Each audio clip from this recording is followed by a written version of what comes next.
Hello there. How you guys doing? Happy Tuesday. This one strand of hair keeps on being like right up my nose. It's just insisting that that's where it wants to be. So, yeah. Anyhow, hope you've had a good weekend. Over here it's still definitely being quite warm. Like around the weekend there was a heat wave, which was interesting. Um, So, yes, the floof is very floof today. So, uh, not much I can do to tame it. It's just gonna floof. But yeah, first proper heat wave since moving, and it was definitely more manageable than before moving. So that's been a pretty good sign. So I'm optimistic. Like it's not. Well, it's not to the point where I don't notice there's a heat wave at all, but yeah, temperature inside has been a lot more stable. So, yes, quite happy about that. I think the hottest it got was like 25 degrees indoors, maybe, but it didn't even stay at that. So, yeah, pretty decent. Because before, even if the outdoor temperature was like 25, inside it would reach close to 30. So, yeah, it helps to not live in what is practically a greenhouse in the middle of summer. So, yes, improvement. Um, so, quite happy about that. But obviously, still, like, it wasn't like a full, like, middle of summer heat wave. It was just like a start of summer heat wave. It wasn't really reaching the 30s, or at least not going above 30. So, yeah, like it was hovering around there. So, yeah, regardless, it was definitely quite warm. Um, and the sun is getting very strong. Like, even in the mornings, the sunlight is warm. So, yeah, very happy to not have the same exact issue over here as well. So, that's been good. Um, you've had a lot of thunderstorms over there. Well, over here, it seems like it's gonna be dry for a while again. So, not many thunderstorms that I'm aware of, but can always change. I mean, the humidity over here tends to climb quite fast, so the weather can just do whatever it wants. So, sooner or later, it's gonna rain. But until then, it's probably just gonna be very humid. But yeah, in general, the weather report, like, you can mainly just trust it, like, the same day. So, like, today, if I checked the weather, like, it would be pretty reliable for today's weather. But much further than that, uh, yeah, it tends to be iffy.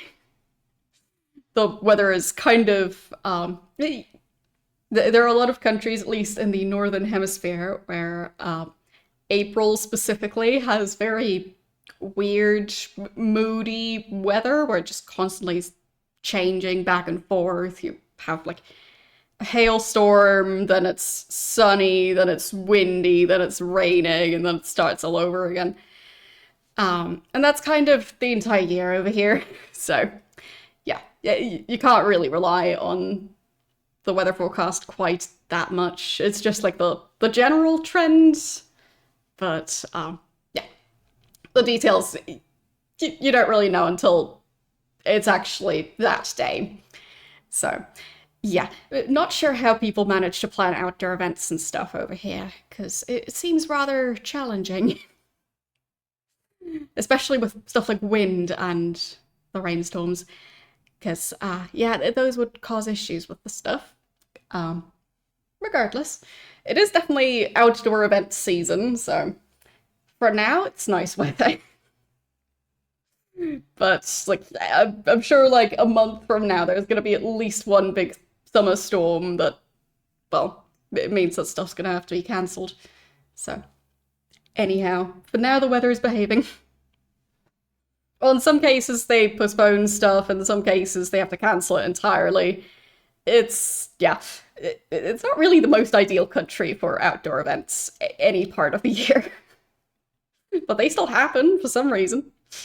But I guess you just get used to it.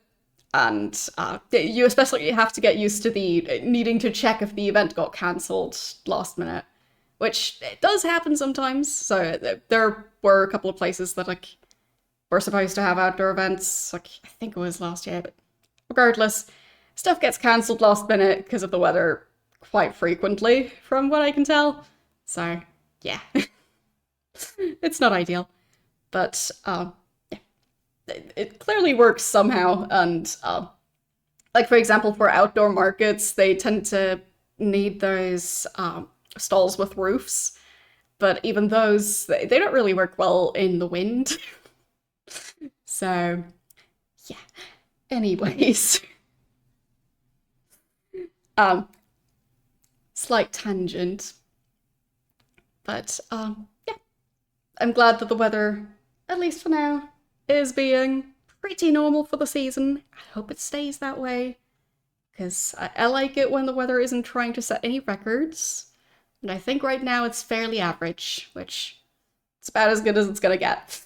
I mean, it might be a bit on the warmer side, but well, when isn't it on the warmer side? But yes. Anyhow, we're gonna continue Tex Murphy Mean Streets today. Last time I started the game, so I haven't gotten that far into the game yet. I'm apparently at 5.5 hours playtime, and I found a bunch of different locations. I think I've now been to all of them, but I've now found names of a bunch of people who I'm supposed to ask the others about, I think. And also, like, the names of other things. So, like, projects, companies. So I'll have to figure out who to ask about those things. Some of them are listed in the manual, and I have previously tried to ask about them, but it didn't work then. So I don't know if it's going to work this time. I have now opened the manual in the background in case I need it. But, yeah. Well, the flying mechanic, at the start, when I first tried to steer the vehicle, I was struggling with it quite a bit, but I'd say towards the end of the stream last time, I kind of got the hang of it. Still crash into the environment sometimes, but details. So far, it doesn't seem like the hovercraft is taking any damage from me crashing into a hill or a bridge, so it's fine. And yeah, we'll see if I've forgotten the controls again, which is a possibility. The controls are a bit obscure in this game, but I'll get the hang of it. So let's switch over here. I'm pretty sure I'm on the wrong aspect ratio, so I'll go fix that. Because this game has a weird aspect ratio for some reason. Was it this one or that one? I think it was that one. Yes. That should be the correct one. Okay. And there we go. But yes, some games from this era have... I'm not even sure what the aspect ratio is called, this one. It's not 4:3, it's not 16:9. It's kind of in between. So, I don't know why so many games seem to be in that ratio.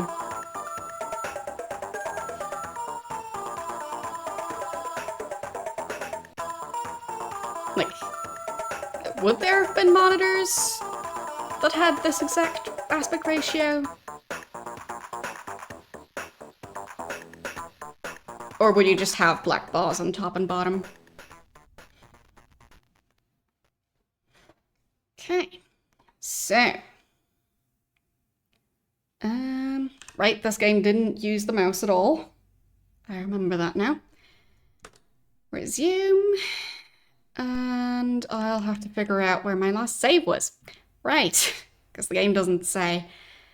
Yeah, so L for load, Y for yes, Where are we? Carl. So that's before going to the factory, I think. Okay.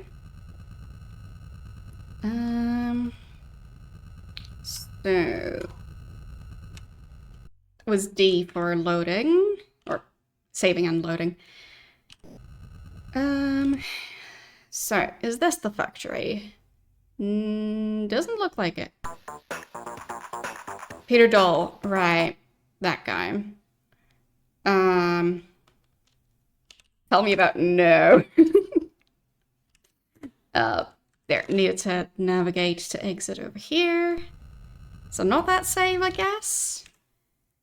So 7? Is that the one?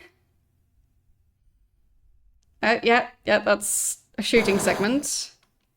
Did I save after? I mean, I guess I could redo the segment. I can try at least.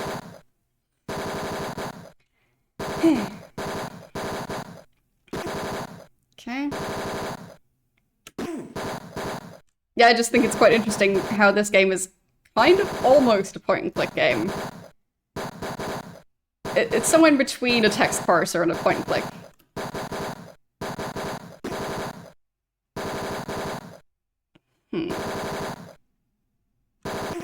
No. Ow. The timing is quite tricky.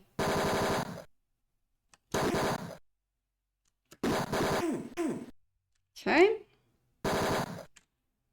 There. Now I can shoot them when they come past the first one.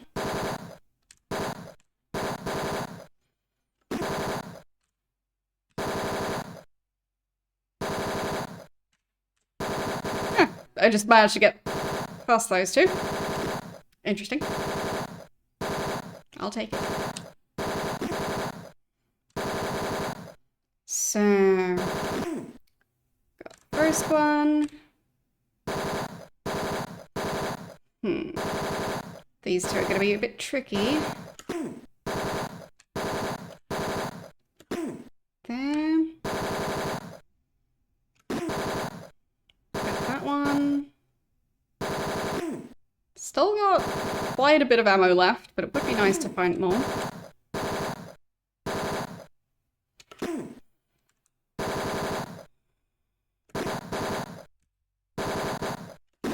Okay. Not close enough. There.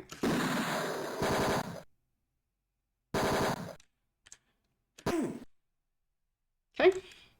Now I should be back in the warehouse. Okay. And if I understood it right, if I leave and then go back into the building, yes, now I get to skip the shooting segment. So I'll make sure to save right before I do the inside of the warehouse. Because I remember that being kind of iffy last time. Like, I think he got his finger bitten off by a rat. And that seems like a bad thing to me. So, we'll try and not do that. So, okay. I know there were a lot of things hidden around here. So there was a shelf around there. Okay, look at the crates. Nothing. Oh, no, there is stuff there. There, oil. Get that. Not sure what one, no, 3-1 oil, what that would be. Also get the key. Don't know what the key is for. Maybe that was for the safe? I don't know. Then get the step ladder. Look at the shelf. And the tape is on the shelf. Right. And it says Blue Bishop. So...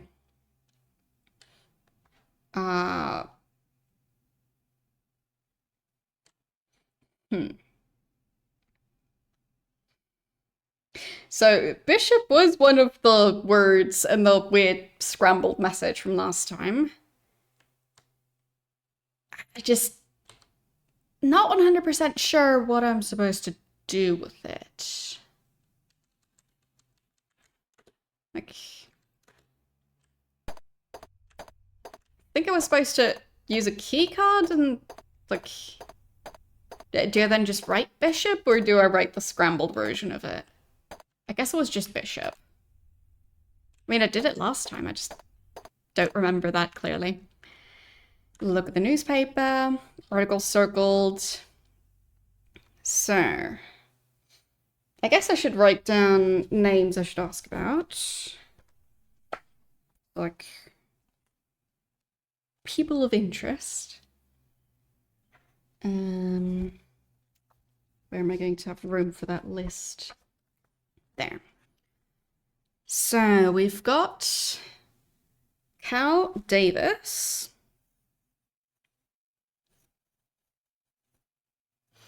who is a dead scientist.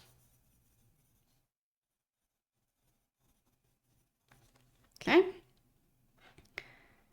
Then on the desk, we have a fax machine with a message. Professor, they're on to you. I suggest you disappear fast.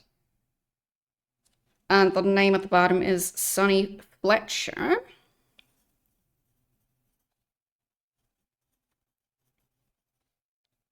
Who is well, who was warning, what was his name again? Carl Linsky, I think.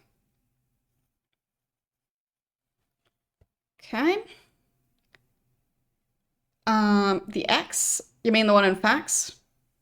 That's a bit strange, but well, with pixel fonts, it's a bit difficult because the width of letters, yeah, I've kind of created my own font, and yeah, getting the spacing right can be a bit iffy. So it's not the worst font. I'd say the one in, well, Ultima 7 and 8, I think those are a bit more difficult to read. Anyway.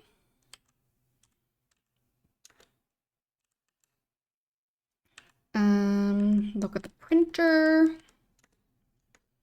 Can I turn on the printer? It doesn't do anything. Can I open the printer? Nope. Can I move the printer? Nope. Got the printer? Nope. Okay. So,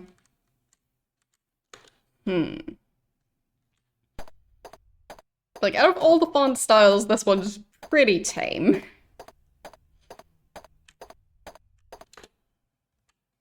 So we've got some crates. Nothing. Oh, there is ammo. Right, let's get that. Don't know how much ammo that was, but I'll probably need it. We've got that machine. Don't know what to do with it. So, and here we've got the forklift, the rat trap, and some crates. I'll get the rat trap. Look at the crates. Right, it has a hole near the floor. But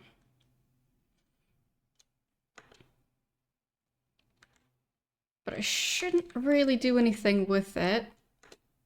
The game doesn't really allow you to pick items in your inventory to use with other stuff.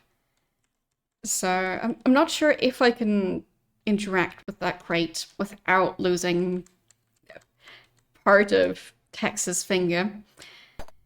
But yes.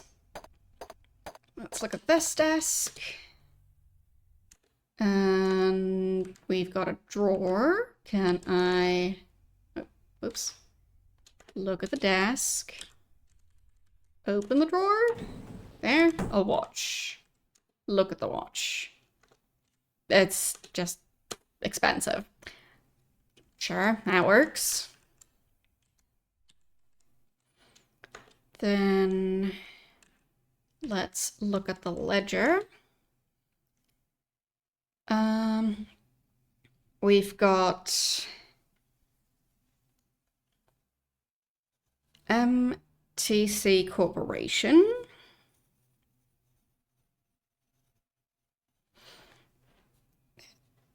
And they paid Sonny Fletcher. Oh, and Sonny might be a private investigator.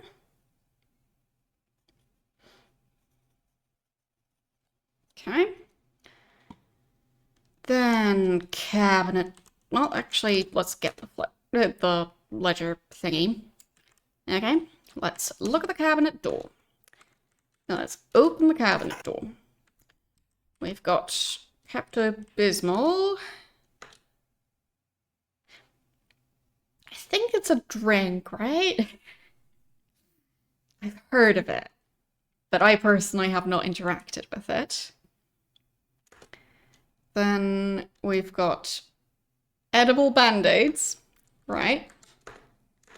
And there's a passcard in there. Let's get the passcard. Let's get the Pepto-Bismol. And the band-aids. And the radiation pills. So it's supposed to help your stomach? Okay. As I said, I'm not really familiar with it. I've just heard about it. So, calendar is well, in-game, it would be the current year. But I think we are still in September at this point in the game. But apparently on the 3rd of October, it's going to be Doomsday, if this calendar is correct. But why is it already flipped to October if it's still September? And the file cabinet. Circulation fan.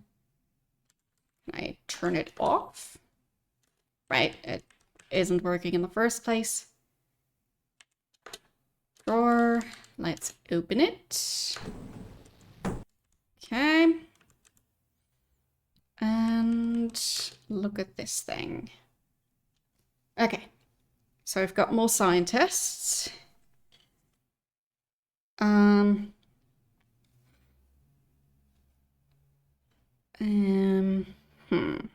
I guess I'll write down Overlord first, which is a project, I guess. And then we've got John Klaus.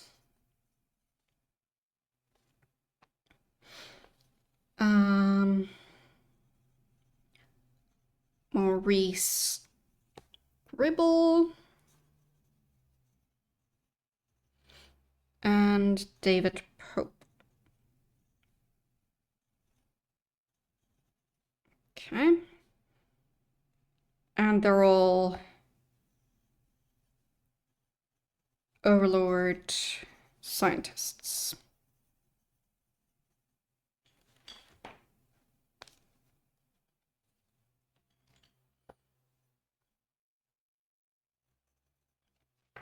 Okay. And I guess I can take that list. So it's quite a bit of information. Then we've got this safe. I don't think I have the combination for it yet, do I? Can I open it? I can. Okay. Insurance policy. Right, that was the life insurance policy. on Carl, with Sylvia being the beneficiary? Wouldn't it be benefactor? Big words. Wait, did I not get the policy let? I think I might not have. Okay, there. Let's pick that up. Okay.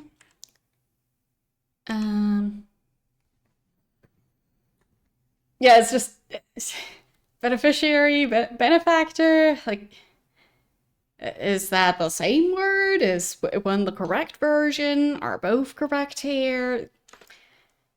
Don't know. Nothing weird there. Oh, benefactor is someone who gives, not receives. Oh. It's one of those words where very similar words have completely opposite meanings. Even better. Oh. Several boxes are stacked on crates. Top box is partially open. Look at the top box. Shipping box from England. Right, open the box. And in there is the lamp, which is quite expensive. Okay. Still trying to not lose a finger to this situation. Okay. Okay, let's use the computer. Right, I've got the blue passcode, which is not blue. It's more like a salmon color. And then the password was Bishop. Yes. Okay. Yeah, frustrated with our attempts. I guess I'll make sure to check that there's no other information or other, like, names of scientists or names of projects that I should ask people about. So, frustrated with our attempts to find the other scientists. We put together a small list of possible colleagues, and SF, who's the private investigator, not a scientist. So Sonny Fletcher is not convinced all scientists are naive about Overlord. Discovered that in order to stop the project, I'll need to obtain all the passcodes and their passwords. But what to do once I've obtained them is unclear. Sonny believes once a scientist is through with his particular phase of work on a project, or on Project Overlord, he's eliminated. I completed my work a week ago. I'm still uneasy. Going to take my concerns to J. Saint Gideon. Okay. So J. Saint Gideon.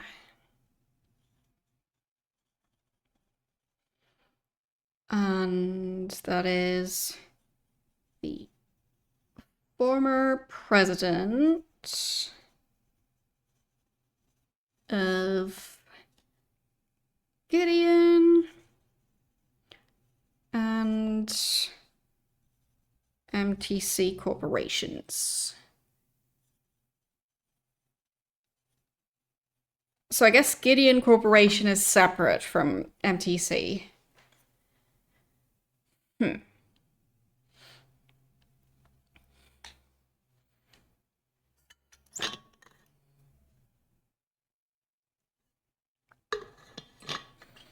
Yeah, for me, I'm not using ChatGPT. So, yeah. Over here, Google has switched to having AI snippets in the search results, and even just based on that stuff, a lot of the time it seems like if it can't find enough information, it just kind of makes something up. So, yeah, it's not my favorite. I don't personally appreciate that change. Like, for example, I was trying to research for, like, lava lamps, if you're supposed to leave a certain amount of space around it. And from what I could tell, manufacturers and such, they don't really give any recommendations for it. It's like, would I be able to put it on, like, a very narrow shelf? I don't know. But yeah, I was trying to research that. And it seems someone on Reddit was asking others uh, if they should put their lava lamp next to their TV. And they were saying that like they had room like 6 inches away from their TV to put the lava lamp. And people were saying, like, oh yeah, it should be fine. Like, it would be more dangerous to have sunlight hit your TV than to have the lava lamp that far away from it. So that was going on, and according to the Google AI answer, you're supposed to leave 6 inches of space around a lava lamp. So, like, I looked at the manufacturer's manuals and stuff, and they don't say anything. So it seems like Google just pulled that number out of a Reddit post of someone who specifically has 6 inches on either side of their TV. Doesn't have anything to do with the lava lamp itself. That's just their TV setup. So, yeah.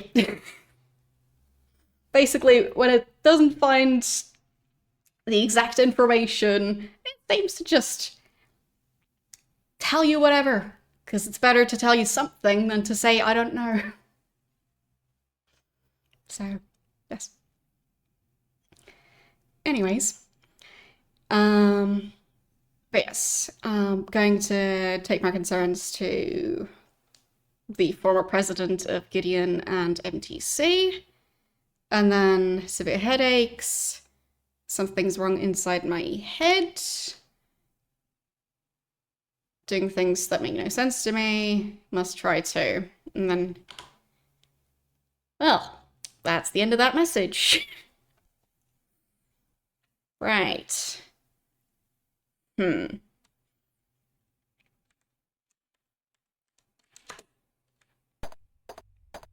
yeah, it seems like a lot of if you ask AI for something and AI doesn't actually have the information, it just makes something up if it sounds reasonable enough. So just be careful with that stuff.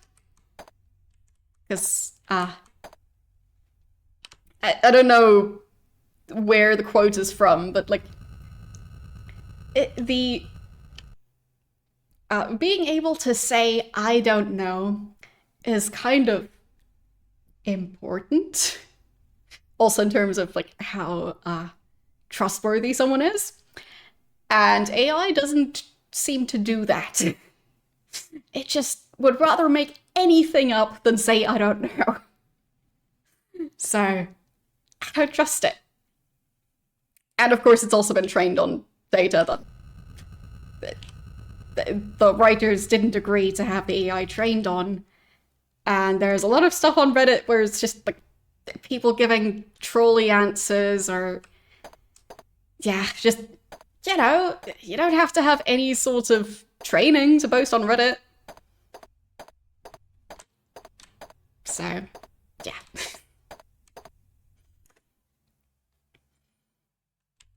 So just be careful when trusting AI with stuff. Like, only ask it about things if you're willing to have it go horribly wrong.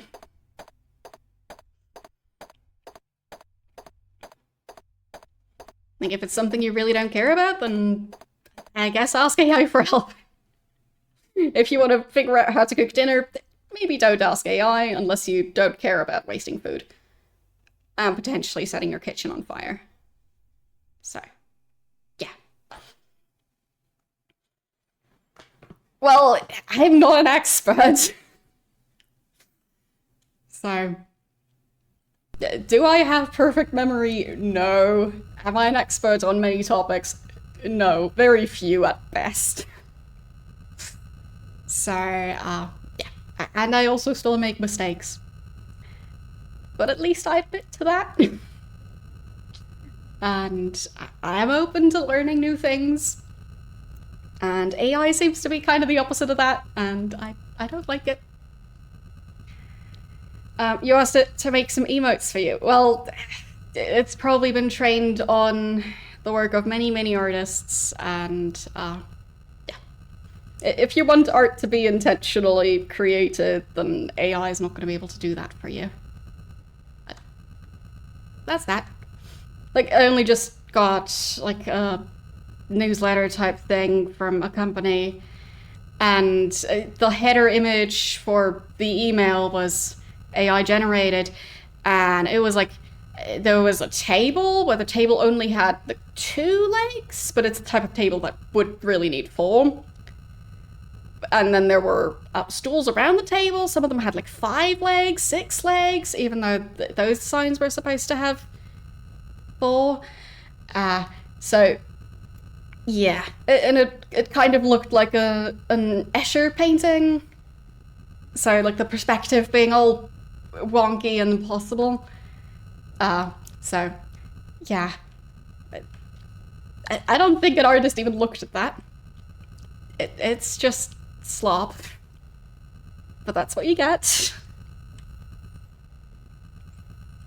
But yeah, the more companies I see that use AI for marketing, I just tend to not want to buy stuff from those companies anymore.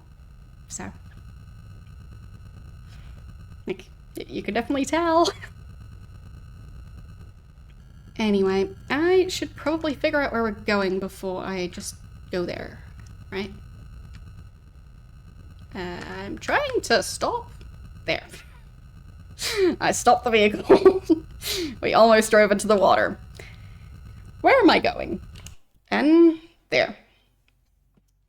That's the navigation thingy. So,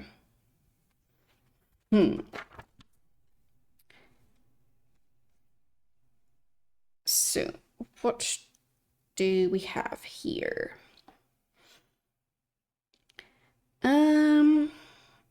I could go back to the university, but there wasn't anyone there, and I think I wasn't able to get into the office last time. I could go to Sylvia's home, but I don't trust Sylvia, so she's the daughter, and she's the one who hired Tex Murphy. But she mainly seems to want this entire investigation so that she can get the life insurance money for her father's death. So she seems to have some ulterior motives, let's say. Medical examiner's office. Yeah, I didn't really know much. Dolores Lightbody. She had some clue about what's going on, I think. Police station. I don't think they knew much about Carl's work. Then, Bash. That's the random eyewitness who saw Carl on the bridge. I don't think he'd know. Then we've got Carl's home. Nobody there. Did I get a screwdriver yet? Can I check? Because I needed a screwdriver for something there. Let's see. We've got message, key, tape. Another key, the lease. A note, grade sheet, papers, whiskey. Another note, lamp, the insurance policy, ledger, a watch, Pepto-Bismol, a cat?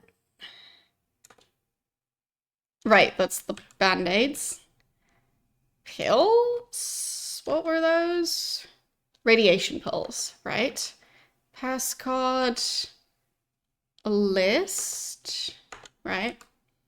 Then the rat trap, the ladder, oil, another key, and safe combination.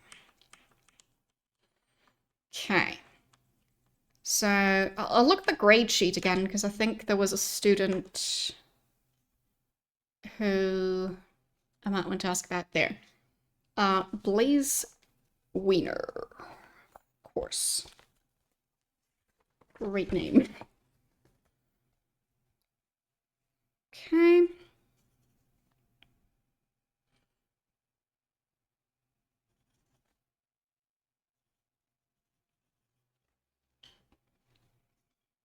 So.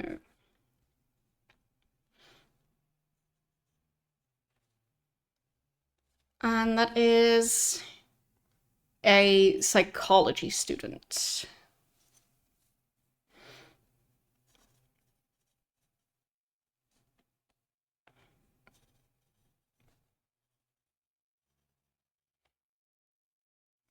Who failed, I think. Because at least it seems like, based on the evidence, this person failed their class, so receiving an E is a failing grade. But I'm not 100% sure. But yeah. Don't have the screwdriver yet. Let's exit. And still need to pick a place to go to. I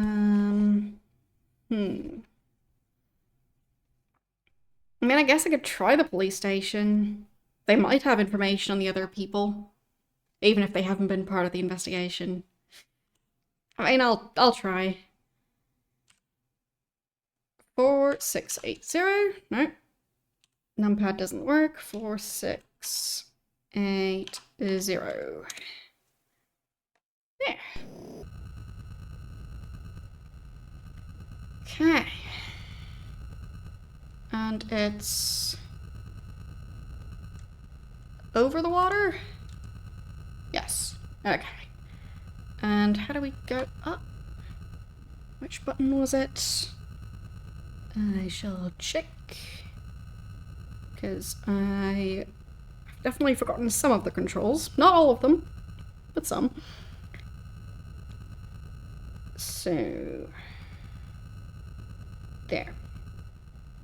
Hover up or down. That's home and end. Okay. And that's rotating. And there. Let's go. Hey! Flying!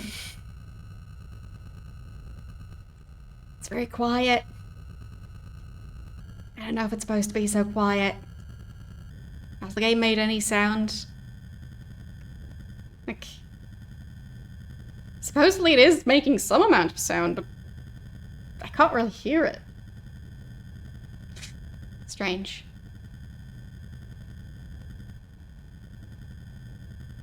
Not sure what's going on there. Oops. There. Now I'm heading the right way. Let's land. And slow down a bit. Yeah, I'll have to check if my speaker settings are correct, because maybe it's just me not hearing it. Let's see. There it is. Now I can hear it. So yes, my settings were wrong. You guys were hearing it and I wasn't. Okay, let's save before we go in there.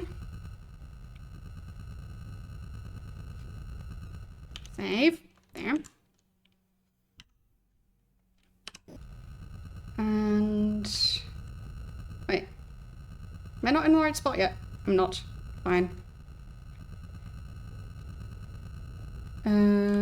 Which way is it?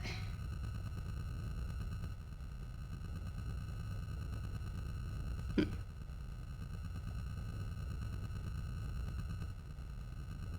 I gonna crash into the water?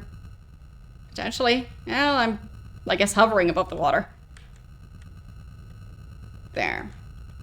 Now I'm moving towards the right building again. I thought it was there, but I guess I didn't stop the vehicle properly. I tried.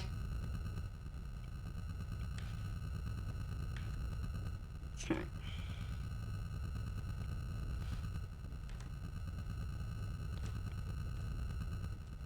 So, trying to stop properly this time. Not quite that soon. Around here. Ish. And now I save. Okay, now I exit. And let's go ask about all the new people and things. So, Steve Clements greets with his usual belligerency. What do you want? So, time for some questions. Did we have any other names of people from the apartment? I'll just quickly check the pictures I took, just so I don't miss anyone. That was the autopsy report. Then... Right, Sandra Larson.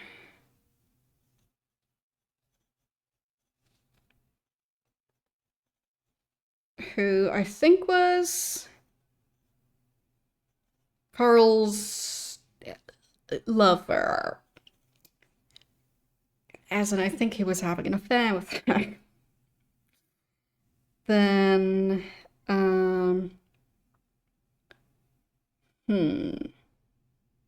SF, that was Sonny Fletcher, so he had the possible Nexus passwords. So, Nexus. I'll just write it down as computer system, question mark. Okay. And I think that's it. So, I also have to ask about Sandra Larson. Did I write it right? Sandra Larson? I'll double check.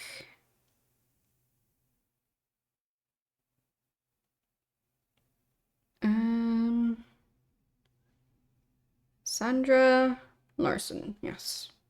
Looks like I spelled it correctly. So he just doesn't know about her. Then ask about Nexus. No. Ask about Sonny Fletcher. Fletcher? Yeah, I've heard of him. He used to be on the force. I think he's a PI now. Okay, so PI and former law enforcement. Okay. Good to know. MTC Corporation. I cannot spell. Did I spell it right? I'm not sure. I'll just say yes.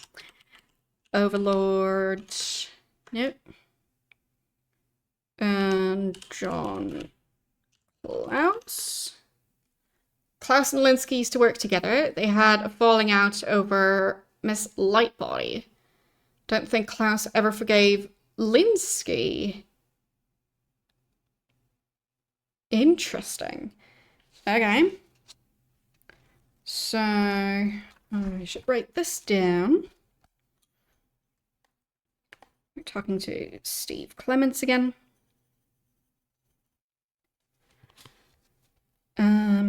So it was Klaus. Oh, John Klaus.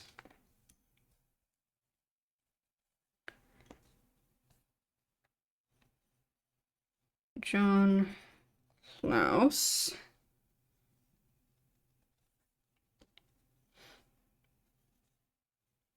Used to work with Carl.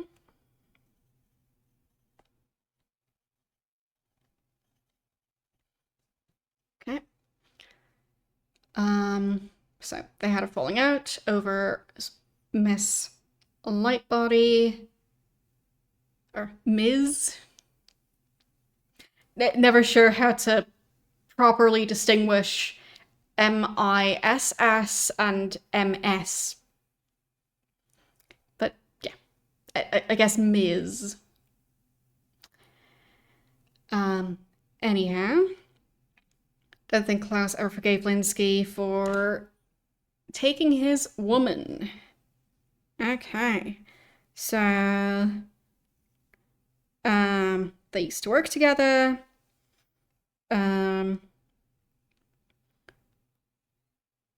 And Dolores left John to be with Carl. Okay. Interesting stuff. Then we've got Maurice Ribble. Right? Did I spell it right? Let's see.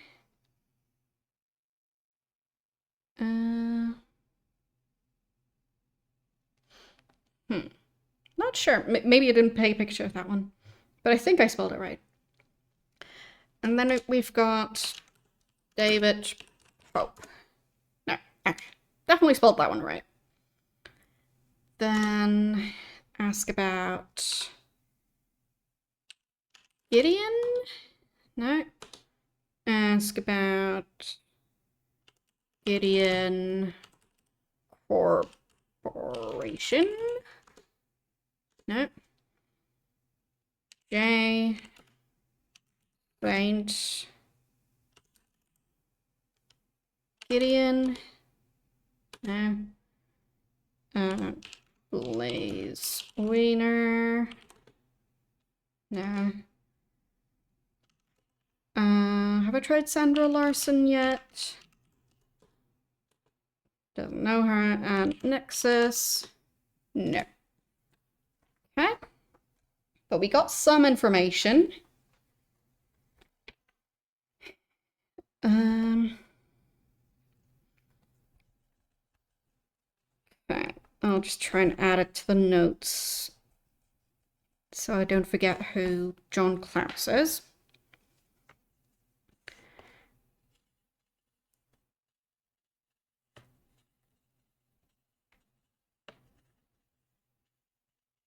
So,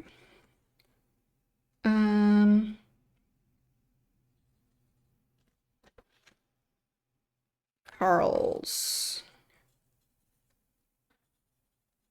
former colleague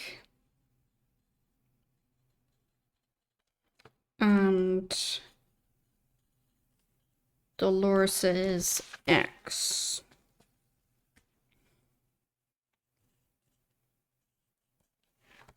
Okay. So, I think that's all the questions I have for him. So I think it would make sense to go talk to Dolores next, since a lot of this stuff seems to revolve around her. So both asking about Sandra. Also, Carl seemingly was going to be breaking up with Dolores. I don't know if she knows that. So, let's try and go back to her house if she's still there. 0. There, I think that's her home. Didn't write that one down quite as neatly as I would like, but I think I read it correctly. Okay, so I think I need to maneuver around this building so I can try to not crash into it.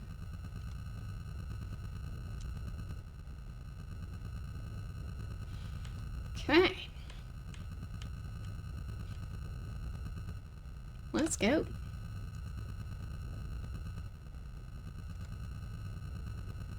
And let's gain some altitude. Just think we'll have to fly over the bridge, otherwise I'll crash into it again. And I prefer to avoid that. There, that should be high enough. Maybe not.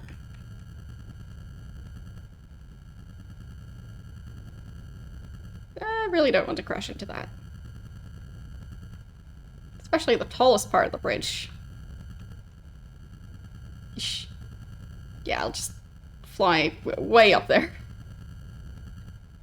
Okay, managed not to crash.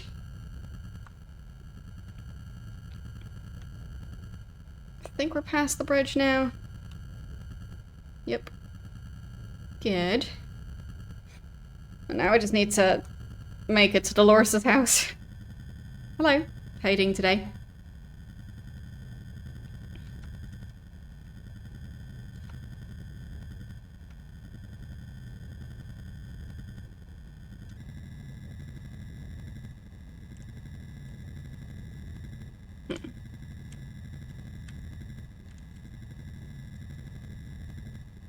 There.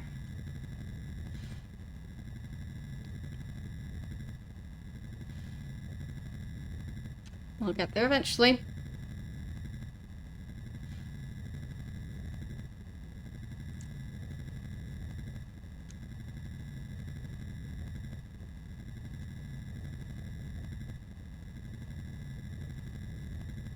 Moving a bit slow.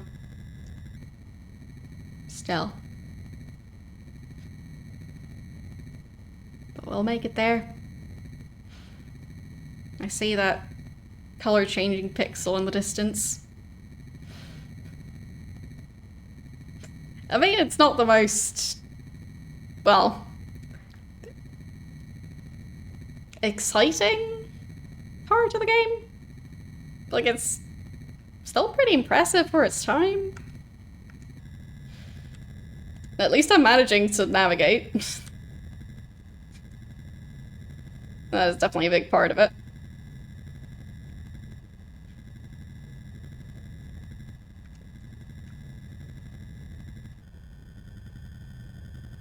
Because if I didn't manage to navigate, then, yeah, I would have a problem with that. Let's speed up a tiny bit more, because I'm impatient. And then the last bit, I'll slow down and try and land. Okay. And down to the ground. And, oh no, we need to stop. We need to stop. Oh, that was the building. Whoops. My flying skills have not improved that much. Didn't break the car there. So, it's all good. Still moves. Nope, nope, nope, nope. Stop. Nope.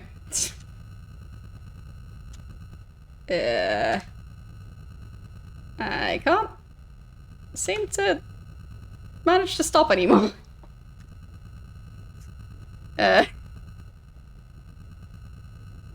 I'm either going forwards or backwards. And I crashed into it again. That's one way to engage the brakes. It works with bumper cars. Probably should have saved before. Anyway. Walk up to the house, ring the bell, she answers the door. Right, so.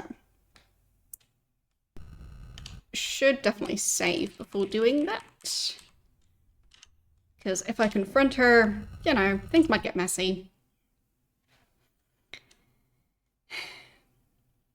So yes, maybe scraped the front of the hovercraft a tiny bit. But it'll be fine.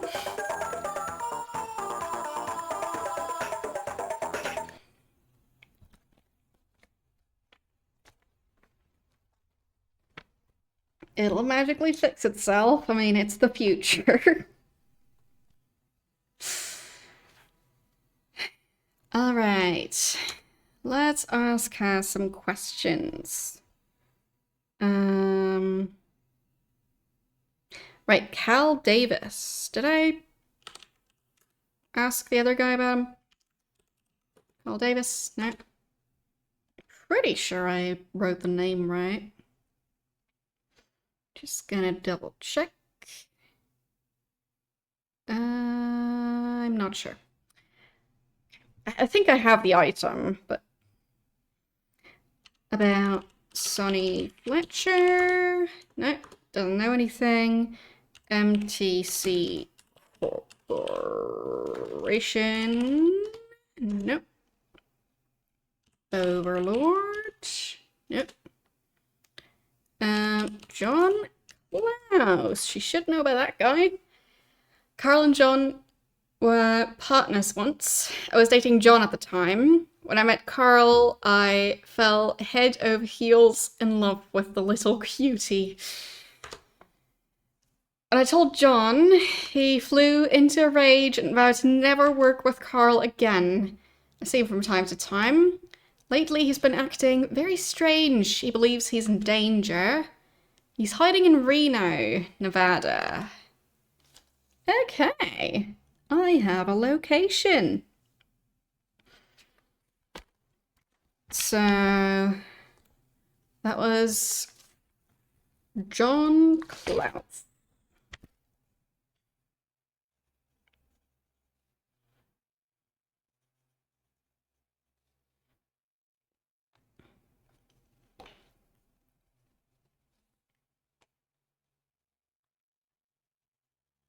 So that's going to be a long distance flight compared to the previous ones. Like, all the other numbers have been starting with a 4. This one starts with a 7. So I think that's going to be quite a while before I get there. But still, it's a lead. So that's a good thing. Okay, how about Maurice Ribble? Nope. David Pope? Nope. J. Saint Gideon? Nope. Gideon. Gideon Corporation. Nope. Let's ask about Blaze Waiter. He is supposedly a character in this game. Sandra Larson. She's a no-good tramp who tried to steal Carl from me. Okay, so she does know about Sandra.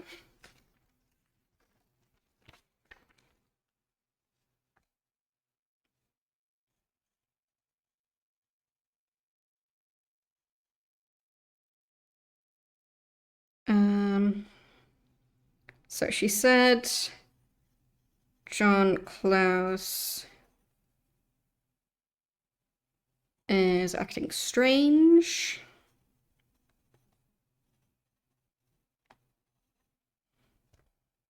And she hates Sandra Larson.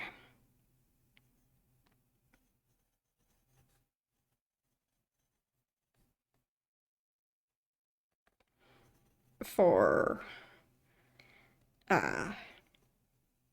being interested in Carl.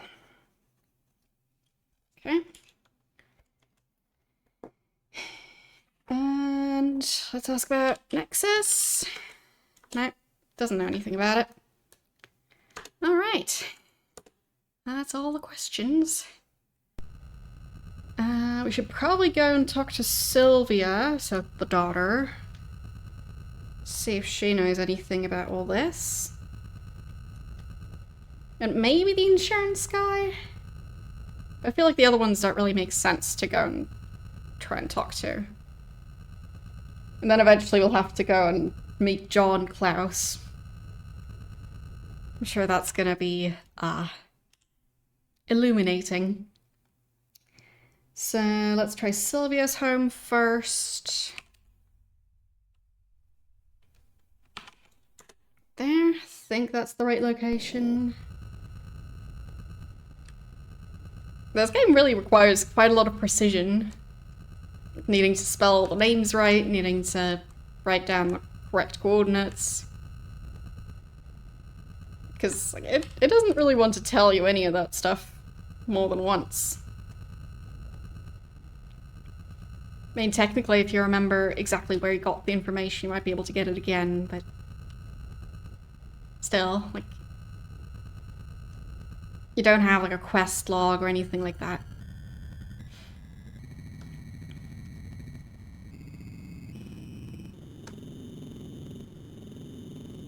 Okay.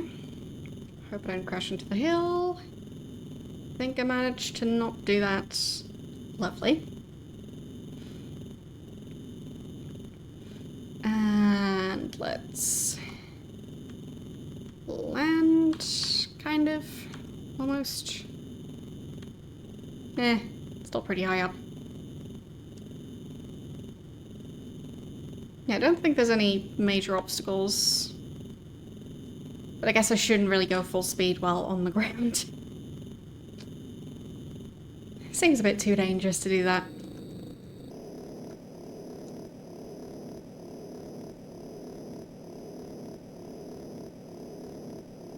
Okay. Oh, why is it called a legal pad? Like, I just use a notepad.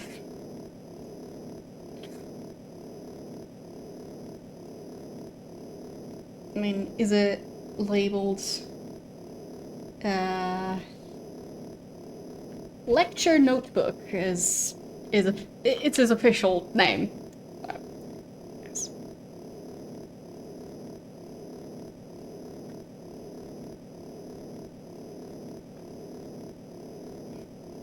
Ah, okay.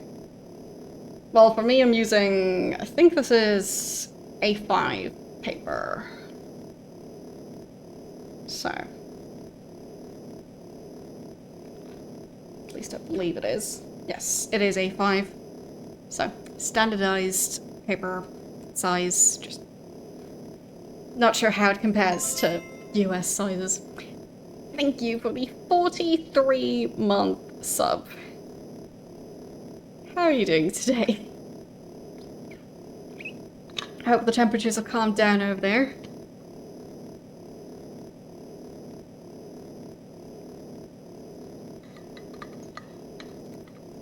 But we've had, I think, the hottest day of the year so far last weekend, so yeah. It's getting warmer.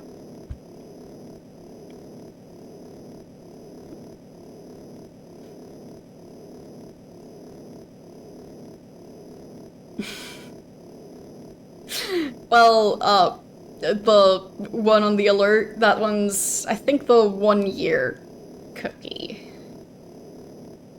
Which are all the ones I set up when I created the alerts initially. Because, you know, why would I need more than that? Yeah.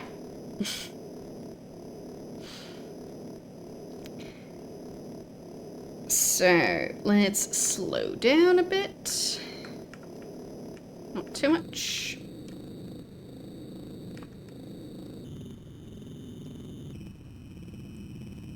Nope, nope, nope.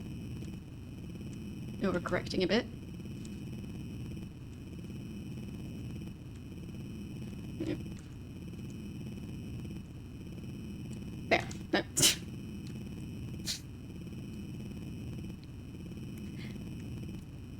Working exactly as planned. Then let's slow this thing down. Not that much. I'm going backwards. I mean, I don't have a driver's license, but I do have a feeling that in cars, the brake is separate from putting the car into reverse.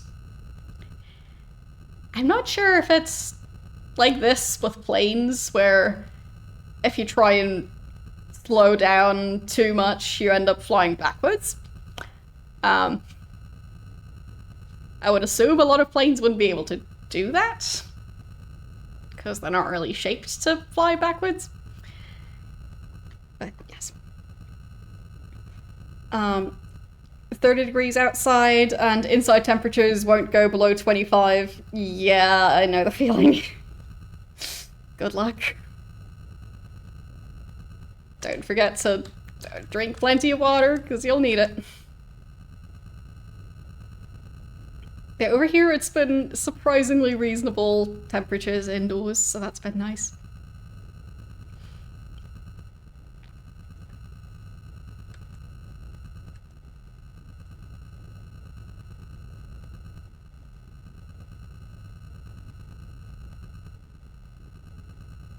Okay. I mean, do you prefer to not have the AC on? Because, like, if you don't like it being 25 degrees indoors, why not use the AC? Okay, let's save again before we enter the building. I guess I can still overwrite this one. Okay.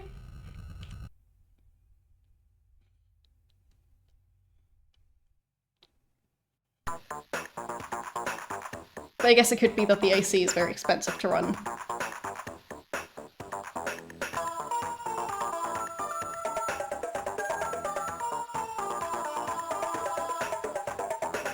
To me, 26 degrees indoors is...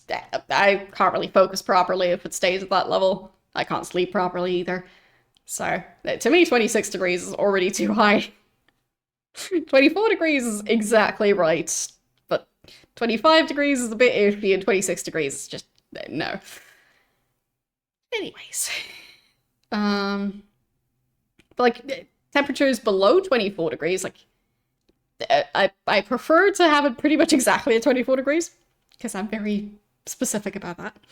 But, yeah, you can always wear, like, a jacket or something. But higher than 24 degrees and I get annoyed.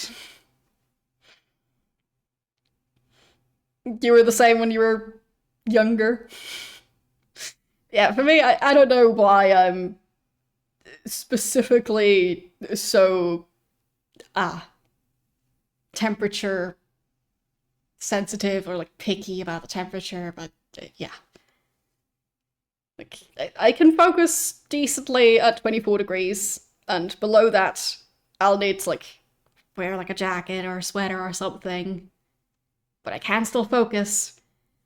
But yeah, it's 25 degrees. It starts getting more difficult, and 26 degrees is already too high. Well, outdoor temperatures I have an easier time tolerating than indoor temperatures. So, yes. Like for me, 25 degrees outside, that's comfortable. 26 degrees, 27 degrees, like I can manage. Just indoors, no. Outside, you've like the human body is better able to regulate temperature outdoors than indoors. So, anyhow, Sylvia. Um, right, gotta make sure to remind myself not to hit on her. Thanks, Tex Murphy. And let's see, does she know anything about the new topics that I'm supposed to ask about?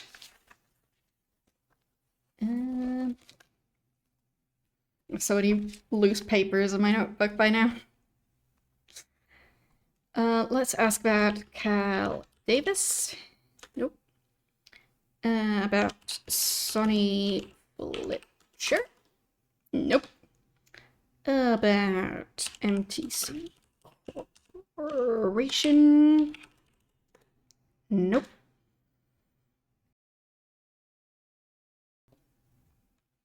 About Overlord. Nope. About John Klaus. Oh, I remember him. He and my father were friends several years ago. They had a falling out over Dolores. Okay. Maurice Ribble. Nope. David Pope. Nope. Gideon. Probably not. Sandra Larson. My father had taken her out several times. I was glad to see him with someone other than Dolores. When Dolores found out, she was fit to be roasted. Oh yes. Everyone's still being incredibly respectful to each other. Okay, so she doesn't know anything else, but she does know that Carl and Sandra were a thing. Doesn't seem to know where Sandra is. Alright. I don't know if I have a reason to go talk to the insurance guy. Like, can I ask her about the insurance? Thinking I might have killed my father for the insurance money. Not going to deny I could use the million. But I believe my father was murdered. And if he was, I'm entitled to the money.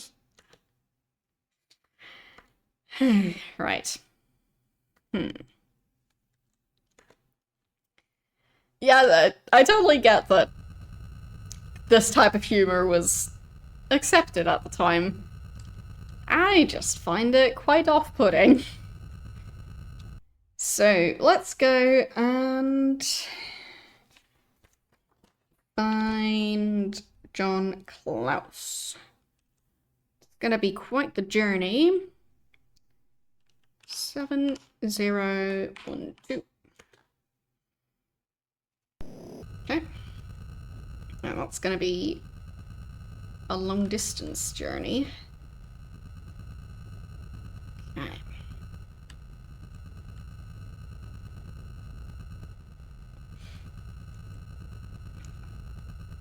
Melting roads as in when it gets so hot that the asphalt becomes kind of liquidy again? Yeah. I've definitely seen that happen with the sidewalk. Where the sidewalk starts feeling really weird and spongy. It's a strange sensation when you feel the sidewalk not being quite as solid as usual. So, yeah, I've definitely experienced that.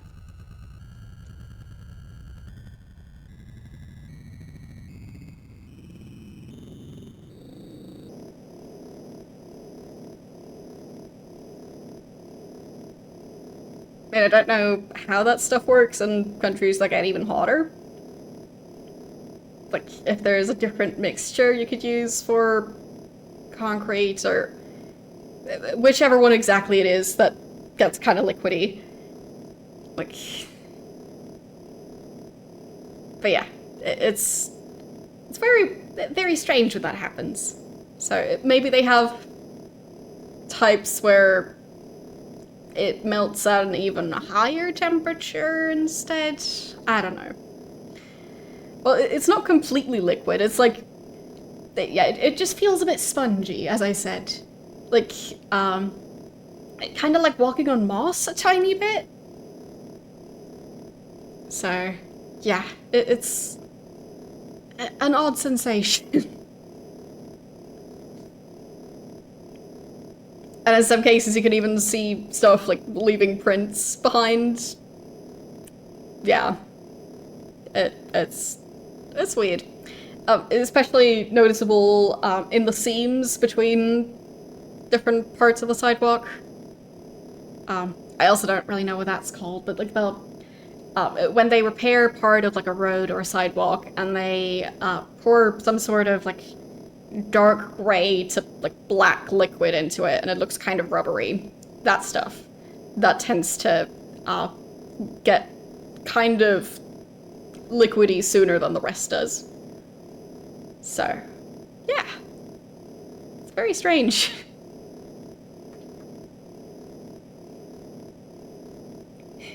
But yeah. It's definitely going to be interesting how stuff like that is going to have to change in the future when summer keeps getting warmer. Because at some point I feel like stuff getting a bit melty in summer is gonna cause issues if they don't figure out a different option. But yeah.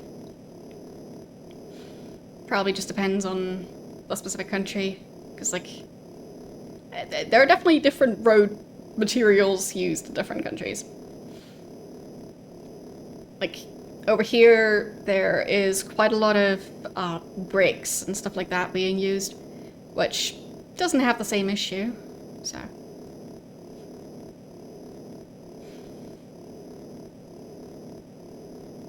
Yeah. Yeah, it goes from feeling a tiny bit soft to feeling somewhat concerningly soft, but I haven't seen it past that. But I have seen it to the point where,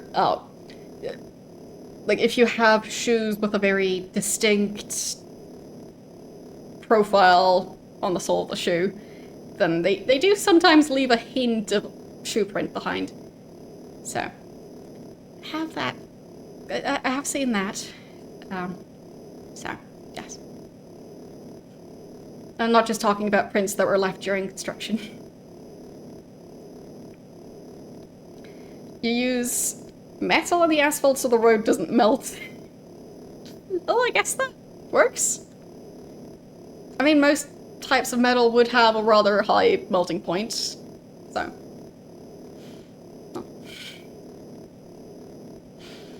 Yes, technically it's not summer yet, but in practice it seems like it's already getting there in terms of weather, so. I'm calling this late spring / early summer. Because, yeah, if you ask your calendar, it's technically still spring. I think summer officially starts on the 21st? I think it's around summer solstice. So I don't know if it's on the 21st exactly, or the 20th, or... but I think it's somewhere around there.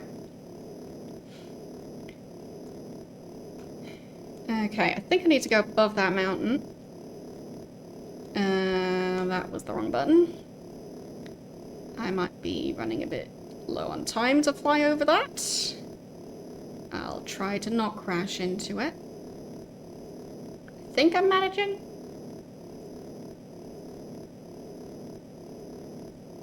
Okay, I'll say that counts.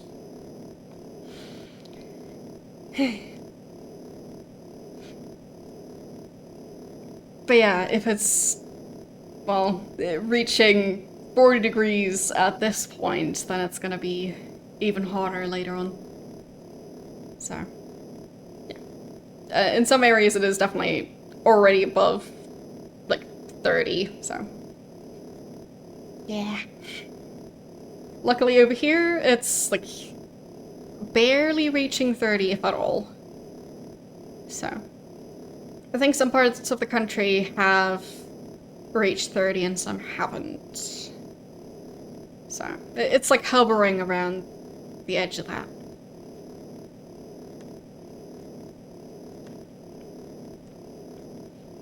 So, I can kind of see it in the distance, but I'm not sure if it's just an illusion again, like previously when I saw it in front of the mountain, but it was actually behind the mountain. We'll see. Lots of rain falling over there at the moment. That's nice. I mean, yeah.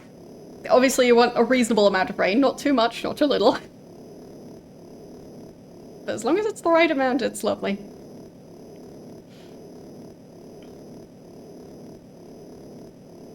Like, I know a lot of people don't like rainy weather, but I would much rather have a rainy day than a day that's setting a new heat record.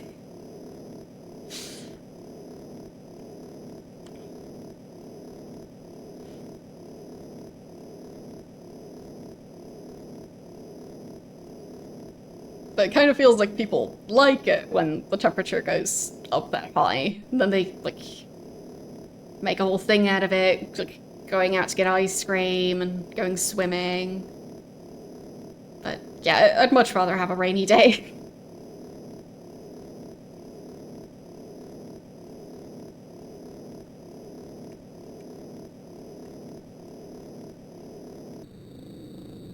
Okay, need to start slowing down or I'll run into trouble again. Maybe not quite that much though.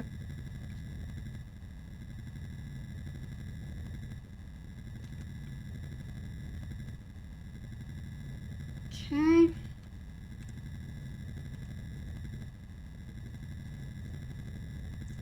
Just trying to correct the course a tiny bit.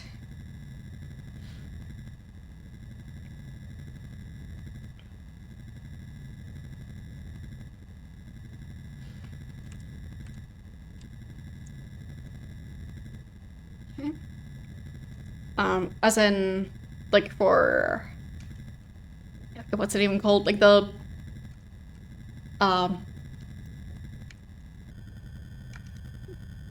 power plants that use water. You talking about those?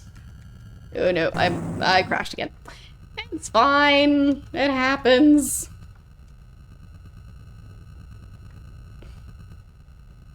For drinking water. Okay. Makes sense.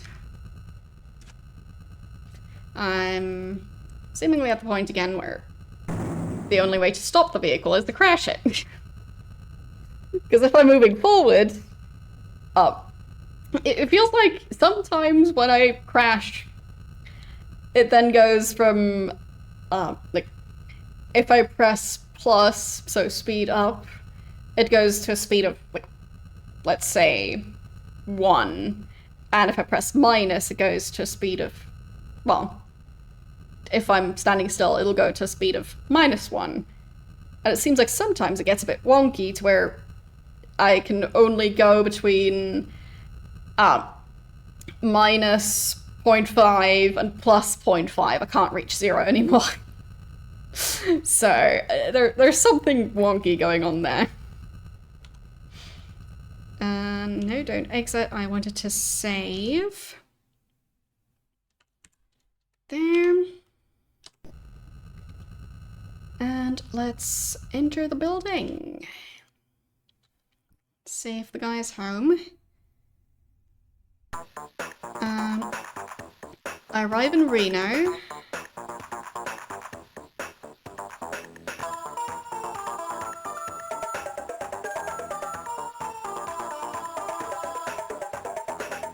There.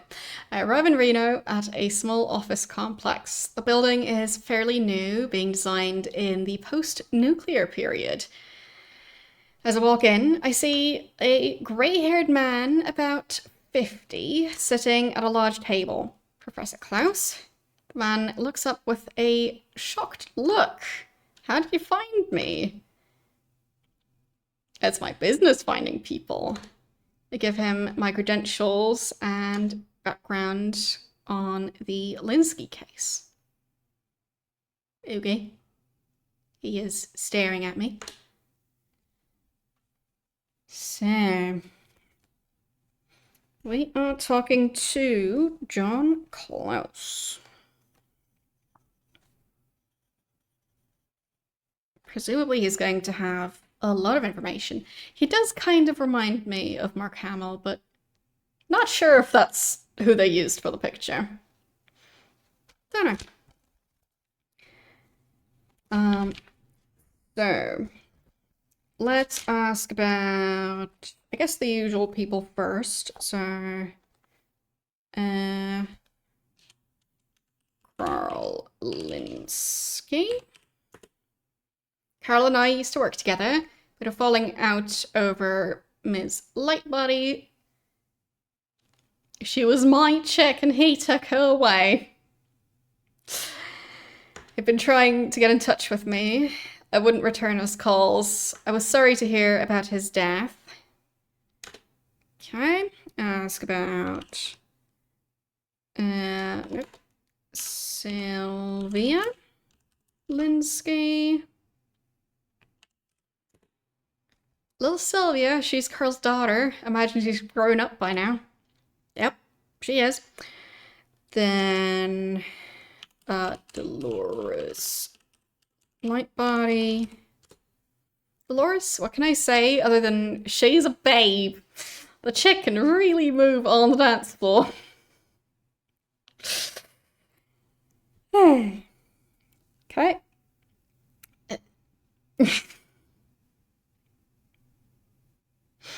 This guy. Who else should I ask about? I guess I can ask about him. John Klaus. I'm a neuroscientist, and I feel my life's in danger because of my work with MTC. Okay.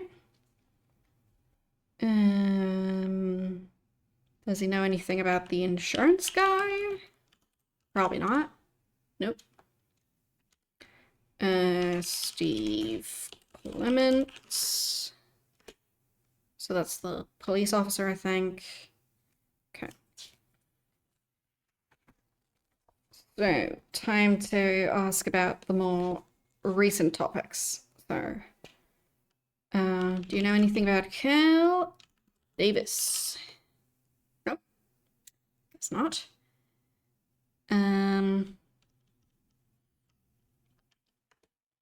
You want to move your face like that? What do you mean? So let's ask about Sonny Fletcher. That's the other PI. No. MTC Corporation.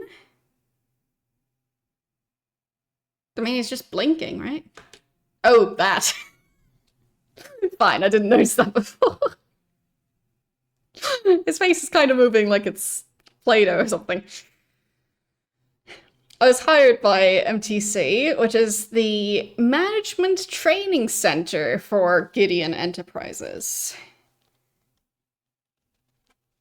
Yeah. Yeah, his face does seem to be morphing weirdly at times. That part. That really does not look right. So, MTC.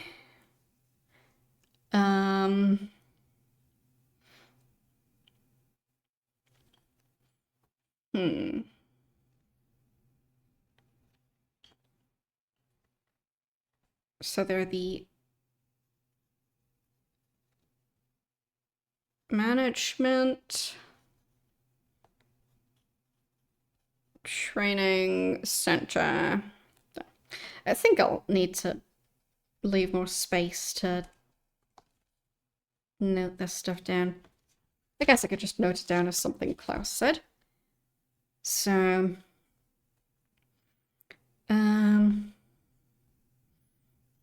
MTC. Management Training Center for Gideon Enterprises.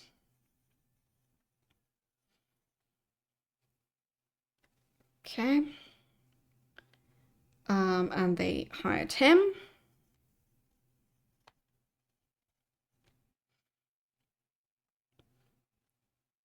To work on Overlord.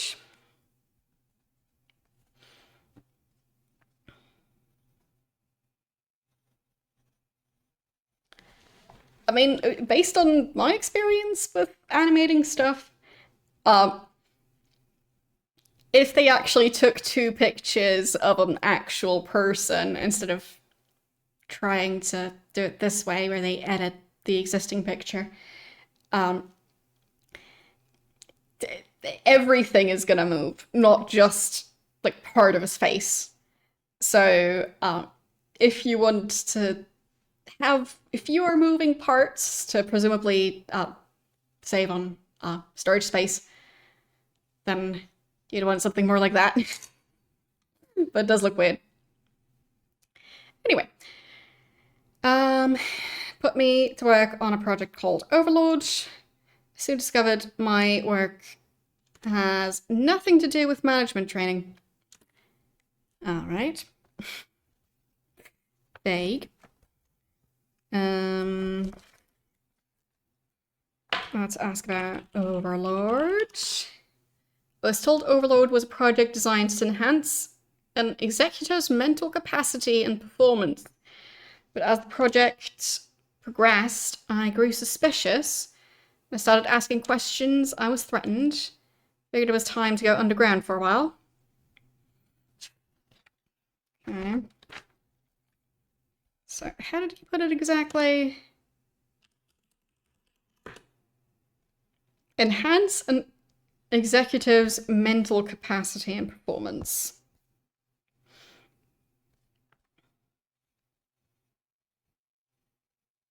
So, Overlord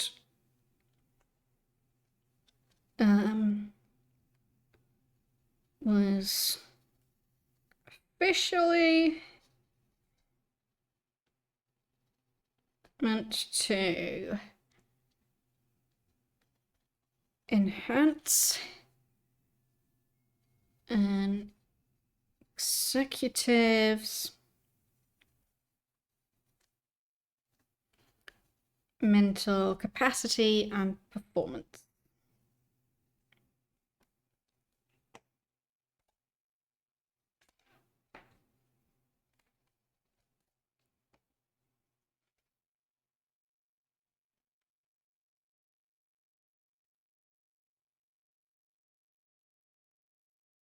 Okay. So, and he was feeling threatened. Okay, let's ask about the other scientists. Maurice Ribble. Nope. David Pope. Nope. Gideon Enterprises. There. Gideon Enterprises is the parent company of MTC. Not sure of the true relationship.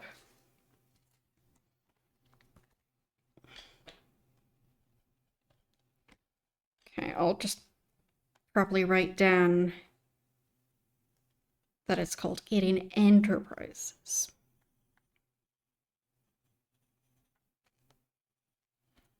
Okay.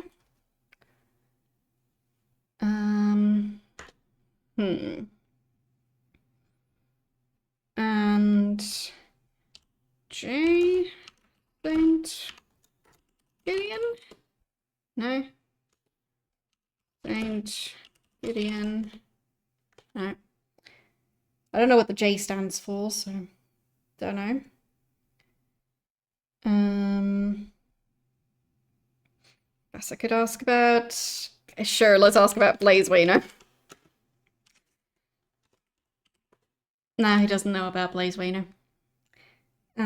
Sandra Larson. Nope. But Nexus. I was given a Nexus terminal, passcode, and a password by MTC to work on Overload. This allowed me to access the central computer. So, password, pawn.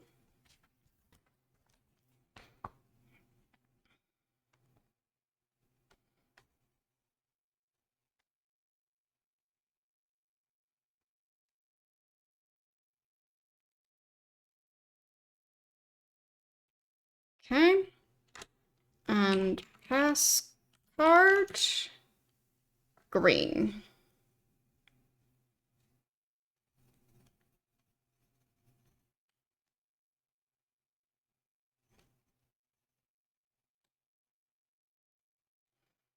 Okay.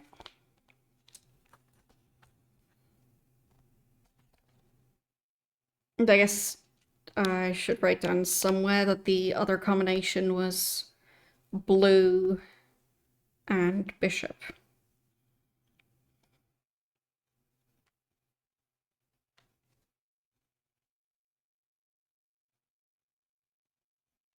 Okay.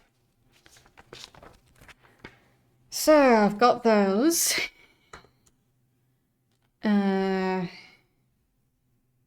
Like maybe I could use those at the same computer. Okay.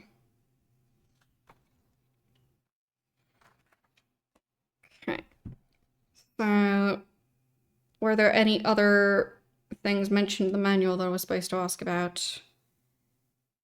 I guess I could ask about the insurance. No. And about law and order. Don't like them. What can be done? Okay.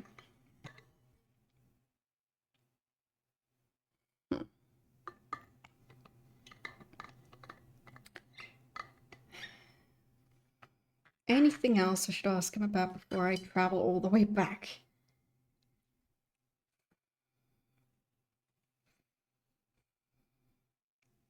Like, I've asked him about Overlord. I think I've asked him about MTC Corporation, which is how he gave me the other information.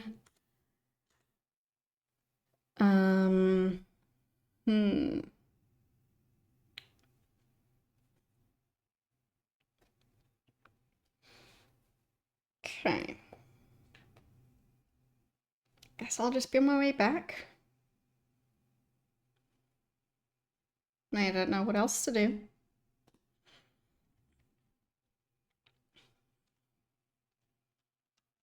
Like, what would I want to bribe him about? Yeah, I think I'll just head back. Let's say it went okay. So I should have the second pass card now. There, pass card.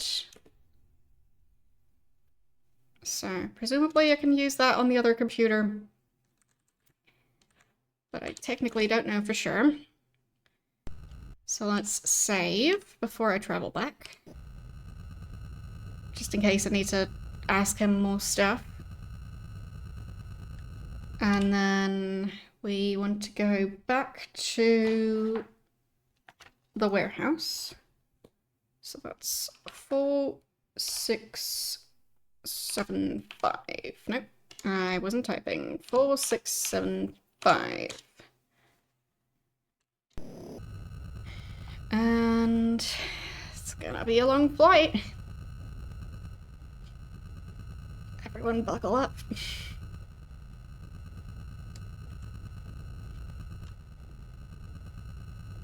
Let's just go way up there so we don't have to worry about the mountains in between. There. That's probably high enough. Let's go.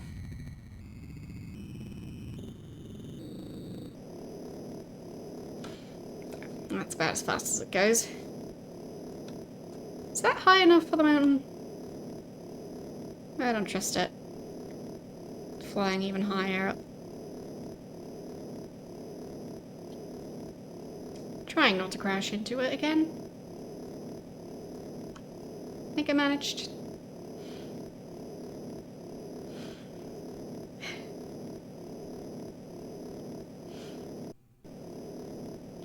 Tex Willer.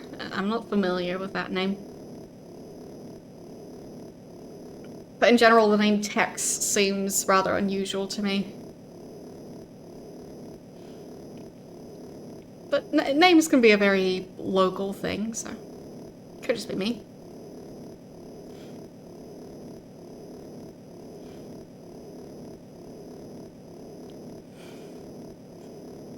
I mean, I always think it's interesting when there's different versions of the same name in different languages. Or in some cases, just very different pronunciations of the same name with the same spelling.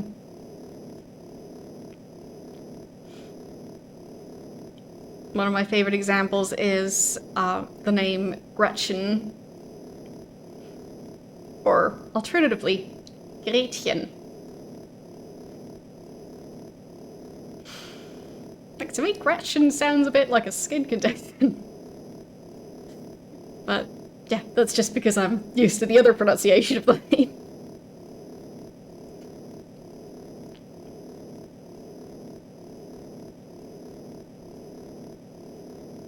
But yes.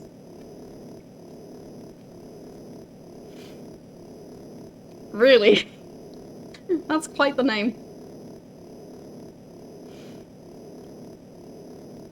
I mean, there are definitely people who seem quite creative with how they name their kids. Sometimes definitely not creative in a good way. Where are the parents from Texas? Because, I mean, that's going to be even more confusing if you name someone Texas and then they go to the place they're named after. So, yeah.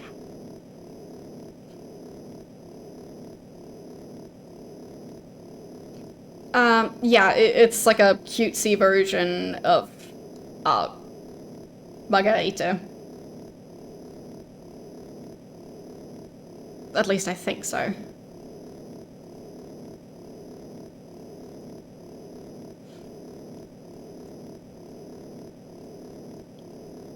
But yeah, it's definitely a cutesified name. So, similar to like someone being called Jonathan, but everyone only called them John. Kinda like that.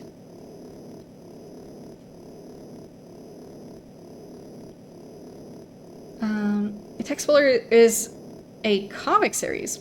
Alright, yeah, I'm not familiar. Sorry.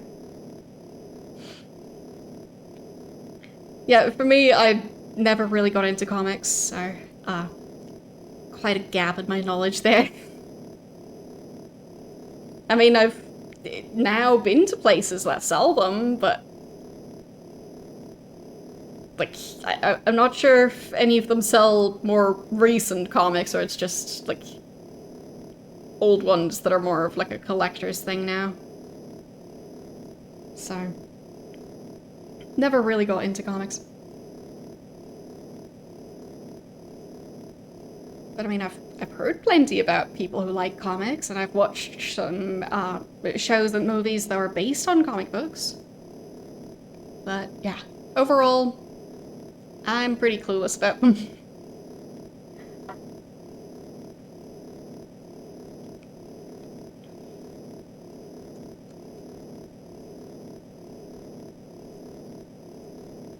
Very long flight.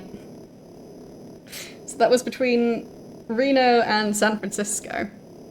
Don't know what the actual distance between those places would be IRL, or how long it would take to travel there. But yeah. Really? Because that last name, that...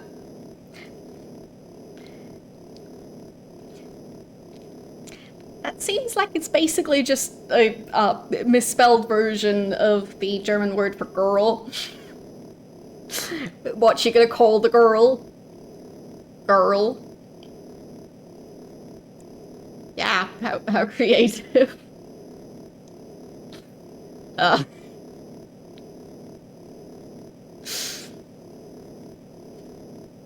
But yes, names can be very strange, at least to me.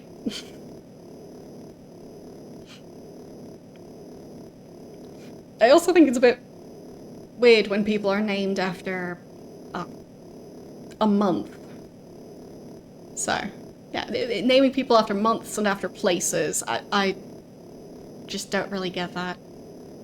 Or just after random words. Yeah. Like, naming people after, like, flowers? Sure, but, like...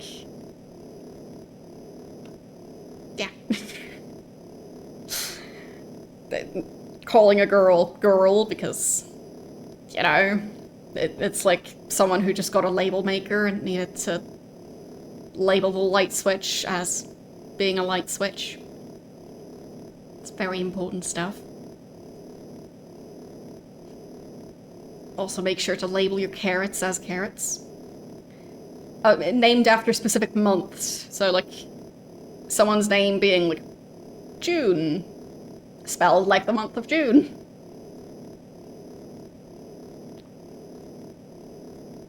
Or April, exactly. So there are definitely some months that are more popular than others. Like April seems to be quite popular. Like I have seen June.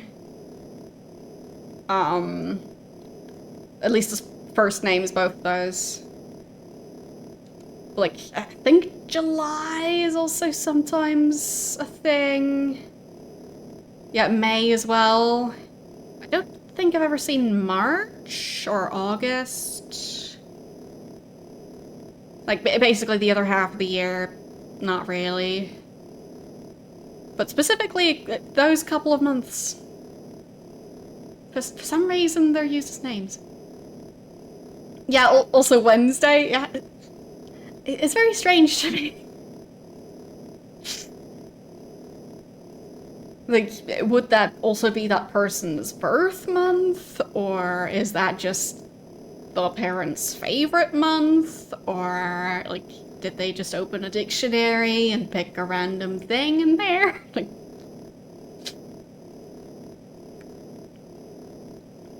I just get suspicious with names like that. Yeah, summer or autumn also use names. Just the entire season. I think winter I've seen at some point as well. But I don't think I've seen anyone named Spring, at least not as a first name. There is someone named after January. Well, yeah, I have not seen that before.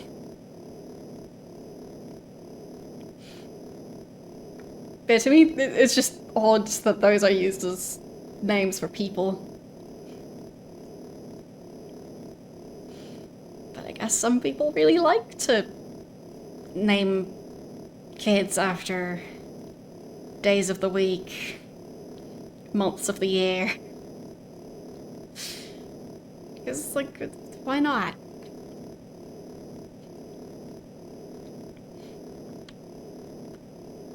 Okay, let's slowly start sending. Technically, I could probably enable the hyperdrive, yeah. But then I'd have to look up what the controls for that are again. And I've just gotten better at not crashing constantly, so I'm hesitant to potentially speed up the hovercraft so much that I'll just instantly crash into something. So.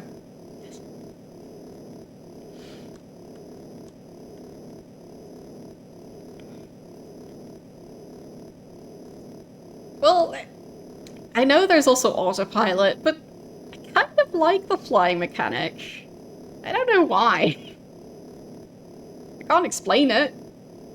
It's kind of, like, nice. I think. Like, I don't dislike it.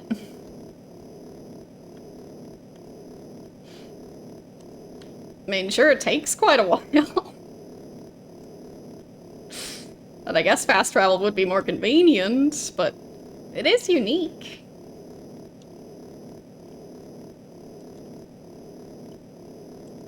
Yeah, and especially for the time, it does seem quite impressive.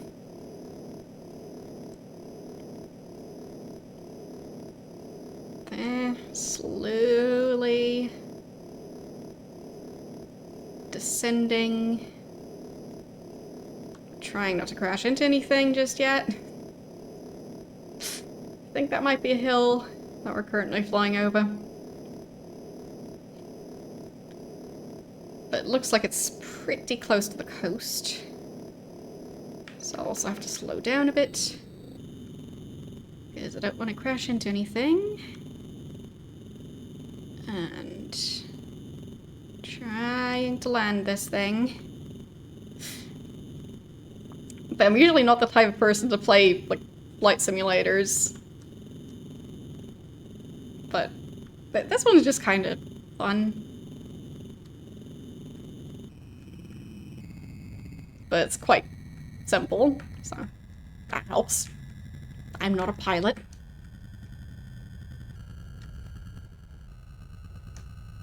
Yeah, yeah. Moving backwards again.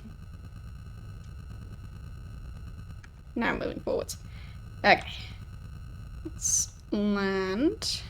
Almost. I mean, we're still above the water. Don't want to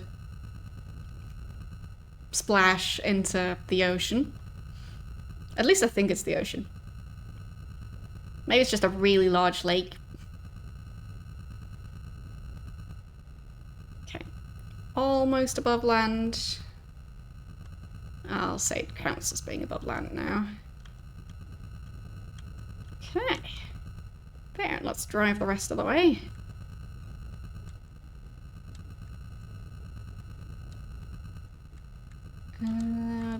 This way. Let's go.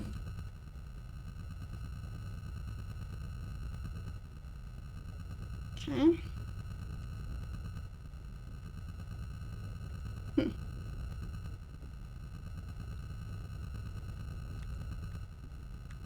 Okay, that's why the aim was a bit off, because it's the entire building, not just the one spot off to the side.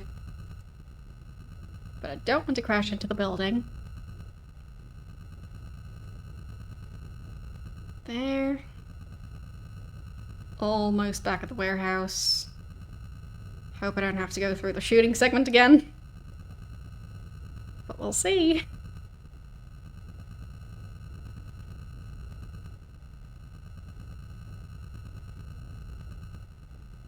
Okay. Past the building. And park. Perfect. Now. Nope, shooting segment. Escape. Escape. There. It's time to save, apparently. Okay. Shooting time.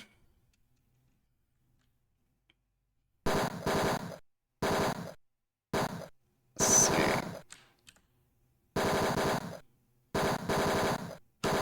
I can get that guy now. And I got that guy.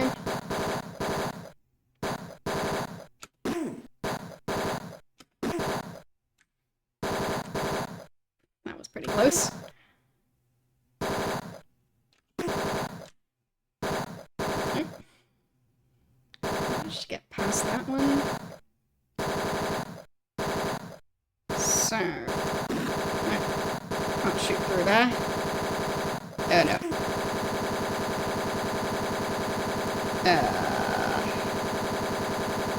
This is bad.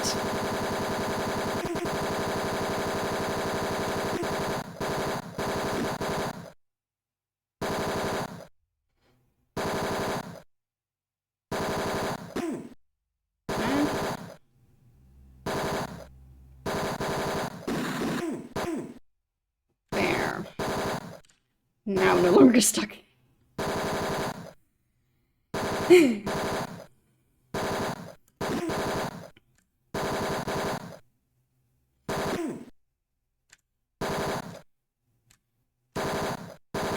Didn't expect to have to redo the shooting segments every single time.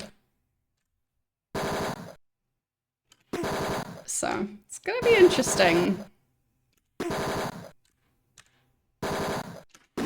So I'm not even fully sure I'm supposed to be here yet. So, back into the warehouse. And can I use the new pass card on the computer? True, it is kind of impressive that they can manage to not shoot each other. Convenient. So, computer. Blue pass card. But what about the green one?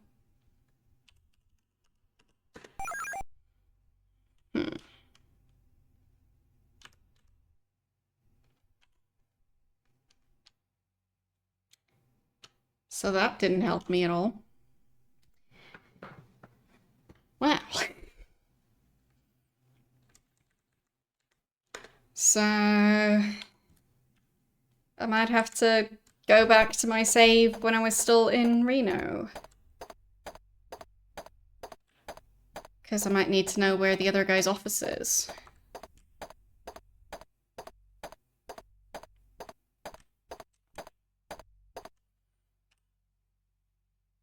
So I'll just not save. So if I need to, I'll just redo the shooting segment. And load back here. No, I can just redo the shooting segment. That one's not that bad. But I do have a save for when I arrived at the building. But I didn't do that great at the shooting, so I'll just redo it. But yes, let's see.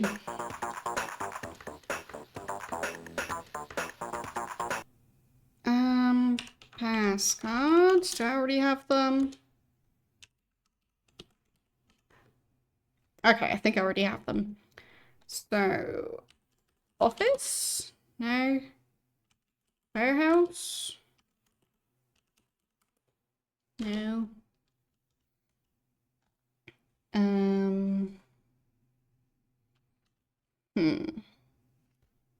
Computer? No. Access. Yeah.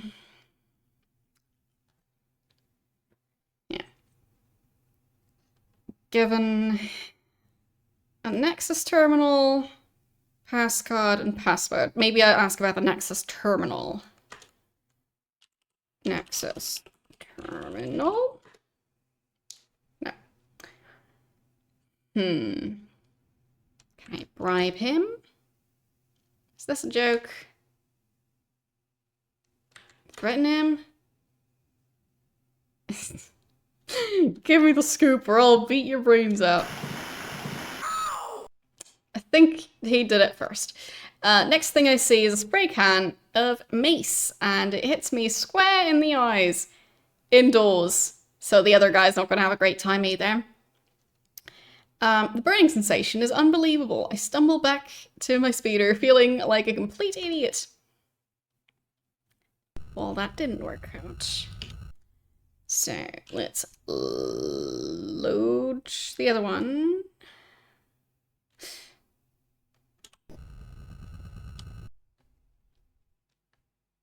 Yeah.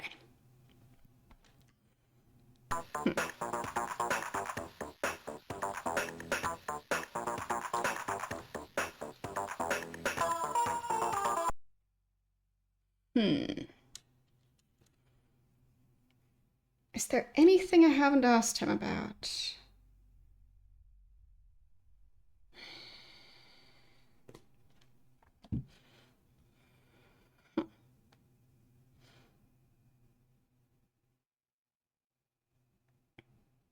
So, like, I can ask about John Richards. There, no. Um. Hmm.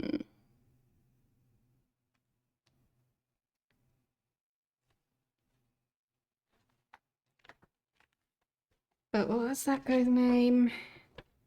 The J. Saint Gideon. I'll see if I can find any more information about that person and the pictures that I took last time. Hmm.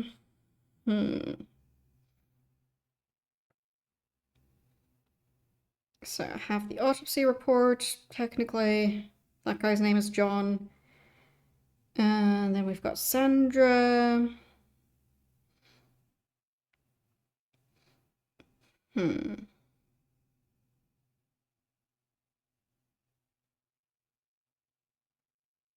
Can I ask about Doomsday? No. Can I ask about the 3rd of October?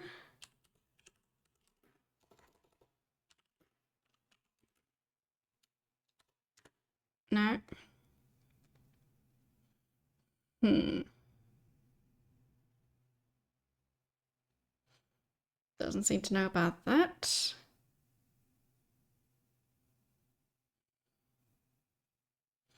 And I had the project notes for Carl.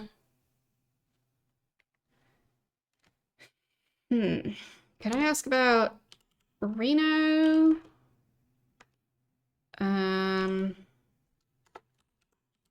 Overlord again.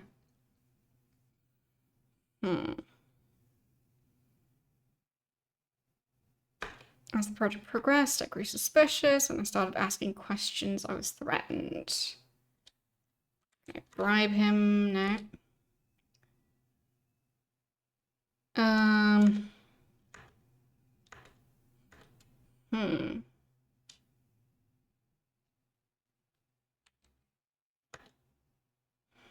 What could I question him about? Uh. Hmm. I think I already asked him about the insurance. He doesn't know about it.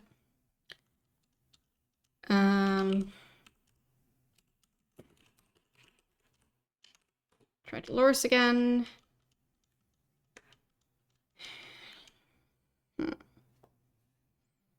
Guess I can try Carl again. Used to work together. He'd been trying to get in touch with me, but I wouldn't return his calls. Can I ask about the death? No. The number of different commands is quite limited in this game, so trying to figure out what I'm missing.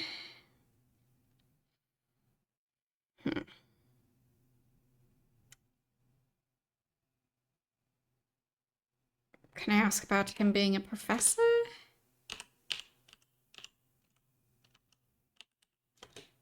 No. Can I ask about work? No. Job? No. Um.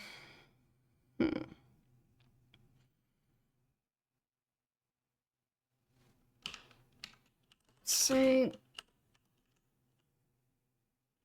Gideon. No. Gideon Enterprises. Parent company of MTC. Not sure of the true relationship. Not giving much information about it at all.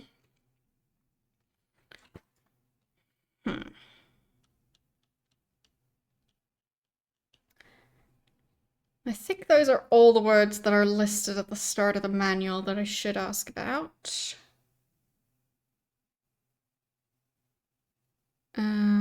Yes, his face is twitching weirdly.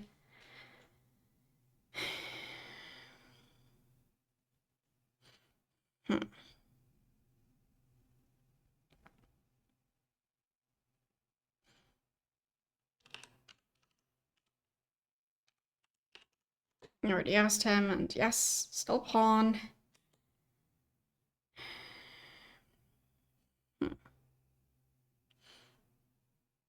Is there anyone I haven't asked him about? Like, Bash? No. Have I asked him about the insurance guy? I think I did. Yeah, doesn't care.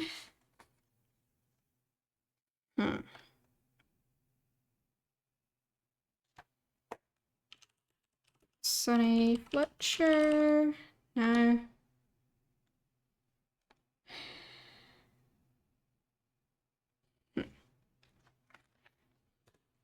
I guess I can check the stuff I picked up again. So, message, look at it. So that's Sandra Larson.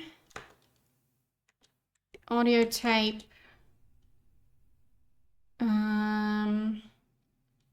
Handwritten note to Dolores about how he's going to be with Sandra instead. Bridge for You warehouse. Here we've got Blaze Wiener. Then the possible passwords. Got the whiskey. Note.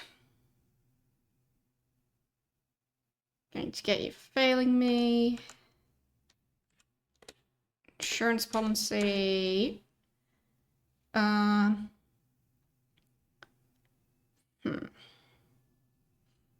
I don't think I need to ask him about the insurance policy with any other words than the ones I've already tried. Ledger.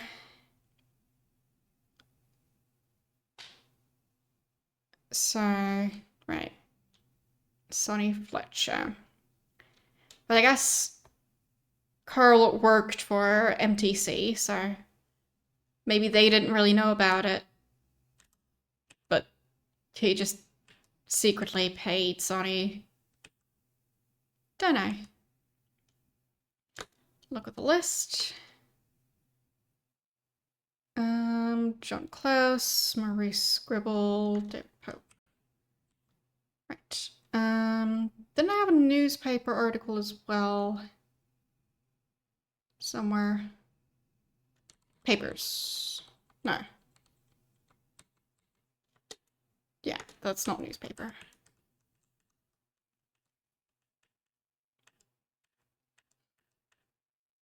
I don't see the newspaper article.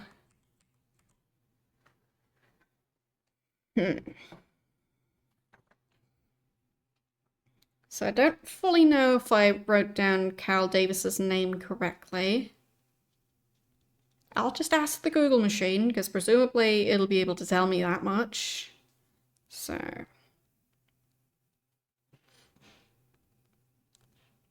any search results?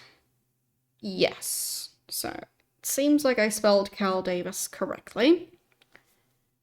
Good. I guess I could also try Maurice Scribble.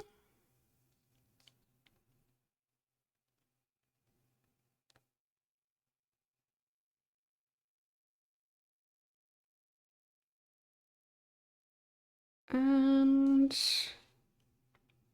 yeah, also spelled that right. So I guess it wasn't that. Actually, his name should be on this list. Yeah, Maurice Gribble. So seems right. Not sure what to do with the oil. Okay, got the green pass card now.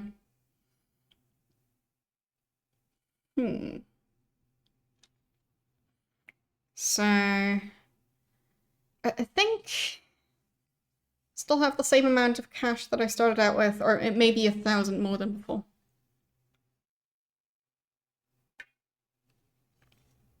Because I think I started out with 10,000 and now I've got 11,000.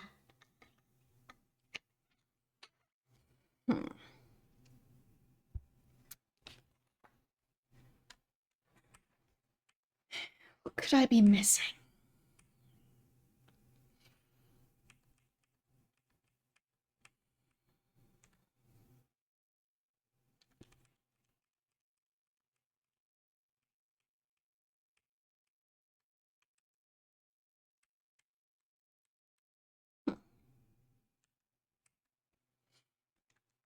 I mean, I don't know if I need to ask about things other than the ones listed in the manual. I definitely need to ask about people other than the ones listed, but like companies, projects, not sure if there's any that I'm missing.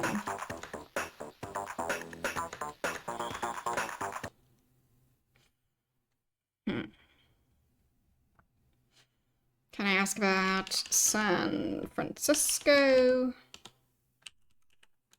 I think I spelled it right.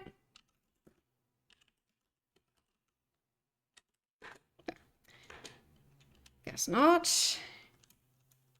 Ask about threat. Threatened. Murder.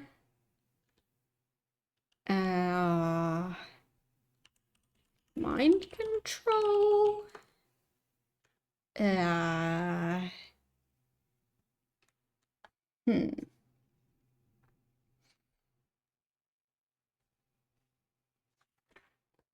think I already tried asking about Carl Davis. Yeah.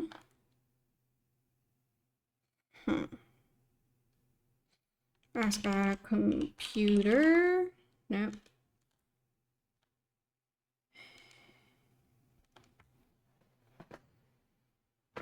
I don't know what the leader of the corporation is called. But I guess I can check the manual to see if there's any other information in there about, like, what I should already know. So...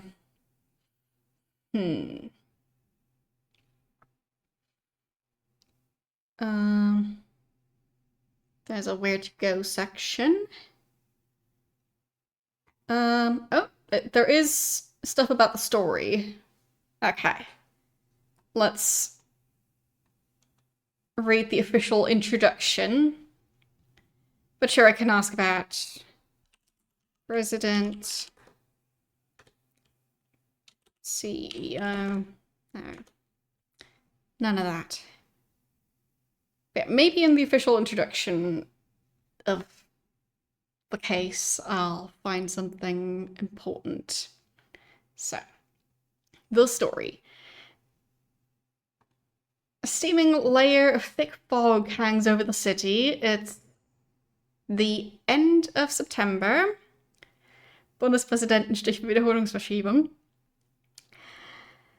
The weather report says the next few days will get warm, real warm. The radiation count should climb over 70. Very unpleasant. It's the kind of day that moves with the mercury thick and slow. Funny how the work drags out with the humidity.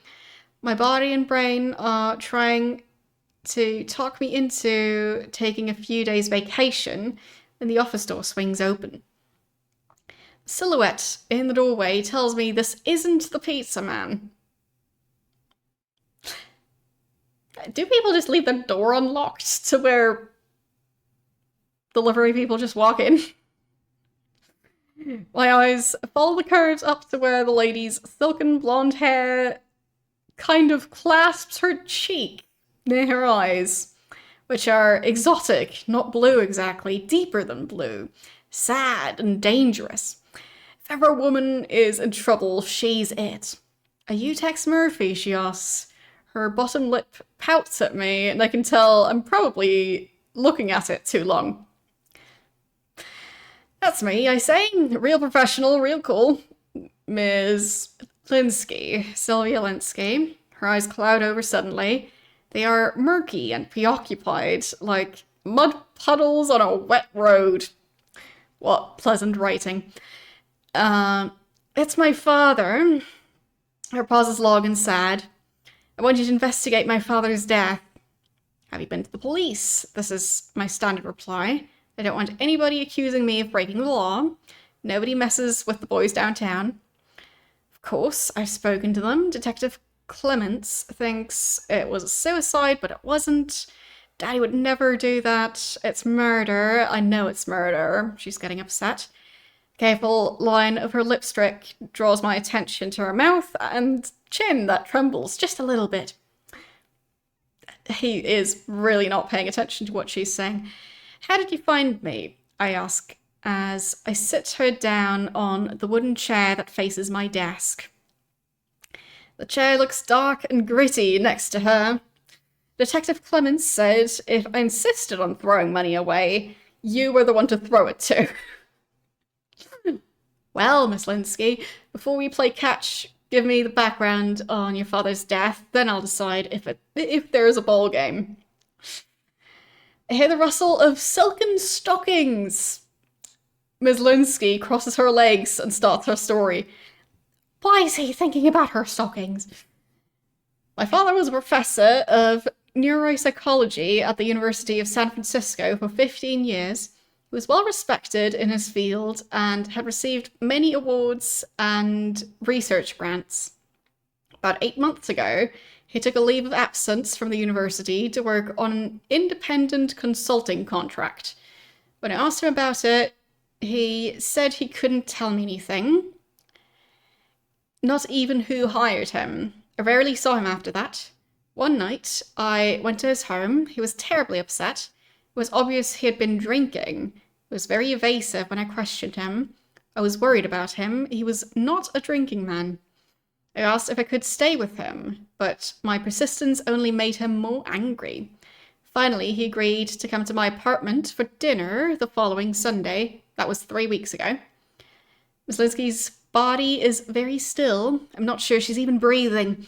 While she's looking right at me, her eyes, which are as shiny as glass, melt. 2 tears spill from them and run down her cheeks.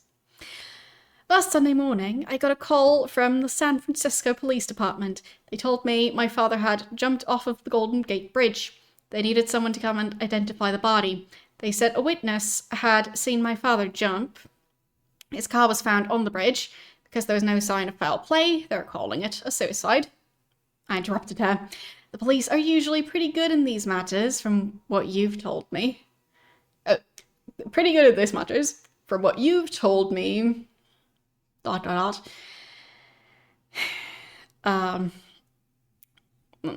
She goes, yeah, my father didn't do it. Her anger made her eyes viciously beautiful. He was in serious danger. Even if he had done it, he never would have done it this way. Why not? This game really wants to focus in on the exact details of... Yeah. Anyway, her anger faded. She uncrossed her legs and continued. As a child, he nearly drowned while swimming in the bay. From then on, he'd been afraid of water. He never went swimming. He wouldn't even go to the beach for picnics. One more thing, I found this fax note in his desk. When I went through his things, She slipped the note out of her bag across my desk. It read, Professor, you are right about these boys. They play for keeps. What's your step? SF. Did you show this to Clements? Yes, but he didn't consider it very important. He wasn't able to connect to anyone or anything. I just know whoever wrote the note knows what happened. I'm willing to back up my belief. Miss Linsky's hand went back into her bag. This time it came out with $10,000 in cash. I sit straight up. This is my life savings, she says. I want you to find out the truth. If it was a suicide, I want to know. I'll accept whatever evidence you find, but if it is a murder, and I know it is, then I want to know who did it and why. Her story wasn't convincing me that it was a murder, but it did pique my curiosity. So, did her face and her 10 grand? Okay, I'll do some checking for you. Miss Linsky, suddenly cool, straightened her skirt, offered me her hand. Thank you, Mr. Murphy. Oh, right, Tex Murphy, that's his name. I trust you will find the truth. She turned and walked out of the office and left me staring at the 10 grand. This is a lot of money in advance, even for my rich clients. My gut feeling tells me something is wrong. Maybe I'm just too cynical. Scribbled note to my secretary, dig up any and all information on Dr. Kurt Linsky. I'll start my investigation in the morning. Okay, and we've also got a newspaper article. Well, like Professor jumps to his death. Found dead. 11 at night. Yeah, I think that's the newspaper article the game started with.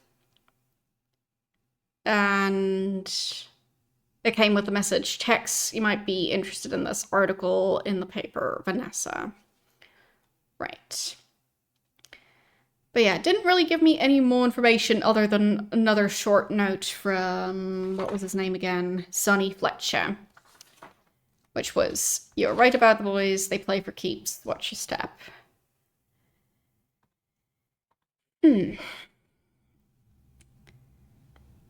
So...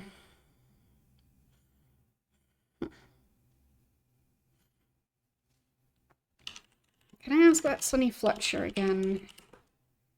No.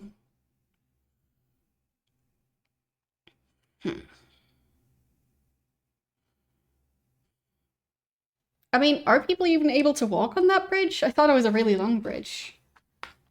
So I would have expected it to be like car traffic only and no ability to park there. But, I mean, maybe I'm wrong. But like, based on the pictures that I've seen, it seems like a really, really long bridge, so... Especially crossing that bridge in summer, I feel like you'd be cooked alive just crossing that. But, don't know.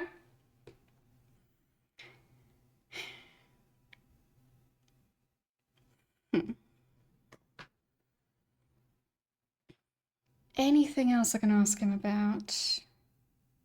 Can I ask him about Tex Murphy? No. Help you in any way I can. I'm happy to answer your questions. Yeah, true. There are plenty of people who don't stick to parking rules and stuff like that. So, yeah, true that. There is a pedestrian walkway. Okay. Yeah, just seemed like a bridge that long. At that point, they wouldn't really bother to add a pedestrian walkway. I mean, I've heard of many shorter, like, as in, like, properly short bridges where they didn't bother to add a pedestrian walkway. So, don't know.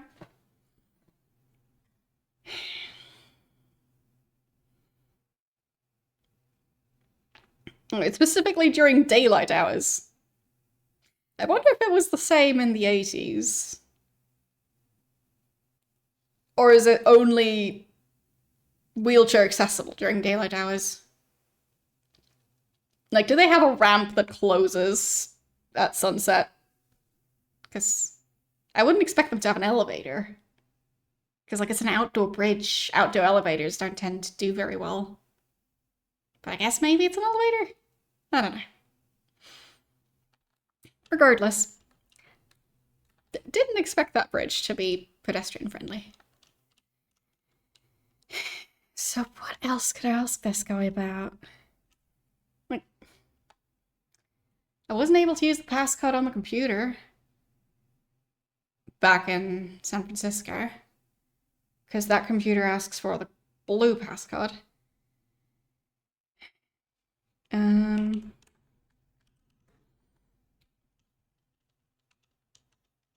Central computer. Can I ask about that?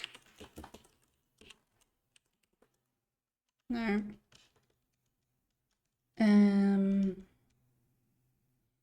Ask about phone, which has password. No. Ask about... I think I've asked about all the things now.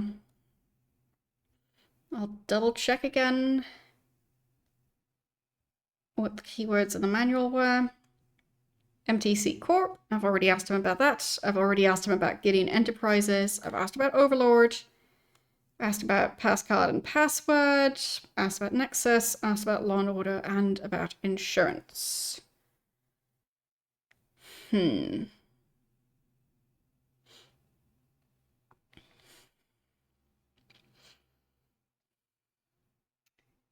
I missing any names?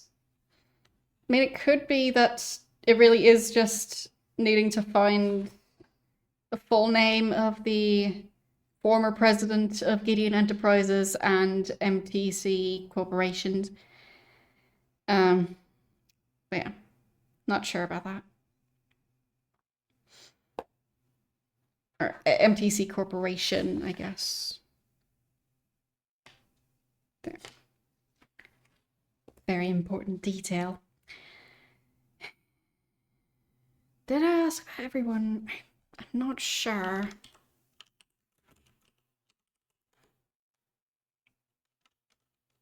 Maybe.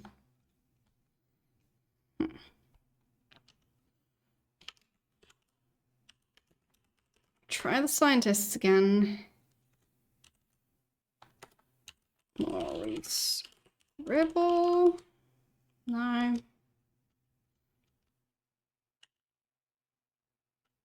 And John Klaus is him. Neuroscientist. Can I ask about danger? No. I'll try and ask about the corporation again. So, Management Training Center put me to work. It put me to work on a project called Overlord. Soon discovered my work had nothing to do with management training. Can I ask about management training? Did I spell it right? It's getting to the point where words are just turning into a soup of different letters. Because I've typed so many random phrases now. Can I ask about the university? I could try asking about the daughter again.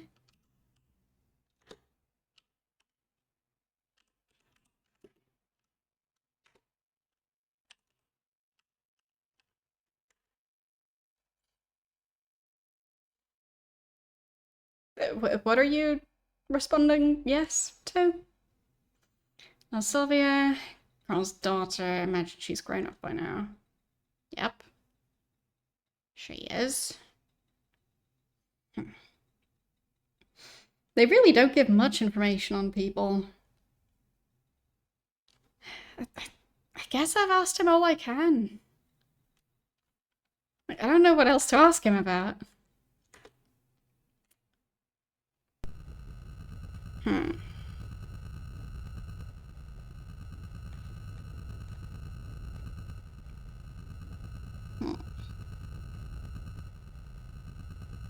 And he didn't give me any new words to ask people about.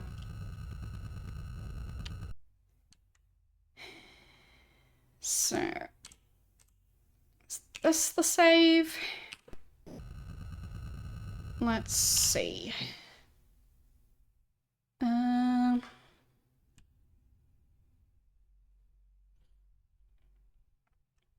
Yes, looks like it. Yep, got the green pass card.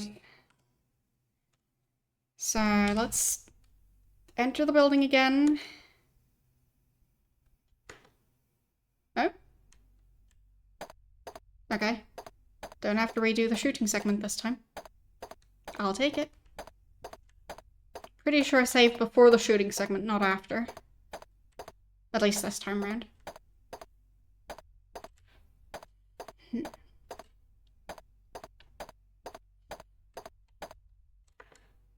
So, get the newspaper, because I forgot to do that earlier.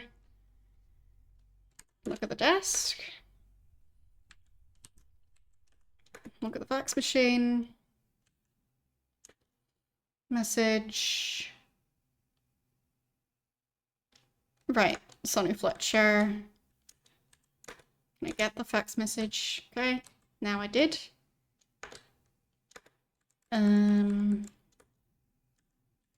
Maybe I just had too many items where the game forgot about some of them. I don't know. Blue pass card. Yeah.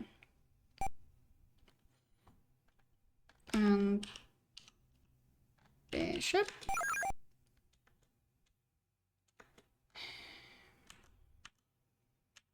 I don't know how I'd use the green one. Oh, right, there was something about him wanting to get the other passwords. I guess I can reread that part. Maybe it said something about how to use them once I have them. There. In order to stop the project, I will need to obtain all the passcards and passwords. But what to do once I've obtained them is unclear. Okay. So. And J. St. Gideon. Don't know what the full name is.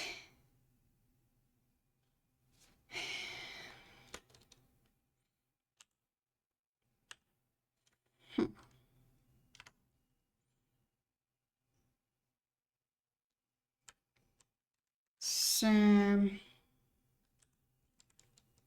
I do anything with the printer? Not really.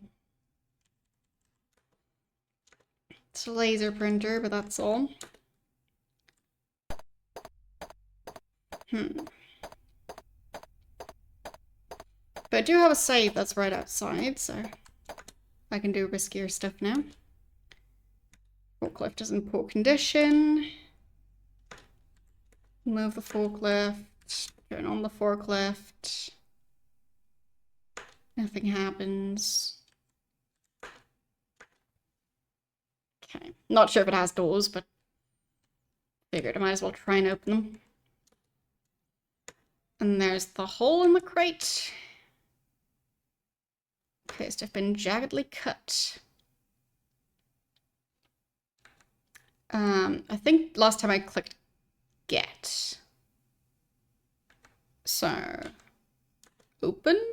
No? Move? Fine. There goes my finger again. So I'm not sure there's any other way to do that.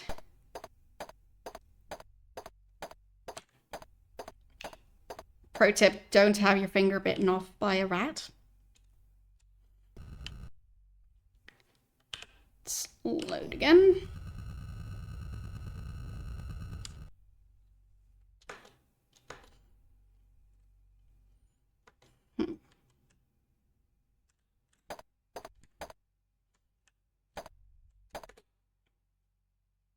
And look at the crate again.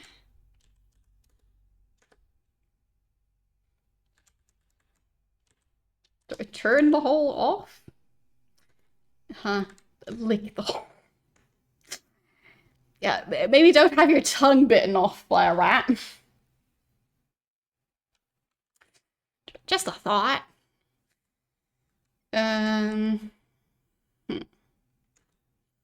Look at the crate. Get the crate. Move the crate. Open the crate. Lick the crate. Turn it off or on? No. No, I can't really use inventory items here. I can't even look at my inventory on the screen. So I think I can only look at the inventory while outside. Not indoors and not during conversations. So tried to look. Tried, I think previously it was get, which meant him losing part of his finger. Move meant him losing part of his finger. I'll try get, just to be sure. Yep, same thing. So that doesn't do anything.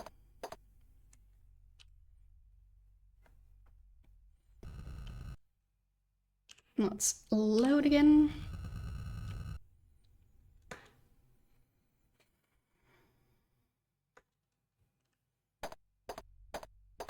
So not really anything I can do there. Maybe I can do something with the machine now. Alpha wave processor. Can I open the crates? No. Look at them. No. Oh, more ammo. I think part of the location resets, which is a bit odd.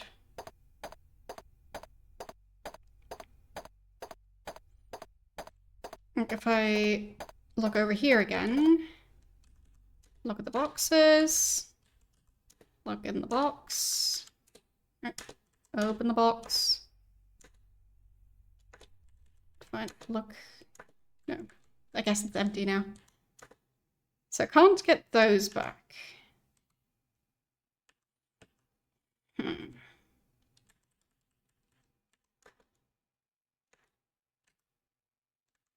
Vaguely remember there being something where I was supposed to use a crowbar.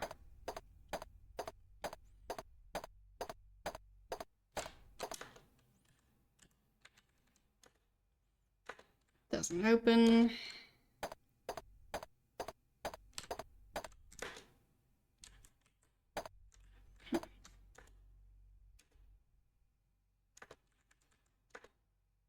Doesn't open. Tape again. And that's just masking tape. Open? No. Move? No. Get? No. Lick it? No.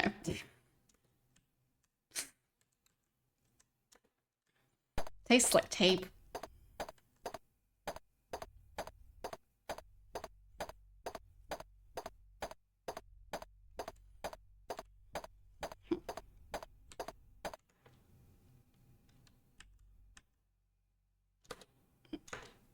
Anything about the calendar?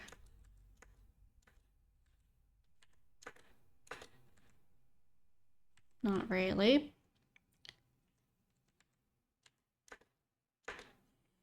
Did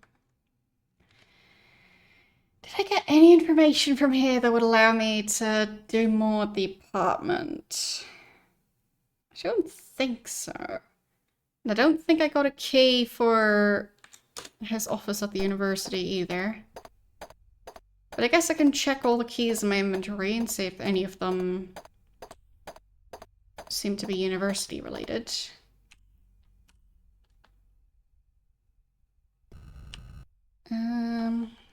Okay, look at that key. File cabinet.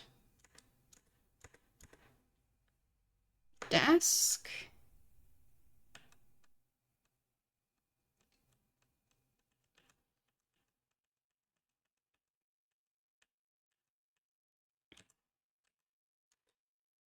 Safe.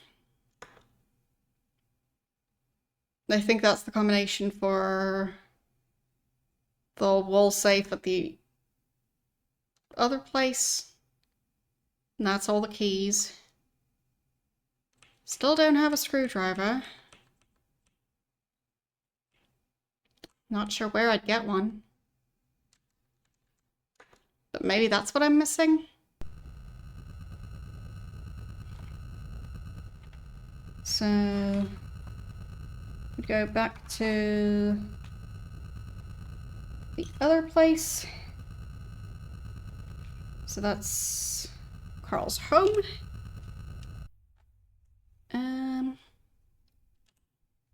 The code is 4660. There. It is still capturing my mouse. I'll just go and fix that. Since I now know for sure that this game does not care about my mouse at all. There. Let's not capture the cursor. Much better. Okay. So let's go to, well, his, I think it was like a 3-story house or something. He's apparently quite wealthy. So let's take off and go.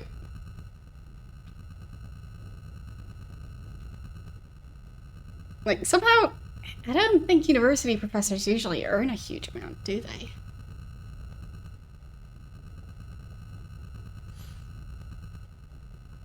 Also, do we know what happened to his previous partner? Because, like, Sylvia, I don't think she's Dolores's daughter. I'm not sure we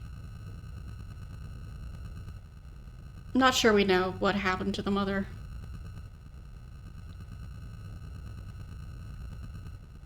Because the situation with Dolores seems more recent than that.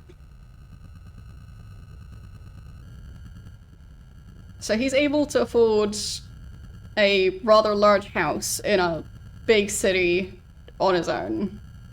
I guess maybe he inherited it or something.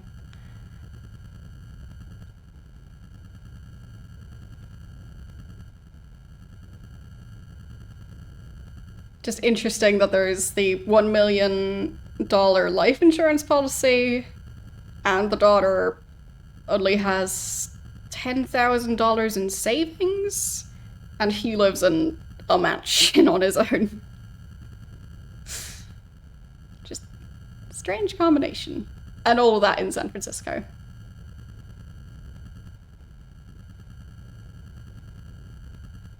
But I don't think there's a way to get to the other floors of the building, but I technically don't know. So maybe I just need to figure out how to go upstairs, if there is an upstairs. But I think I just need to investigate more. That slowed me down a bit too much. Let's get back down to the ground. And just the course. There. Off we go to his apartment. I I'm too impatient. Well, not apartment, house. House. Pretty sure it was specified to be a house.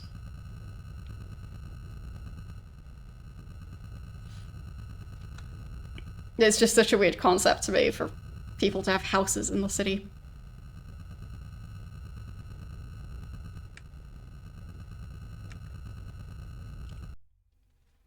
Okay.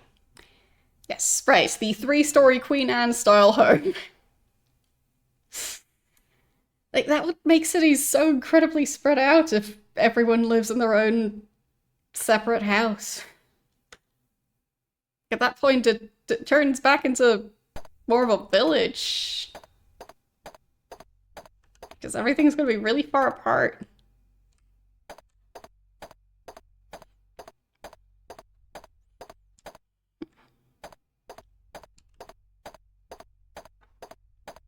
I haven't figured out where the screwdriver might be, if there is one.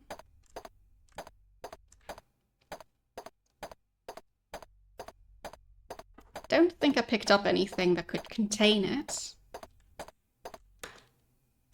Look at the bar. Open the door. Right, we've got a shoebox. Move the shoebox. We've got the switch.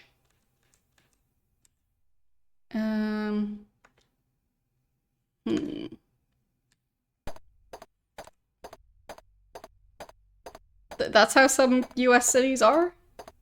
Them just basically being people living in their own houses instead of in apartment buildings? Alright. Strange concept to me. Like, of course there's gonna be some people who have the money to have a house in the city, but it seems like a pretty rare thing. Like, maybe at the edge of the city, but in the city center? How do you possibly afford that without being incredibly rich? Oh no, don't load. Save, if anything. There.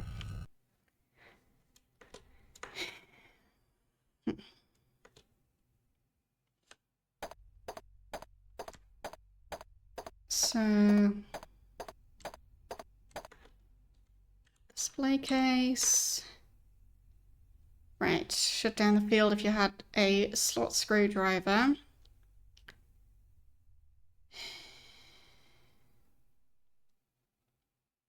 Look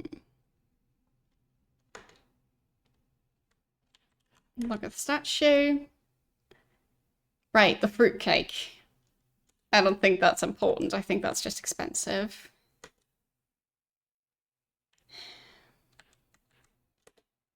So what am I missing? Trash can. Nothing there anymore. Is there anything left in the drawer? Nope.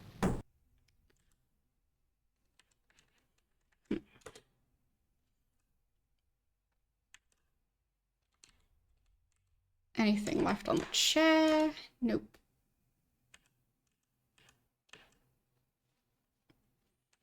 Already used the tape player plenty last time.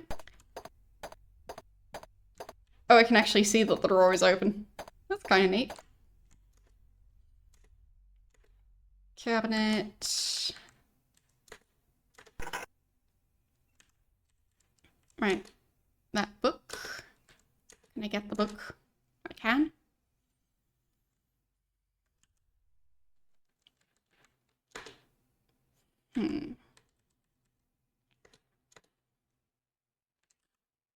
And let's open the safe again. Look inside the safe. Nope, nothing else. Move the painting back.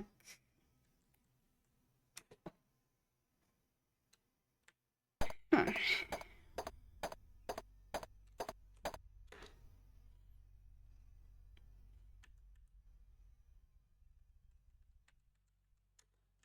I mean, maybe the switch would switch off the field? Or it's just to switch off the alarm once it goes off.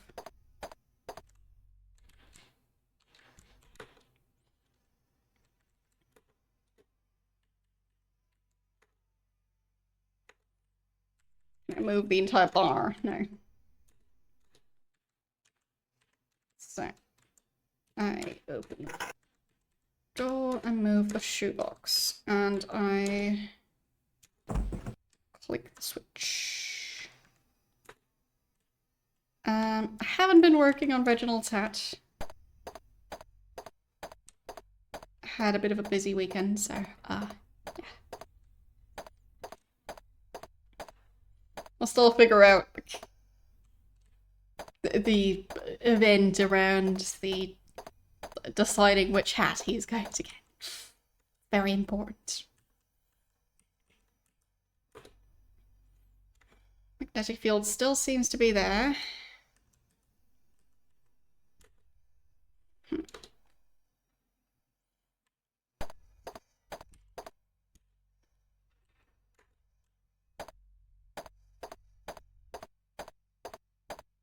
Depending on the hat, I'll have to get some new crafting supplies, so it's gonna be a bigger project.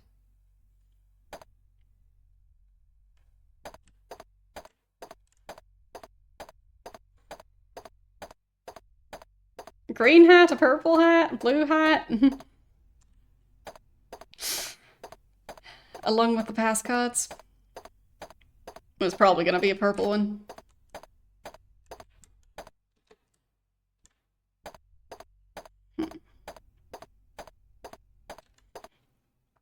I'll check the manual again, see if there's anything in there about going upstairs?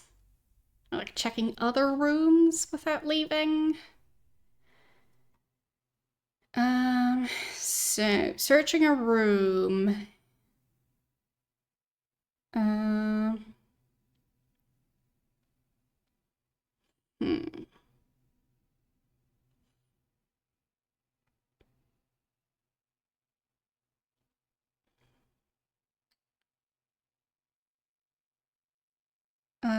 Take things with you. While searching rooms, you'll find things that are useful. Use get. If you get thrown in jail or killed, the items will be returned to their original locations. Well. But I guess everything just gets reset.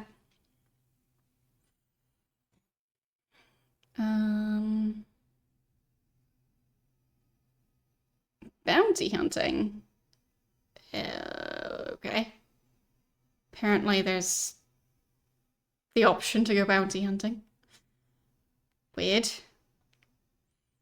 Playing tips. Be sure to spell everything correctly. Keep a log. Press H for help. Look for relationships between people. Ask about everyone's name comes up. Remember to spell it right.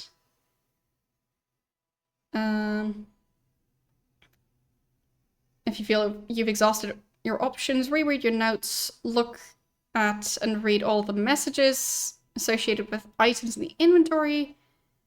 Go back and question suspects.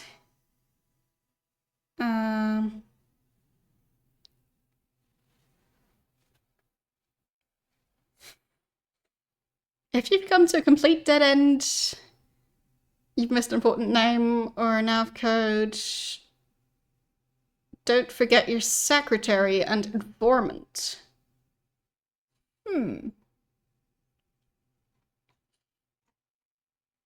So is there a way to contact them?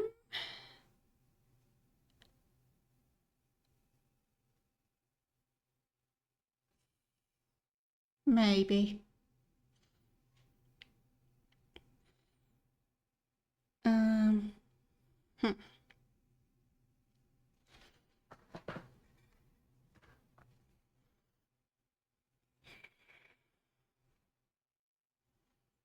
Don't know how I'd contact Vanessa. Oh, there. call them on the video phone by pressing V or L from your speeder. Okay, I guess I'll be doing that. Because I do feel like I exhausted all the reasonable options.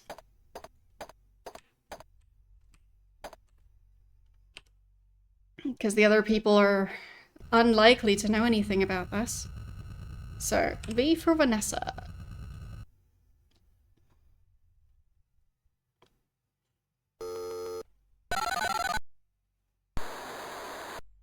Well. What's up, Tex?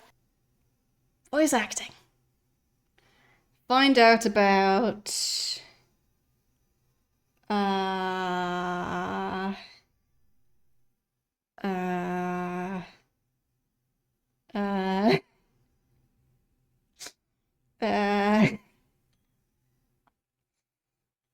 Hmm.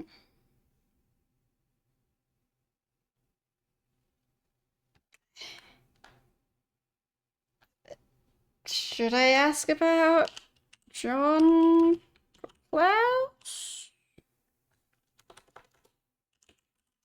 Can't help you there. Okay. About Nexus? Can't help you there. Sure, I'll ask about Blaze Wiener. Can't help you there. Fine. Ask about Karlinski. I'll check it out. Okay. Ask about... Did I already try John Klaus? I think I Can't did. help you there. Yeah. Yeah. Sylvia. Linsky. I'll check it out. Okay. Ask about... I don't know. Sandra Larson? I'll check it out. Okay. Can't help you there. So... Escape. She'll check it out. Incoming fax. There we go.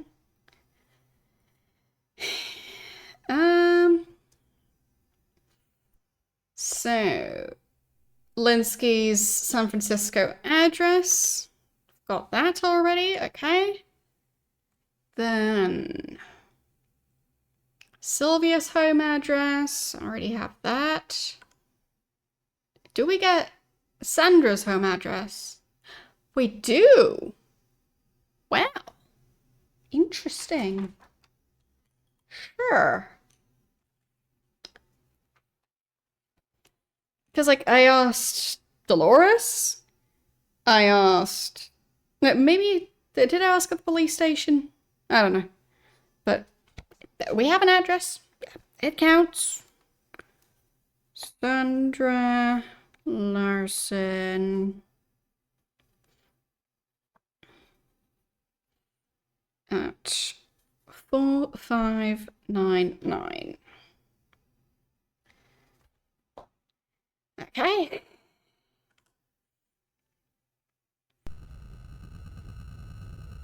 I'll just not ask about anyone else at the moment. So let's just try and go to her address. 4599. Okay.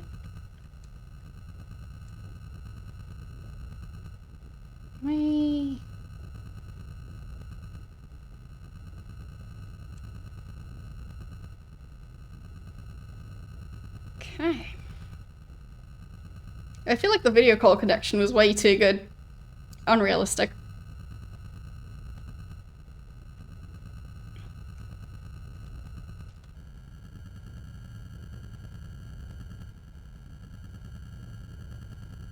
I feel like audio and video tend not to be that clear. Because everyone's always on like a bad Wi-Fi signal. So yeah. Video was too smooth, audio was too smooth. Didn't cut out nearly enough. There wasn't nearly enough, hey, can you hear me? Is my microphone working? Because that's the most important part of, well, at least video calls. Phone calls tend to be more reliable in that regard. Still weird to think about how Skype has now been closed down. Oh well.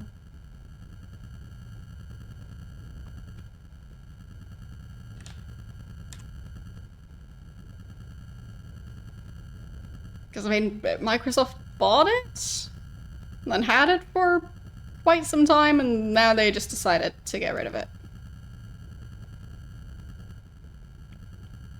Well, I guess everyone you call has perfect internet connections. I mean, I've been having ISP issues myself, so.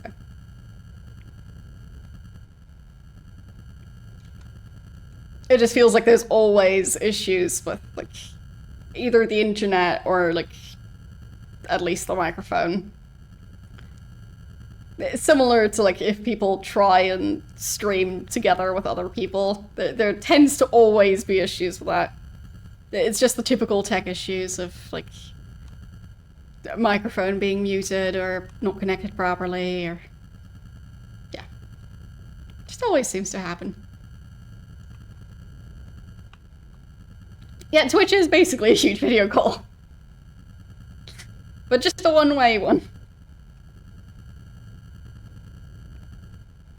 But I guess on Discord and a lot of places you probably could do a video call where one person is like doing a video call and the other person doesn't have a camera or a microphone, so they just chat. Which is kind of that.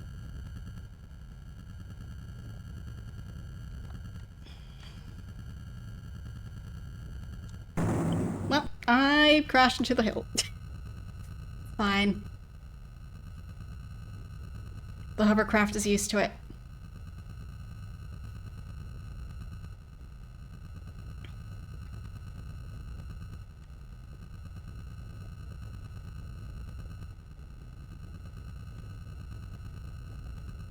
Yeah, not a huge fan of Discord. No, of Teams instead of platforms like Discord either. But then again, Discord might also be changing at the moment. I read an article about how supposedly they're gonna try and increase the amount of advertising, and they may be moving towards becoming a publicly traded company. So we'll see how Discord is gonna change. But I am slightly worried, at least.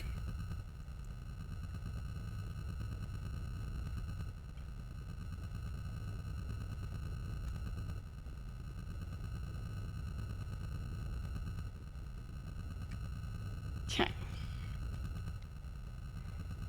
Let's save.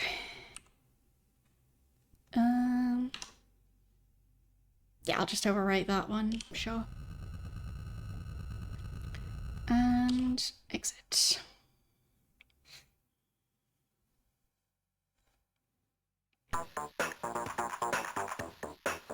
Oh.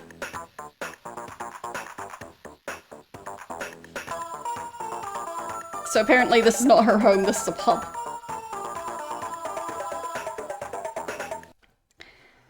You prefer Zoom? I mean, I haven't used Teams, I think. But I have used Zoom and some other, like, less mainstream apps as well.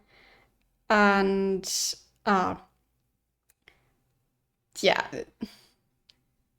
No, not a huge fan of any of them, really.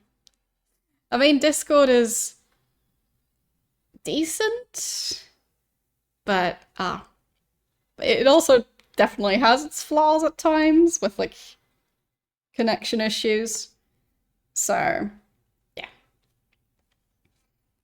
Yeah, I feel like all video calling apps, they're just a bit iffy.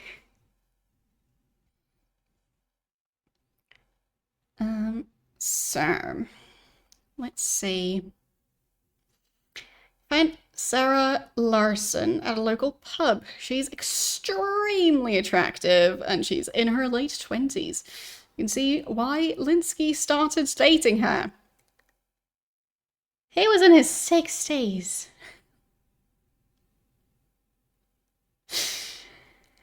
All right.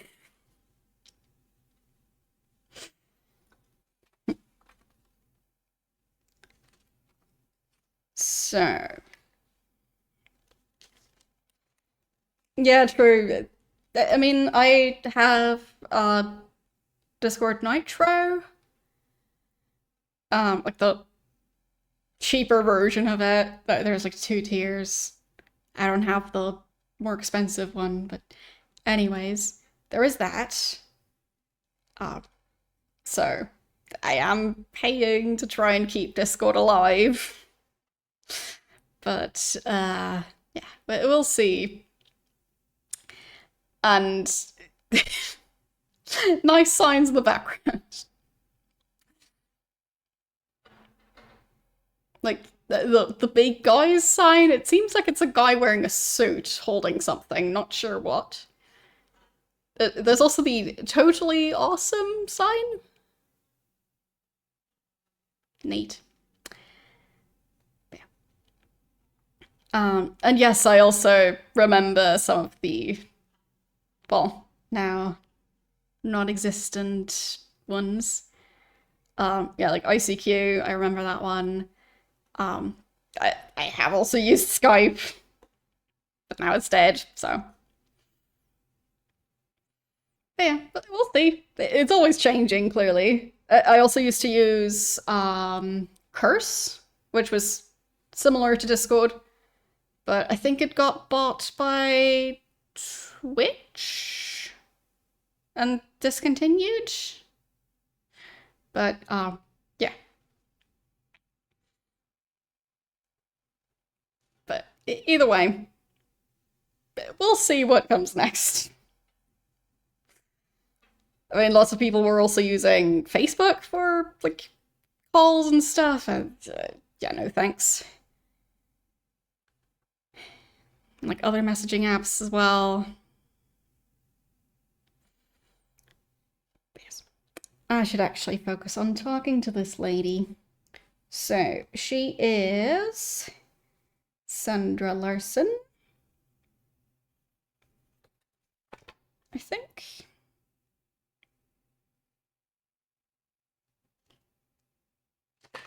Yes. What does she know about Carl Linsky? Carl and I started dating about 2 months ago. I was heartbroken when I heard of his death.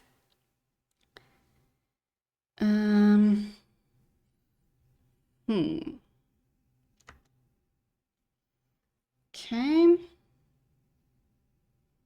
So she did hear about the death, about Sylvia Linsky.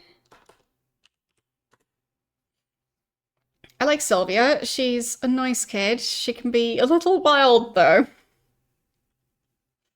Also, a nice kid. So, she's like in her late 20s. How old is Sylvia? Like, early 20s? She lives alone, has 10,000 in savings, and is hiring a private investigator about her father's life insurance policy. She doesn't strike me as like a young teenager. So I think she's probably also in her 20s. So seems a bit odd to use the term kid to describe someone who is actually quite close in age. But yeah. Let's see. Ask about John Klaus. No, don't know anything about that guy. Dolores.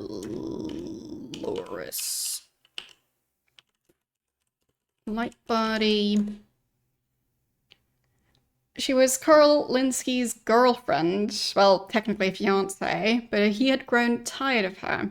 Carl started dating me and said he was going to call their engagement off. Yet, exactly, engagement.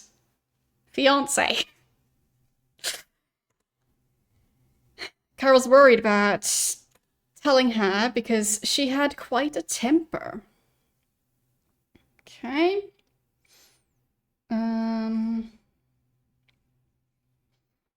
Ask about insurance. No. Ask about Peter Doll. Nope. Ask about herself. Doing fine, but Carl's death is still a shock. Ask about Sonny Fletcher. Nope.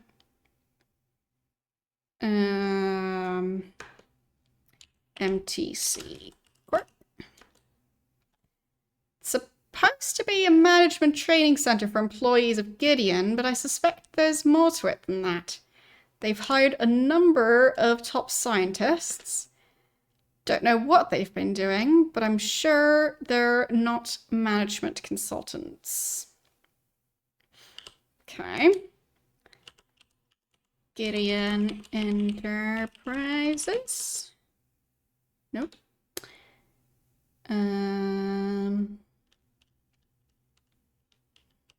Did I spell it right?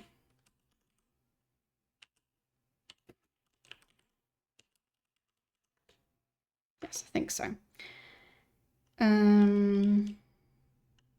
Nexus. Overlord. Never heard of that term before. Sure you haven't. Lighten up. I'll tell you what I know.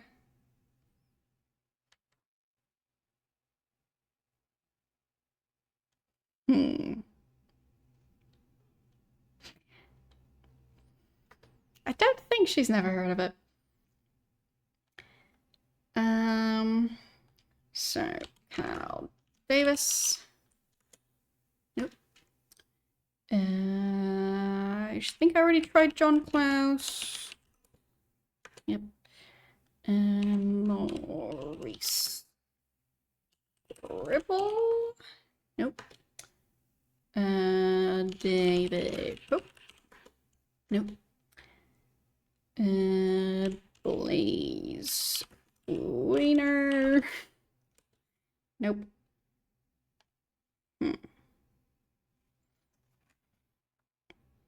And already asked about the insurance. I guess Steve Clements. Nope. I guess the other eyewitness, just in case. No.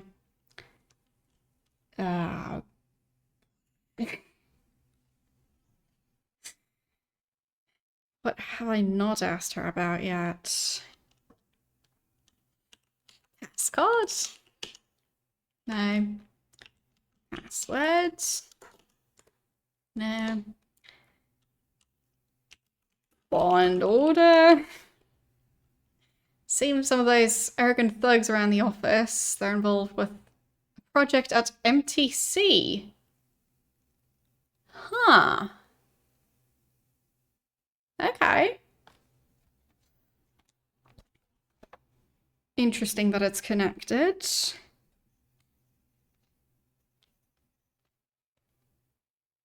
So she thinks the Law and Order group is connected to MTC. Okay. Really not giving me much information there.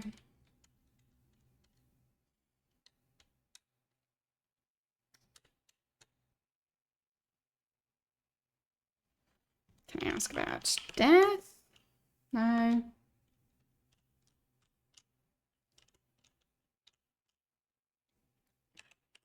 Money? No.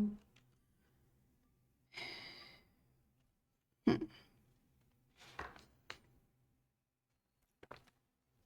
think I already tried asking about Steve Clements. Guess I can ask about Ron Richards. No. Okay then.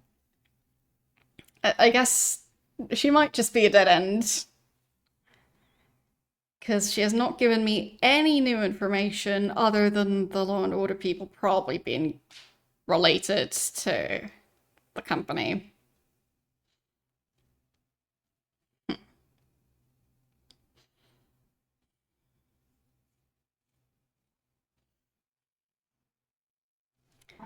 But the answer about Nexus, or no, Overlord.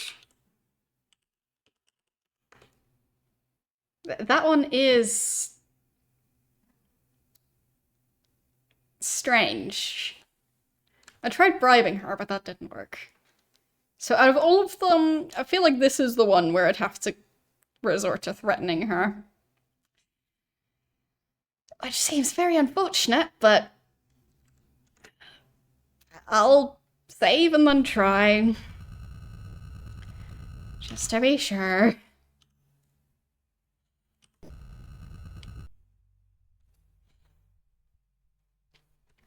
Because she does seem to know about it, but she's not saying anything. So... yeah, I think she's turning away to smoke. But, yeah. Overlord.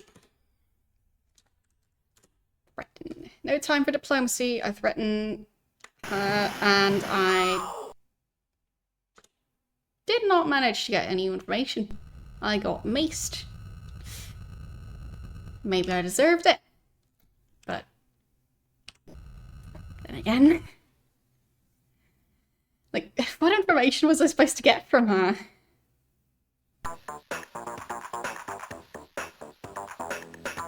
Like, it's so weird that she goes, I don't know anything about that, but she says it differently.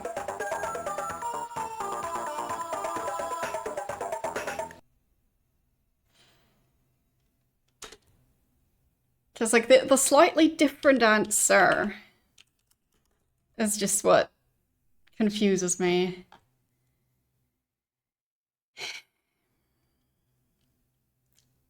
Like, this is just suspicious.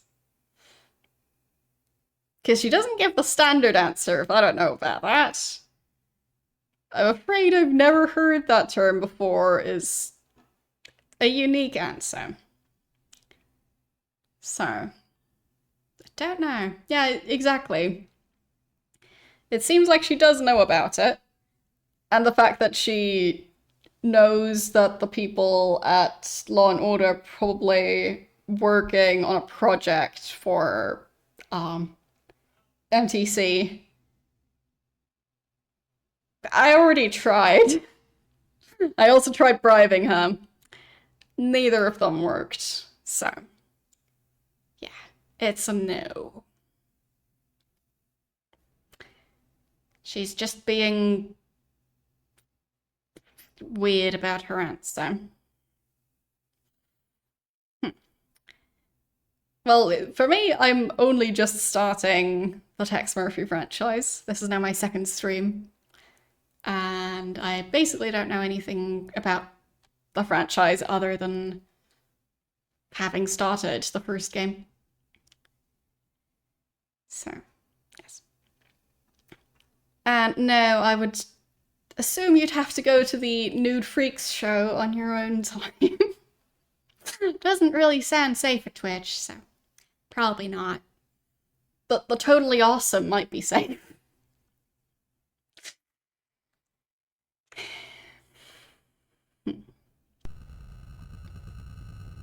Yeah, maybe that's why nobody else gave me the information about where to talk to her, because she doesn't really have any useful information at this point. So, guess we'll try another call and ask about people. Yes? Have I asked about Blaze Wiener yet? Can't help you there. Okay, she doesn't know about Blaze Wiener. How about Gideon Enterprises? Look for my fax. Okay. She does have information there. How about David Pope? Look for my fax. Okay. And Maurice Gribble? Look for my fax. I'll look for your fax. Overlord. Can't help you there. Nope. Sonny Fletcher. Can't help you there. No. Hal Davis. Look for my fax. Okay. So now I should have more information. Because nobody else seemed to know about these people. I am waiting for her fax. Something wrong with the fax machine? Is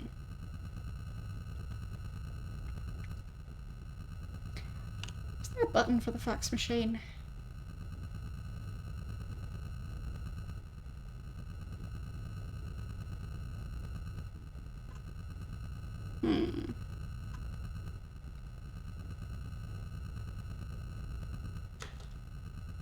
I mean, I can move out of this location. Oh, incoming fax. While driving. Okay, we got some information. So.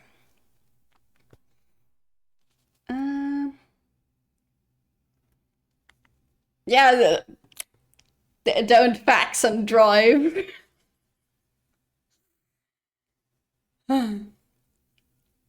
Gideon Corp is a large company involved with electronic surveillance equipment. Here's a newspaper article I found. Gideon Enterprises, a local San Francisco corporation. That's the location. So 4650. I don't have that on the list yet. Gideon Enterprises. Okay. 4650. Has announced they've received a $500 million government contract to develop 3 new surveillance satellites for the government. Gideon specializes in the development of high-tech computer and electronic surveillance equipment. The company was founded in '97 by, well, it once again doesn't say his full name, J. St. Gideon. Mr. Gideon is now retired and has turned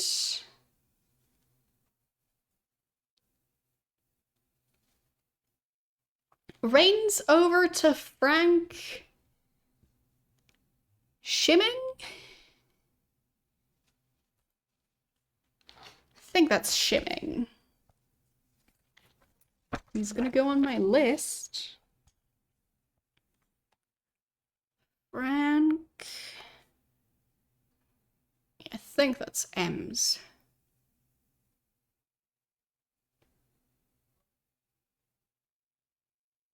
Or is it H's? No.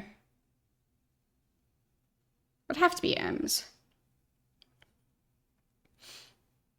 But if you look at the line below, like chairman, some of the letters are a bit wonky looking. So not all of the M's look the same, but I do think it's shimming. And it's very important to know how it's spelled, because I'll have to write it a lot of times. And he is president and chairman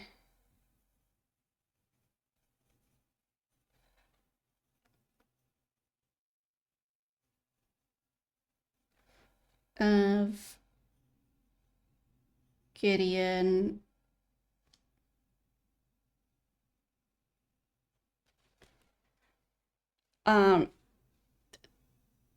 really? Wonky letters on fax? I never really noticed. But I didn't fax that frequently, so.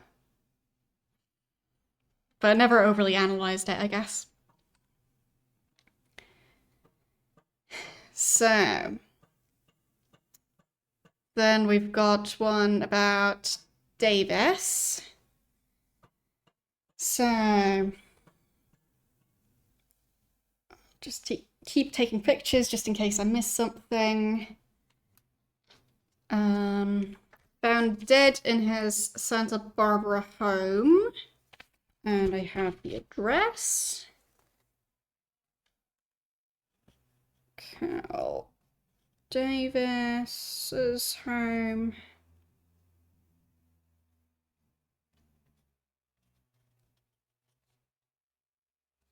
Okay. 3720. Found dead on Saturday. Cal Davis, who coincidentally had been a professor at the University of California at Davis. Huh. Is Davis a location? He died of an overdose of cyanide 631 or 631. Not sure if that would be a specific type of cyanide. I don't know. According to the police detective, Smiley Monroe? Okay. Guess I'll write down his name first. So we got Smiley Monroe.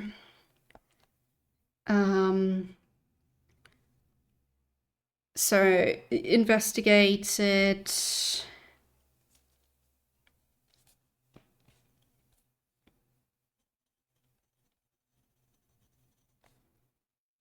Carl Davis's death. Okay. And the location is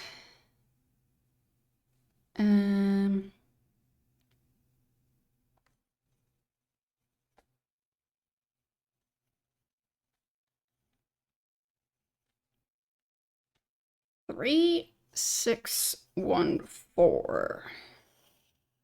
Okay. I've run out of space on my locations list, so I'll have to make a new one. Okay.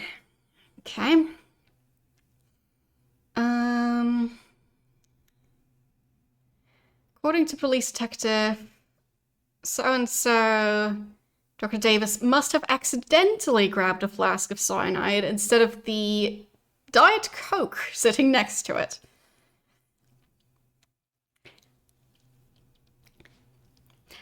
And that's why you don't put random things in unlabeled containers.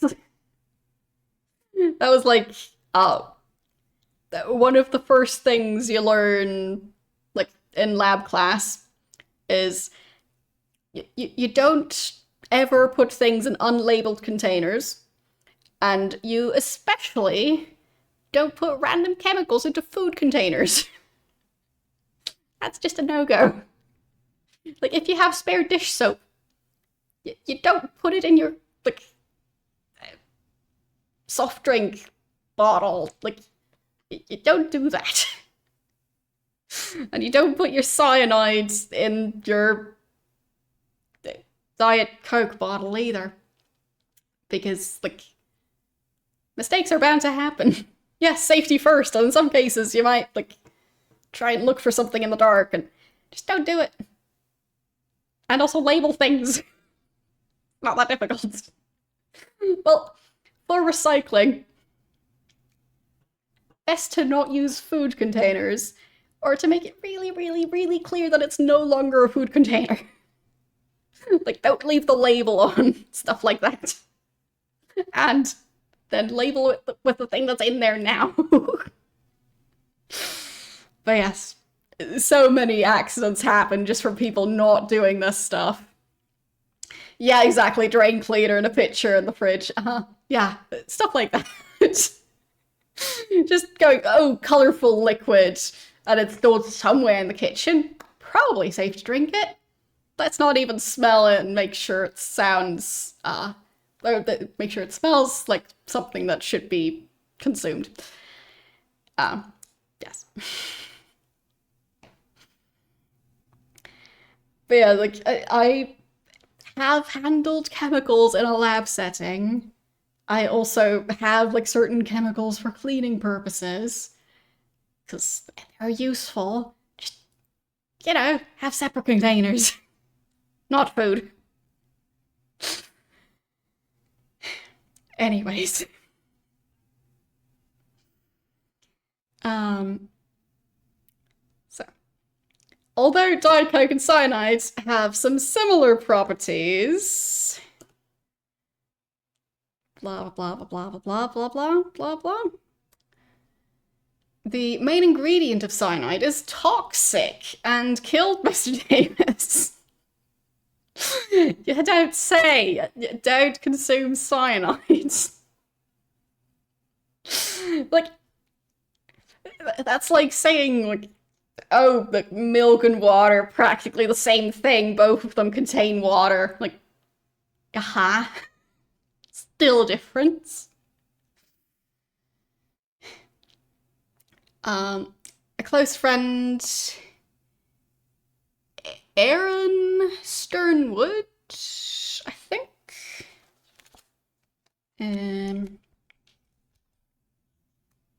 Aaron with 2 A's. Names that start with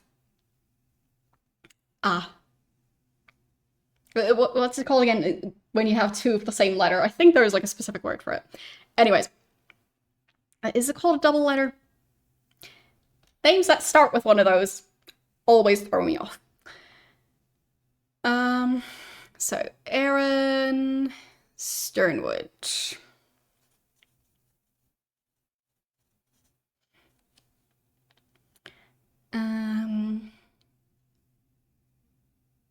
So that's a friend. Friend of Carl Davis, and he found the body. Okay. I don't think it's called an alliteration. I had to spend lots and lots of time analysing poetry. Last time I checked, an alliteration did not refer to stuff like the name Aaron starting with 2 A's. Anyhow, can't believe it. He never drank poison before, He should try to be more careful. When I found him, he was gasping for breath. He mumbled some chess term and then he was gone. Said Sternwood. Funeral services are pending. wait a second. Does Aaron not know about the death yet? Because if his response was, he should try and be more careful, like, as in the next time? Like, I don't think he survived this. Anyway, sure is some interesting information.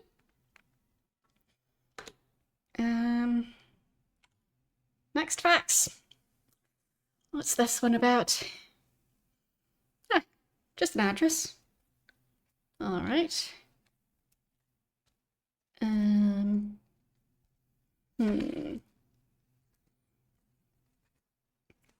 Okay, I'm going to need more space to note down addresses. So I'll continue on that.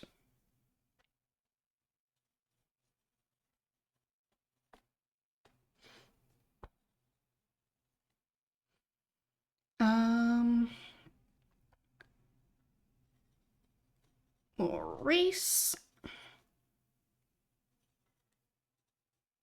Gribble, who lives at 8231. Okay. And another fax.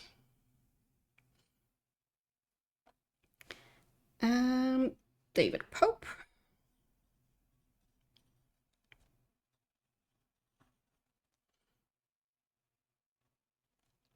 Who lives at 6211.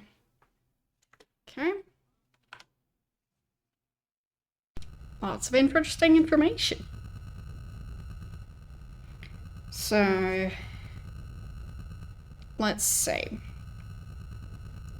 We've now got an address for Gideon Enterprises, for Cal Davis's home and the police officer who investigated the case.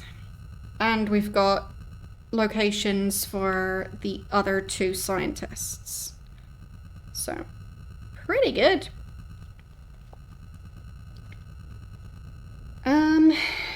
I guess first we go to Gideon Enterprises.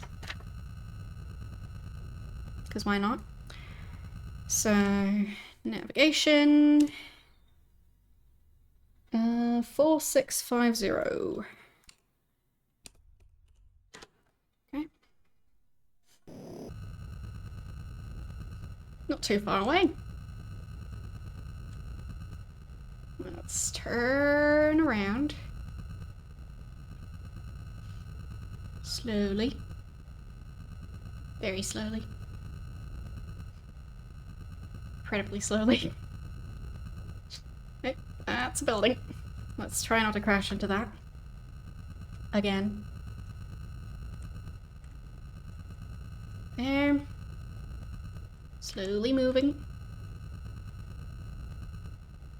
Is it going to be on this side of the hill? I don't think it is. I'll make sure to not crash this time.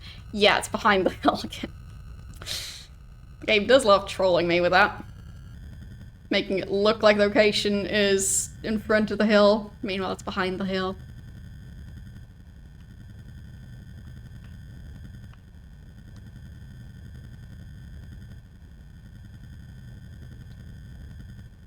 So... almost over the side of the hill. It's a bit slow. But let's speed up a bit. Okay. Should be past the hill now. And we'll have to slow down soon, but not quite yet.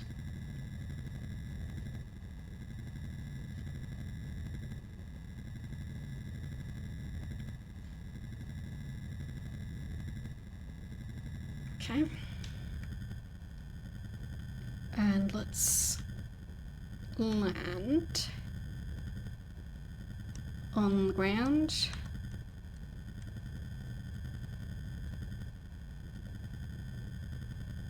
There.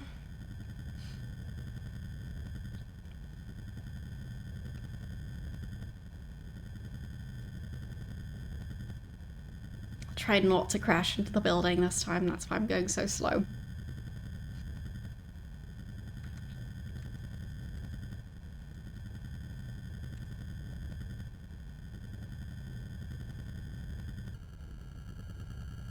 Not slow enough. No, no, no, no, I went past it. Okay.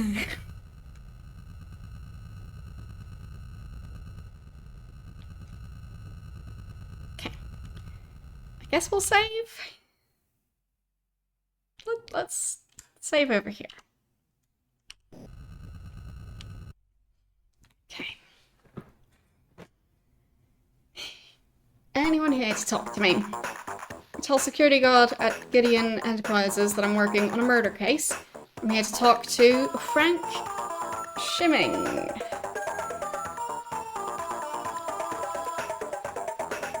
I get to talk to the boss guy. He leads me to the elevators and tells me to go to the 67th floor.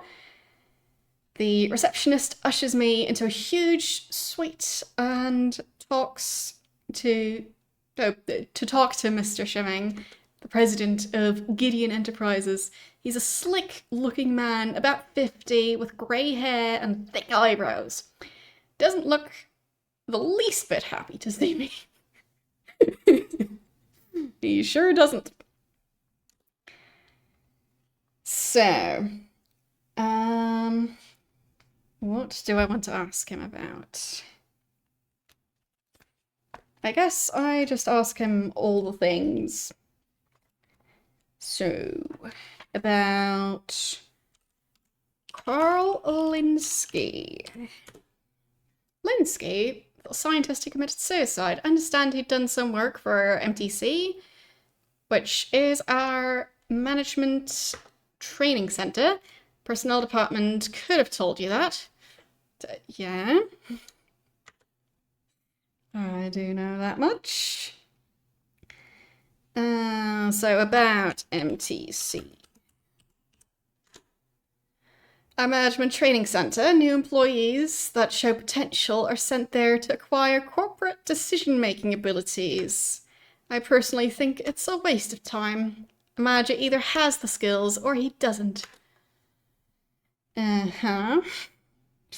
So, anything about Dolores Lightbody?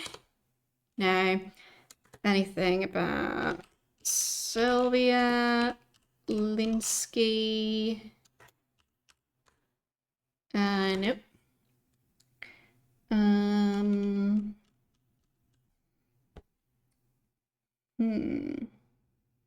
Anything about John Close?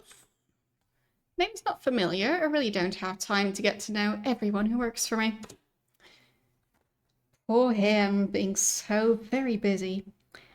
Anything about Carl Davis? Couldn't possibly know every employee who works at the companies I manage. Surely you have something better to do with your time than bother me with your trivial questions. Do you know about Sonny Fletcher? Nope. He does know the other ones work for him. Because he knows the difference. Maurice Gribble. Did I spell it wrong?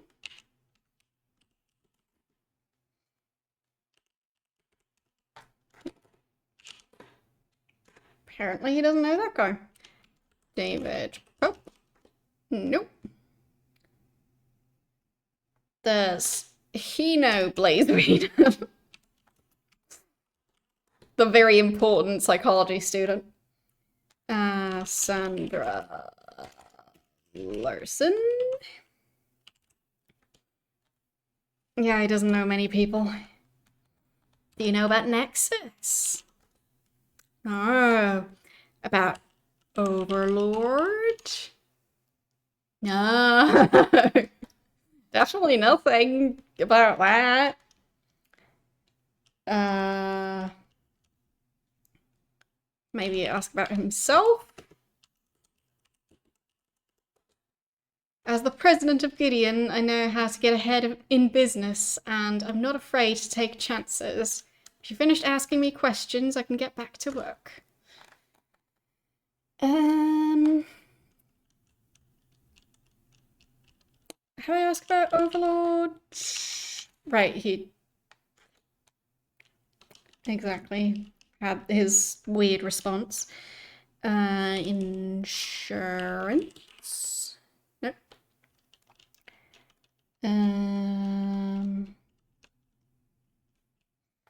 Ask about Gideon Enterprises. Companies involved in the development of electronic surveillance equipment. Obviously, a man in your line of work doesn't have any formal engineering education, so talking to you in specifics would be a complete waste of time. He's so friendly.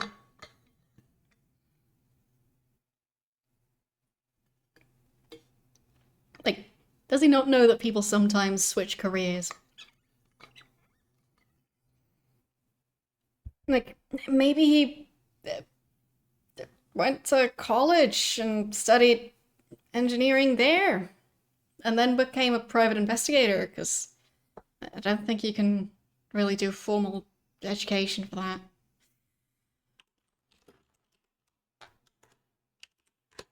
I think your IQ and my 7.5 hat size are probably the same.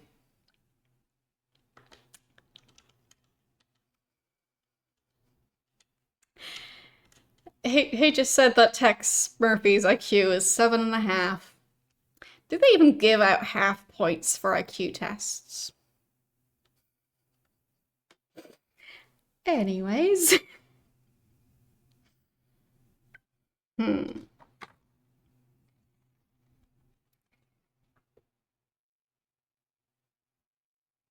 Also, now I know his hat size. So, I can get him like a very silly looking hat now. Like maybe like a jester's hat type thing. He'd look great in that. Anything else I want to ask him about?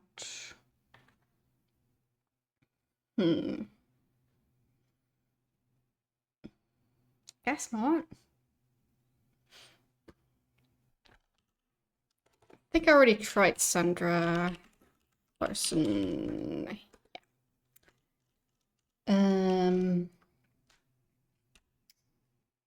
So kind of out of ideas. So I guess we move on to the next person, which is probably going to be quite a while away. Can I ask him about chess? No? Doesn't know anything about that? Guess not.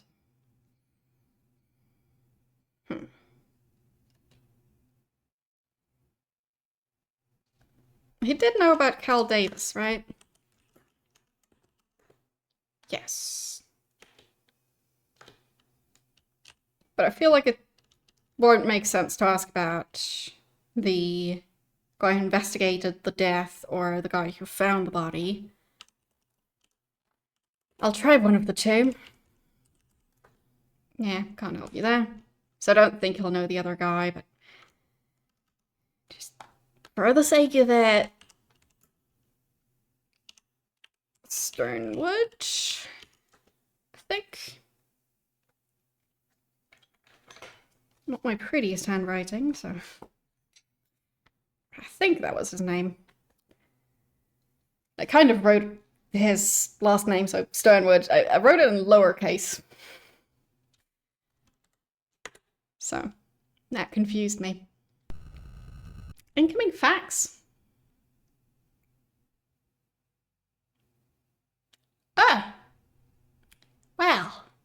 From a concerned citizen. I am so surprised. Get off this case or you'll be sorry. Okay.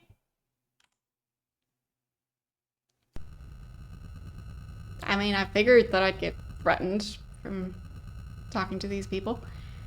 I do hope it won't softlock me or something, but other than that, I'm not too worried. If it does softlock me, then that's mean. So, I have been to Gideon Enterprises.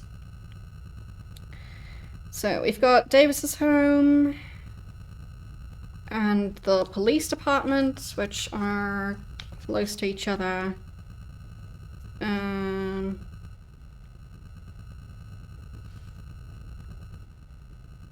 And Gribble and Pope live pretty far away, so maybe I'll figure out if I can move any faster. Yeah, toggle warp is W.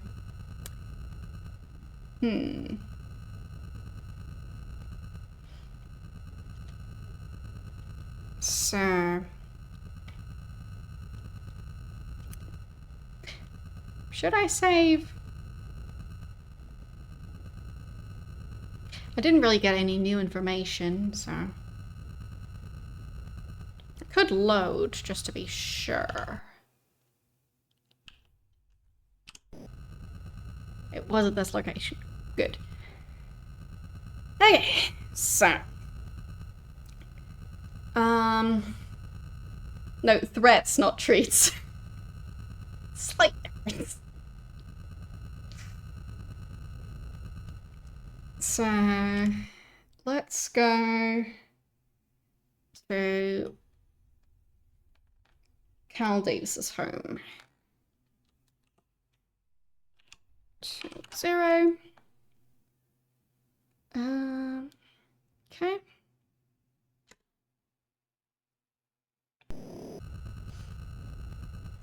Yeah, the best not to hand out threats for Halloween.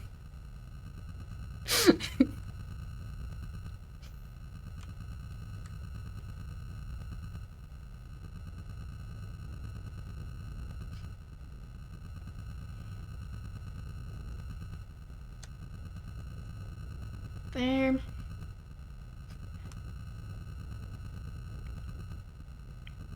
Because, I mean, the phrase is trick or treat, not trick or threat.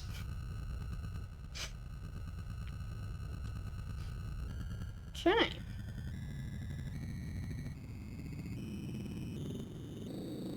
Yeah, exactly. Trick or threat. Either they play prank on you or you threaten them. What a lovely exchange. So, oh, there, that's warp. Is that gonna be autopilot? Probably not.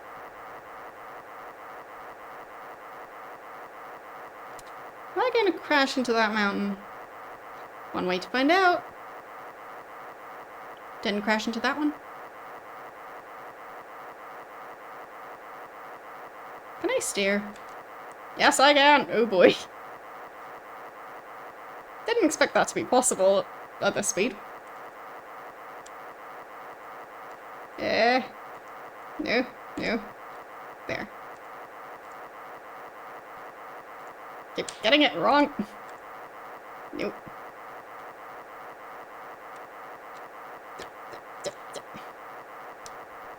Okay. No. Keeps changing. Stay. But we'll get there.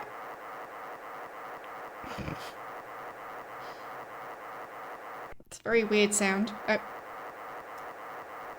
Audio glitch.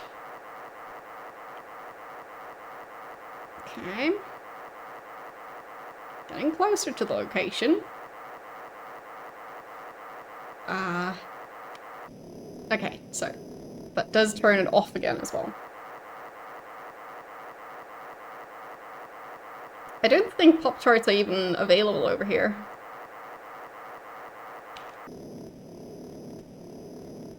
I always think it's kind of interesting how different the food that's available tends to be between different countries.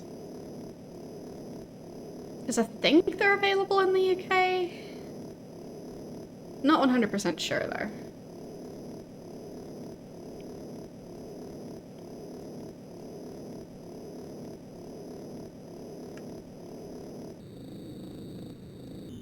Yeah, I'm not sure I've eaten one. I know I've eaten a Hot Pocket, and I kind of tend to mix them up in my mind. But I might not have had a Pop-Tart.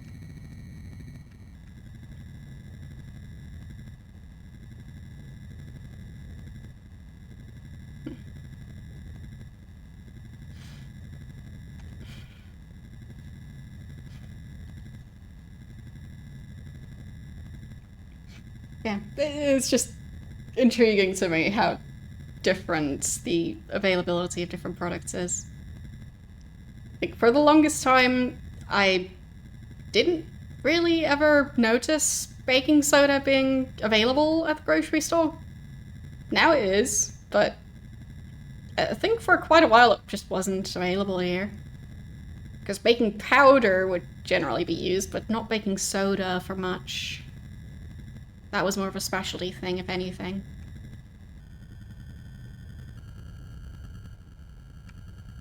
So, just interesting how that works.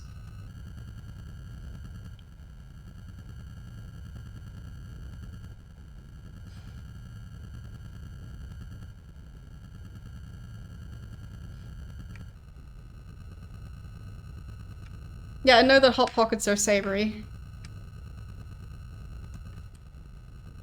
But I think it's still both of them being kind of like a pocket of dough with filling, but might be wrong.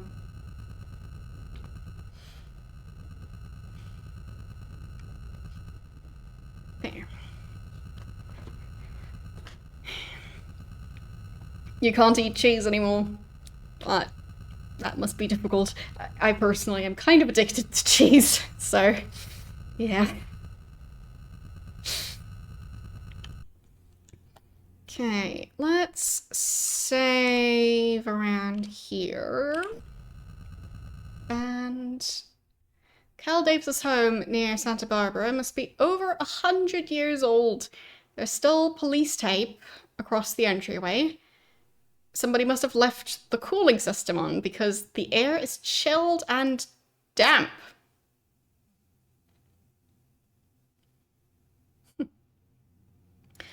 I do know that it also has other names, but my point is that over here it was usually baking powder that's used in cooking, not baking soda. So baking soda just wasn't widely available for quite a while. But I think it might have changed, because now it's available, but like for quite a while, like I didn't know that baking soda was different from baking powder, and it seemed like a lot of other people also didn't know. Because they weren't both available. Or at least not to the extent that people would know about them.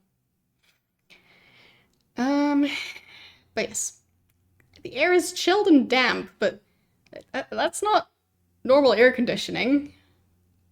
Because usually that would dehumidify. Exactly. So that's throwing me off a bit. Because, like, if you just cool down the air, you're gonna end up with 100% humidity really fast. You know how condensation, like, in a freezer, like, tends to be on the back of the... Or, no, in a fridge, tends to be on the back of the fridge. In some cases, it even freezes there. That's because of humidity being dependent on the temperature.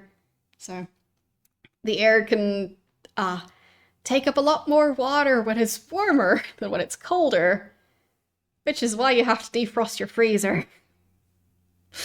Because at that point, it can't really take up much moisture at all. And then it just condensates and freezes.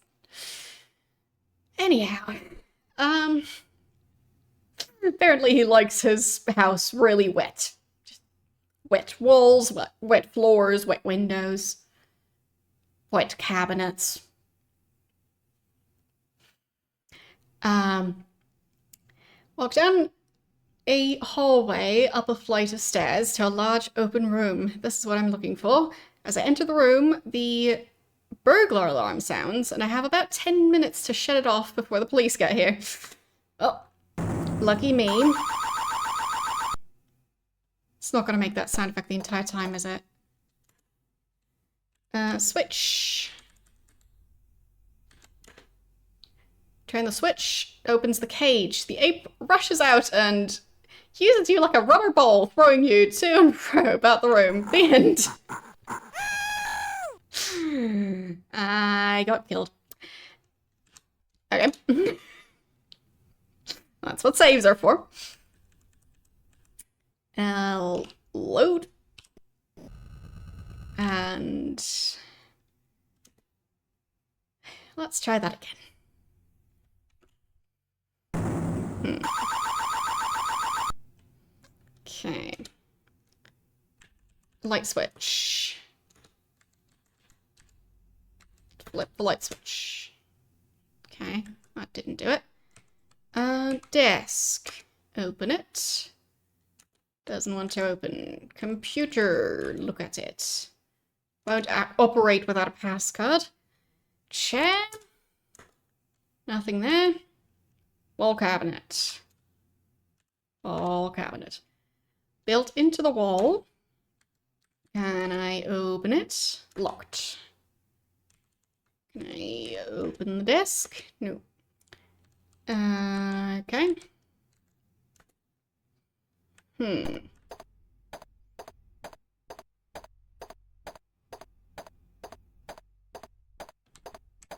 Maybe something around here. Look at the cage.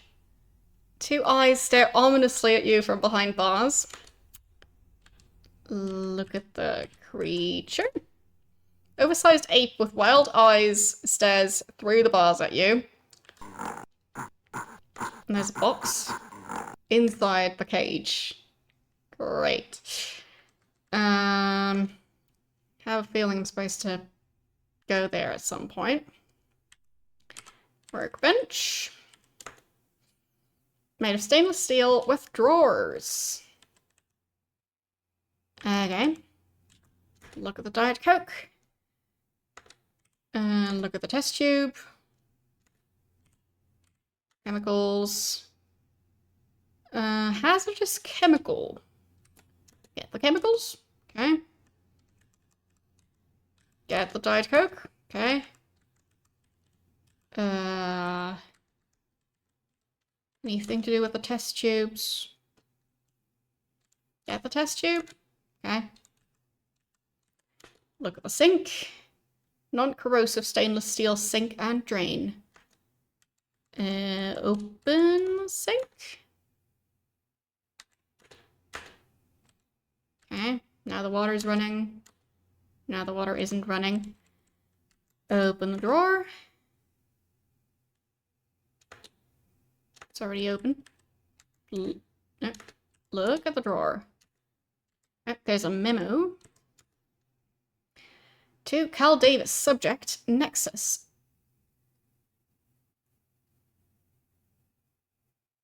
September password, coded word. That one. I think that's checkmate. Okay.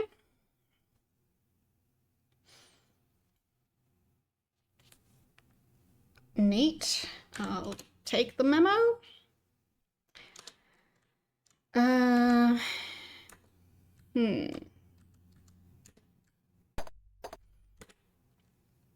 File cabinet. And it has a drawer. Locked. Okay. Rat cages. Filled with starved dead rats. Nobody's been taking care of them, clearly. Great. Can I open the cage? There's a screwdriver. Not what I expected. Cigarette butt. It's in front of the cages. I'll get that. Camera. Surveillance camera. Can't get that. Broken glass. Of a chemical flask. Okay. Taste the broken glass. Tastes like broken glass and cyanide. I was kind of hoping that would happen. Yeah, I do know that that's a cigarette brand.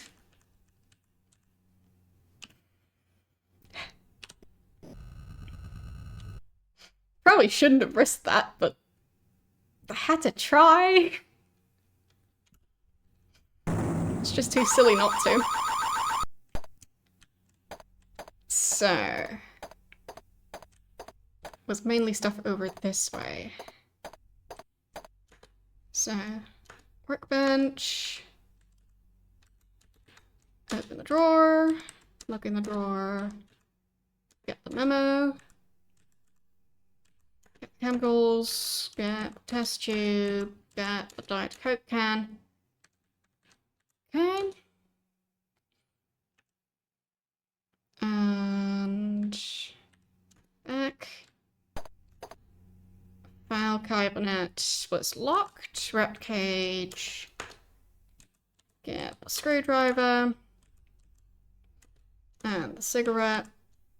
And can I turn the camera on? Nope. Get the camera? Oh, right. It's the security camera. Okay. No licking the broken glass this time. Table. Bolted to the floor. There's straps. Bolted to the table. I open them. Okay. Get them. No. Drill. Mounted on a concrete base sits next to the table. Turn on the drill. Lovely.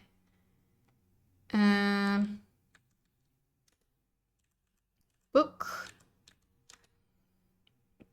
Control of Primate Behavior Through Microchip Technology by Dr. Cal Davis.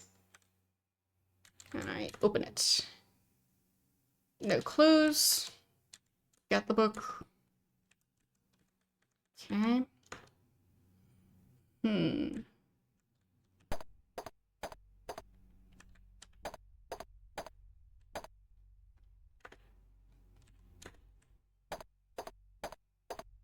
So much stuff on the ground. I feel like I should have turned the drill off again, but oh well. Look at the microchip equipment. Oh, there's a switch. It's broken. Okay.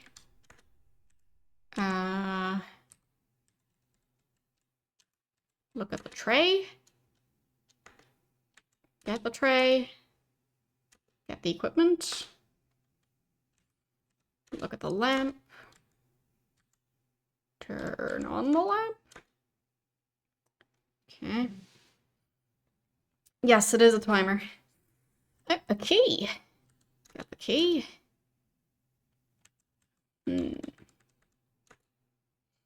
Okay.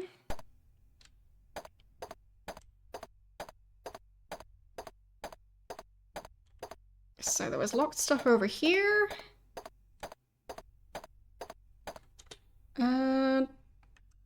Wall cabinet.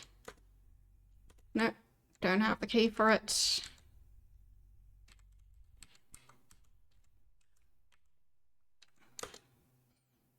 Side drawer. And a fax machine.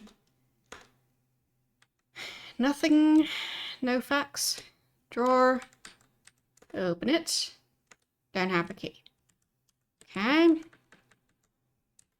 Silly guy. Like, he's actually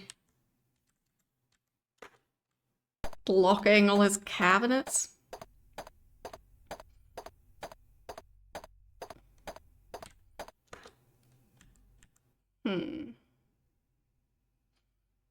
Yes. It's set in the year 2033, but oh boy, the fax machines.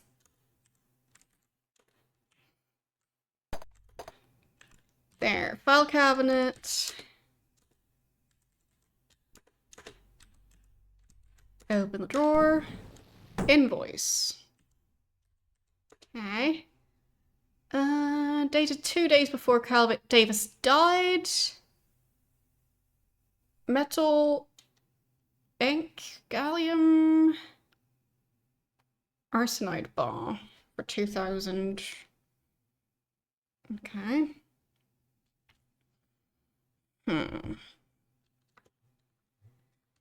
I'll take that.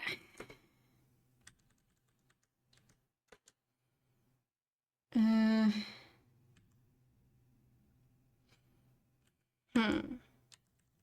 I get the broken glass? Nope.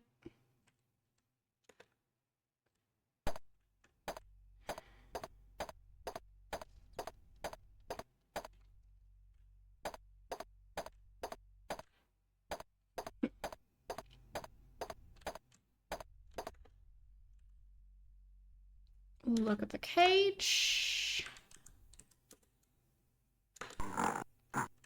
Okay, doesn't seem to have calmed down at all.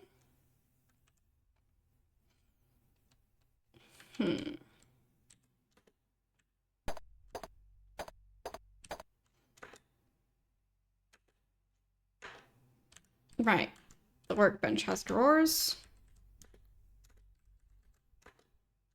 They're already open. Nothing in there anymore.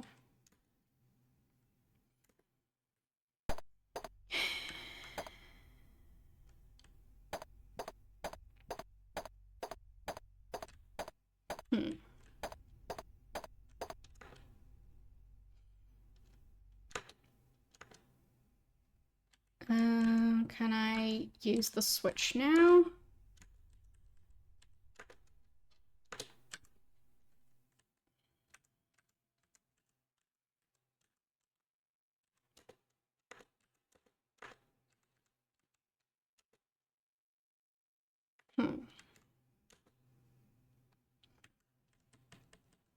Look at the lamp.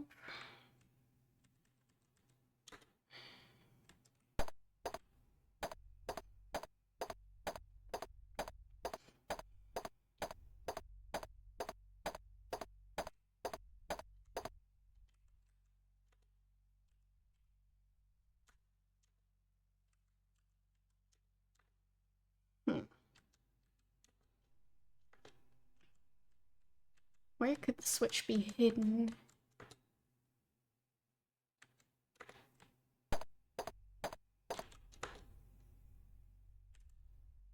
Don't think I can move the cage.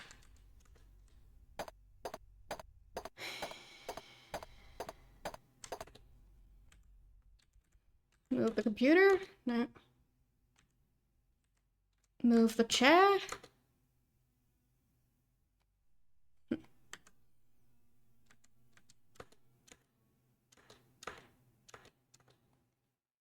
Okay.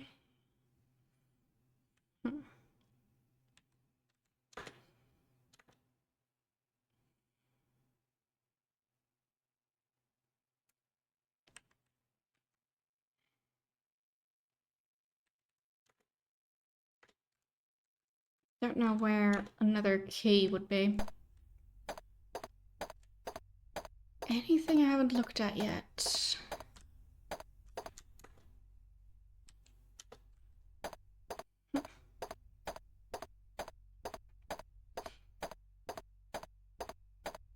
Can I do anything with the drill now?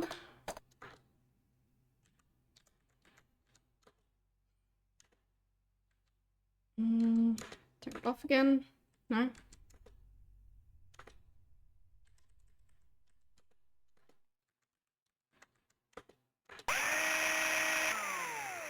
Now it's off.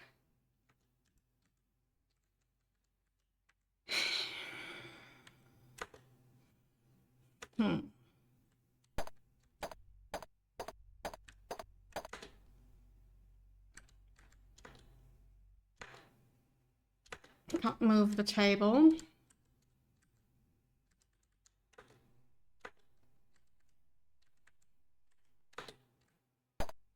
Maybe the cages? Oh. Circuit box.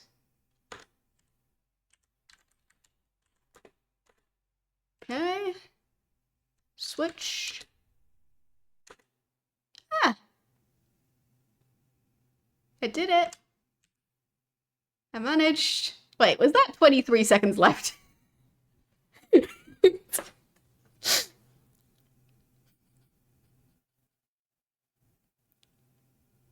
I think that was 23 seconds. Yes, the clock did stop. Look at the key for cabinet. Nice. So...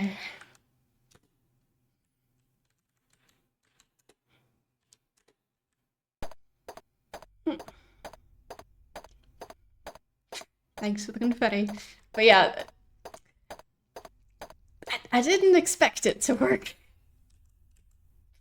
But it kind of did. Can I open the cabinet now? Yes, I can. Gallium arsenide bars for microchip development. Street value is $2,000. Well, I'll just take that. I feel like I should save.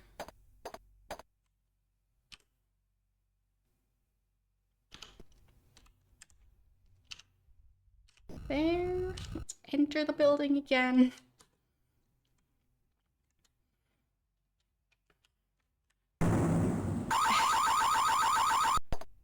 Fine, I'll turn it off again. Move the cage. Open the box. Turn the switch. There.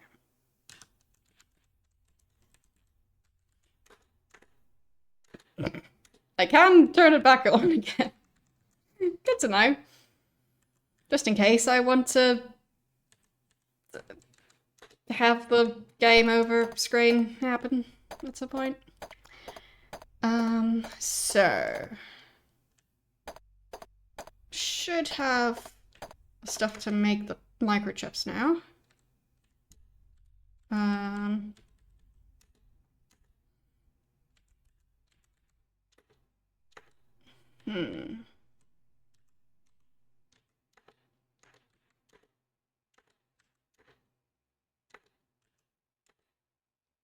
Can't do anything with that.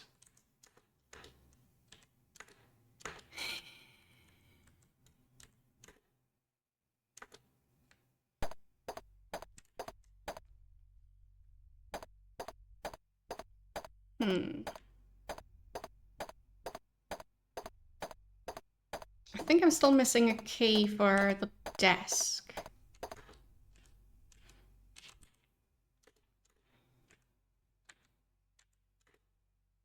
Exactly.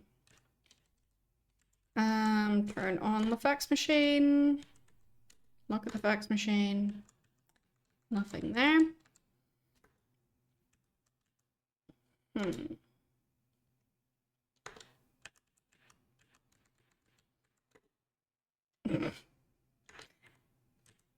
There.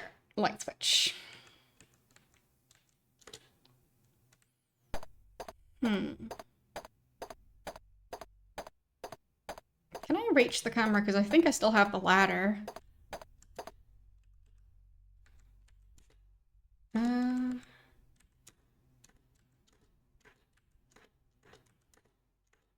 Fine.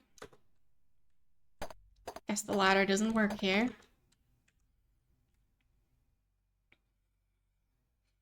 I mean, I guess I could just leave and use the screwdriver.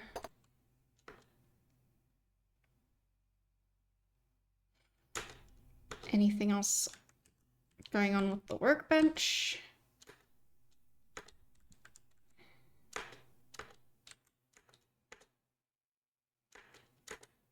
Don't think so.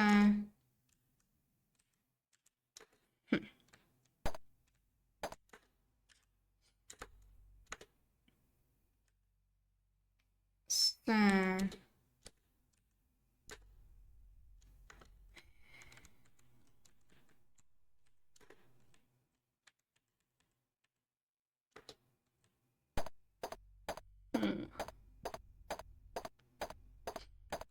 Oh, I thought there was like random loose tape, but no, that's the chalk outline of where the guy died.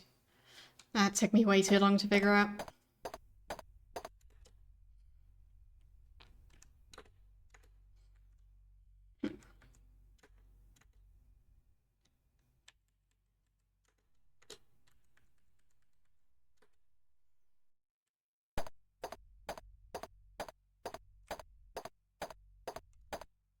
Yeah, I don't really have what I need to use the computer.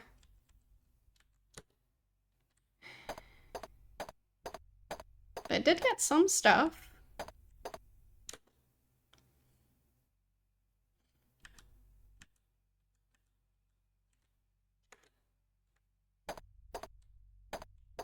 Okay. I have never needed to know that sort of thing, so...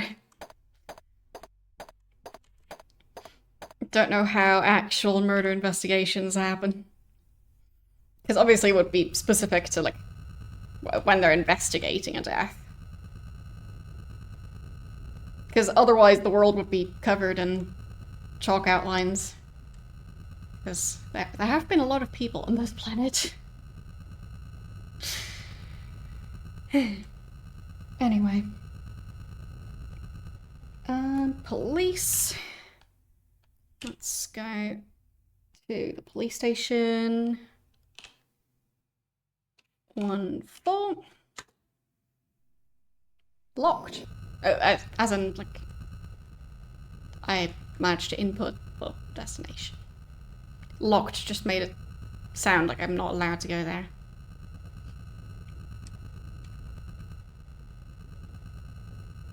Okay. But I mean, yeah, presumably they just take pictures.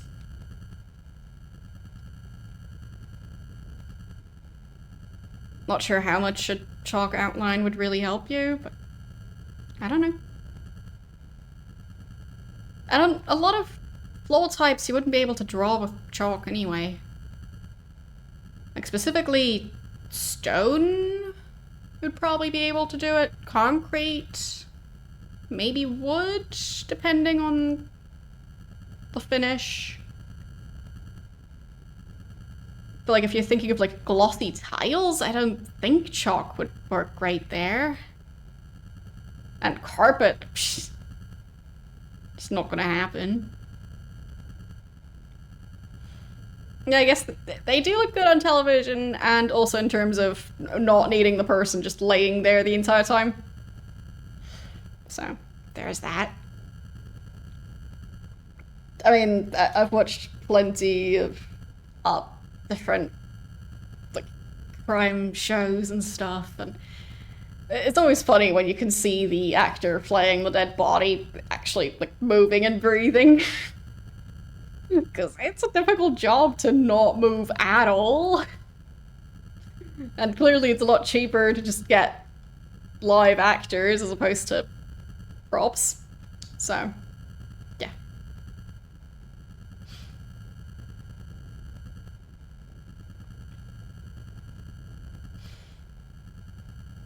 So it does seem like with a lot of those shows, they're just gonna hire some random starving actor to play the dead body. Because, like, it seems like in the industry, you're gonna be lucky to find any job in some cases, and in some cases that job is going to be pretend to be dead for, like, days on end. Oh no, need to slow down. Slow. Okay. Managed to not crash into it. That's something. Oops. Forgot that I'm currently flying. Down to the ground. Well, there are plenty of people who, like, when they have like a medical exam where they need to not move, like an x-ray or something, where people struggle with that part. So, not moving at all is not necessarily the easiest job.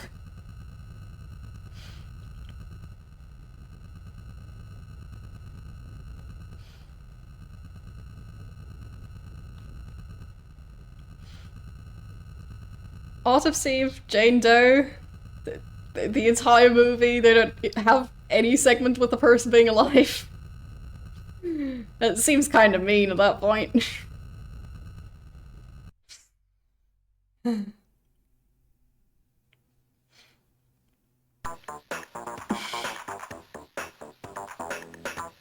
Police station is in a state of transition. They're getting ready to move to a new facility, and the place is a disorganized mess. Sure, that's their excuse. I step into Detective Monroe's office. He's sitting behind his desk. No need to wonder how he got the nickname. Oh, the nickname Smiley. He's got a big stupid grin on his face.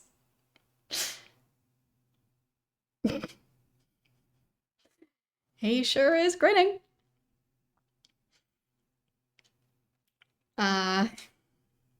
So tell me about Cal Davis. Memory is a little hazy. Maybe a consulting fee would clear my head. I'm gonna exit for now and save.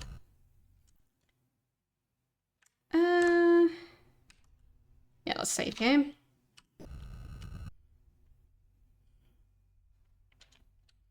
So.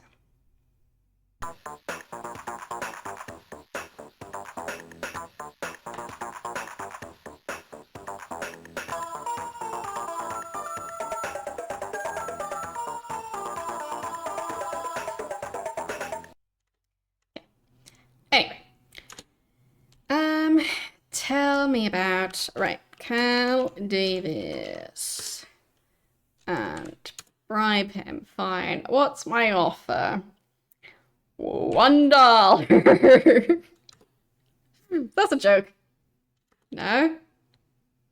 $2. $3? $5. $7. $10? Fine. 50? No. 100? No. 150? No. 200? You'll have to do better than that, buckwheat. Okay. 250? No. 300? Still no. 350? 500? Okay. Seems that might have been the amount he really wanted. Thanks, buddy. I'll tell you what I know. The investigation verified that Cal Davis accidentally killed himself with a hazardous chemical. It appears instead of drinking his Diet Coke, I'm just making sure, yeah, same location. Drinking his Diet Coke, he took a mouthful of cyanide.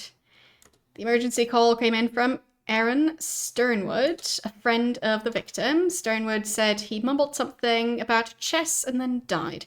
When I found him, his face had a distinct bluish tinge of cyanosis. There's no evidence of foul play. So that Aaron.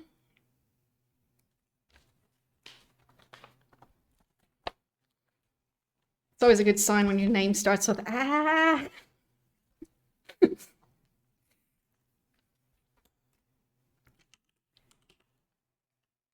Sternwood. Need to bribe him again. $1. $4.99. Okay, he's willing to go with that as well. Okay. So,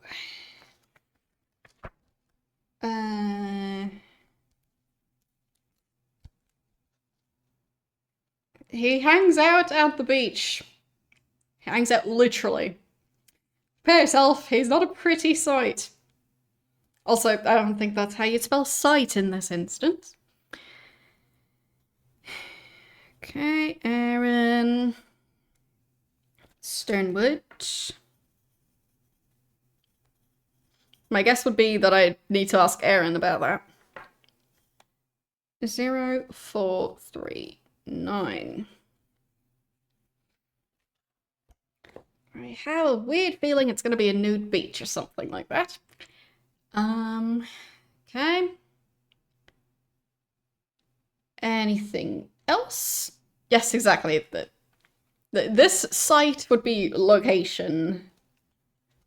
So, a game that keeps on telling me off or spelling things wrong. They sure could have used some proofreading. Okay. Wasted money on that guy. And we want to go to 0439.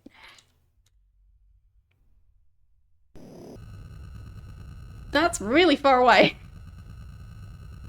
I thought it was supposed to be close by. Guess not.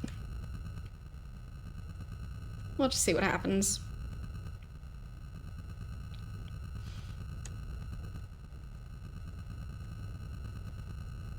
Okay. And let's take off.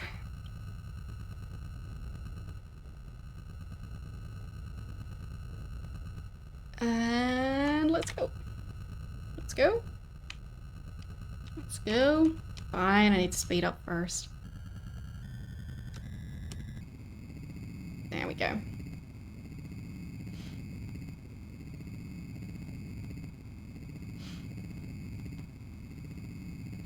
But it is interesting how many typos I end up finding in these games. Like, stuff like just, accidentally, like, using 2 spaces instead of 1, or, like, yeah, or forgetting punctuation. That's a pretty common one. But, yeah, in this case, just using the wrong word. Whoops.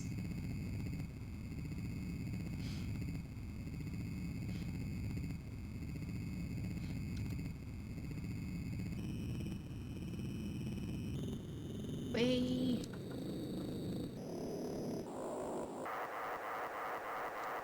There we go. That's maximum speed. Whee. Just flying over to the beach. As you do.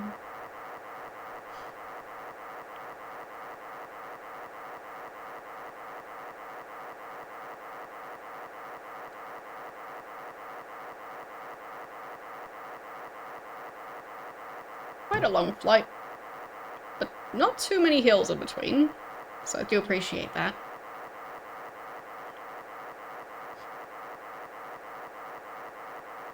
Okay, I'll have to start slowing down quite soon.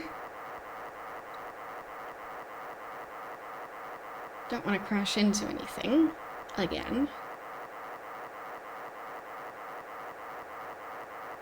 Then let's go for... Now we start slowing down. And... down.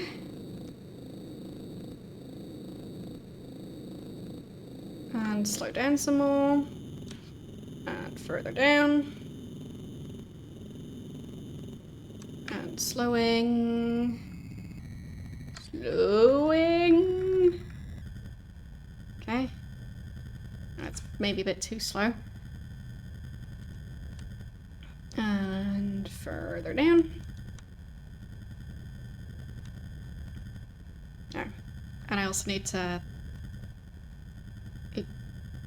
There. Yep. Almost had it. There we go. Now we're on the right course.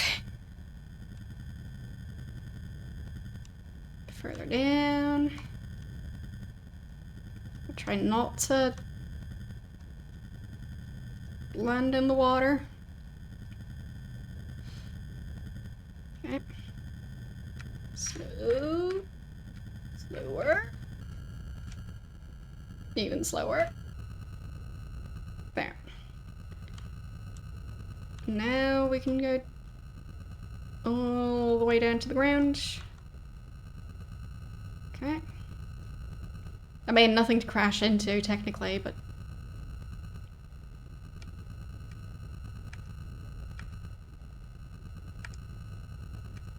There we go. Managed to stop the car. Oh boy.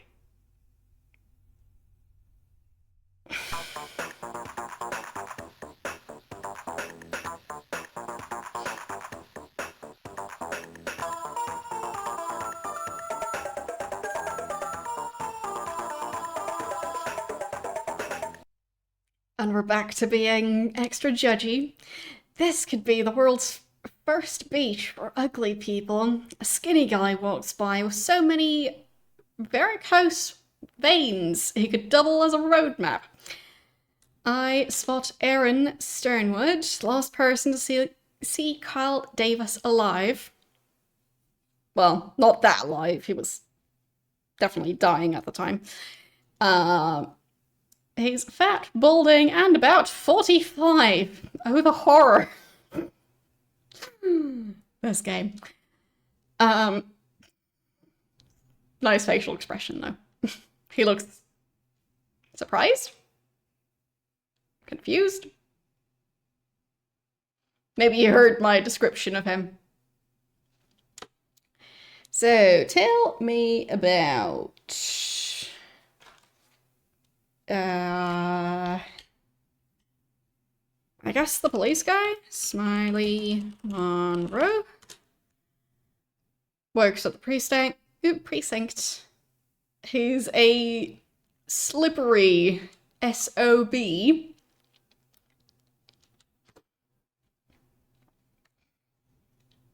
Yes, I do know what it stands for, I just didn't expect to see the abbreviation, considering all the words this game loves to spell out. Okay. Cal Davis was a good friend of mine. We were going out that night. I was supposed to meet him at his house. When I got there, I rang the bell, but no one answered. When I found him in his lab, he had his hands around his neck and he mumbled, "Checkmate." I have no idea what he meant by that. The police think he accidentally poisoned himself, and... but I can't believe it. He was always very careful around his chemicals. I mean, he should be, as I was saying. Like... the lab safety 101. Also, another part of lab safety would be that you don't even have your beverage in your lab in the first place. And you definitely don't leave it open.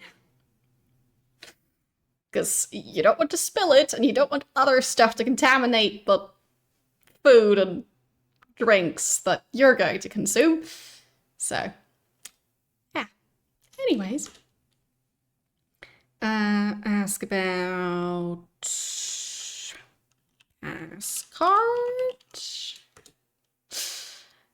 I kept a computer pass card in a small box near the ape cage. Great.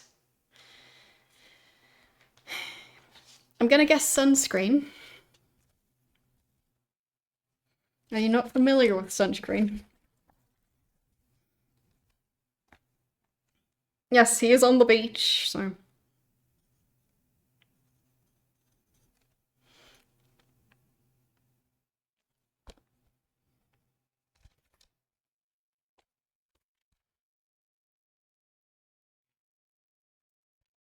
There.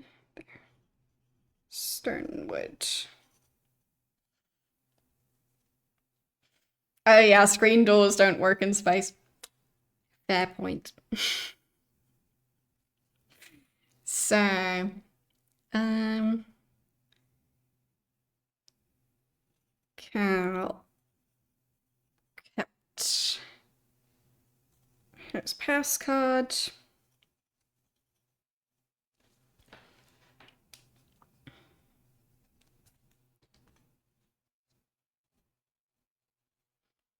In a small box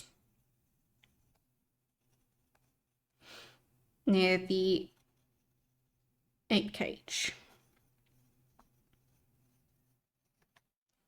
Okay. Ask about Overlord. Yep. Nexus. Okay, same information. MTC. What? Nope.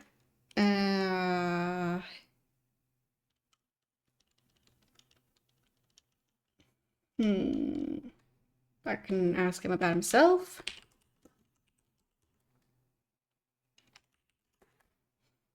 Pretty easygoing. I guess it's because I'm too heavy to run and too fat to fight.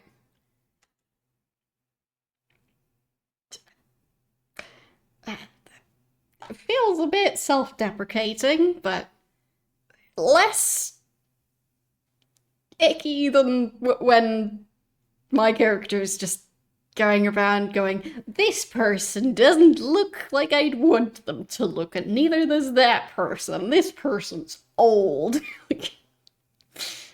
Okay. I mean, if people really go about their life thinking like that, just constantly putting down others' looks just cuz. What a sad life to live.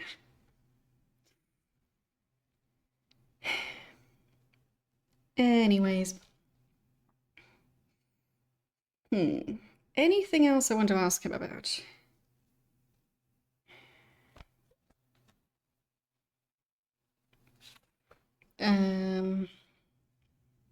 He probably won't know about any of the other people. And they're quite far away, so would be understandable. Frank Shimming. No.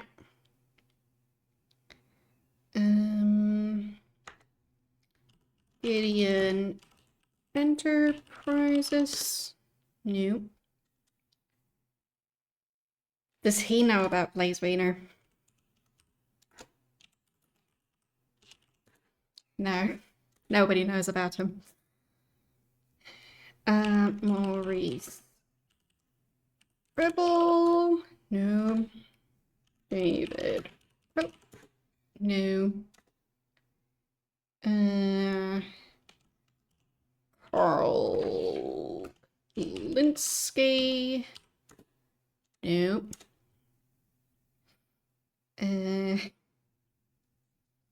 It didn't really give me any super useful information. Like, I already knew it was checkmate. And I already figured I need to get into the cage. So. This guy doesn't really help me at all. But he does look very silly. I think it's just the, like, wide open eyes and the blinking. That combination. Yes. Anyways, I think that's going to be it for today, because, well, I'm sure there's going to be a lot more that I need to do. But I'll make sure to save. There. And I'll exit the game.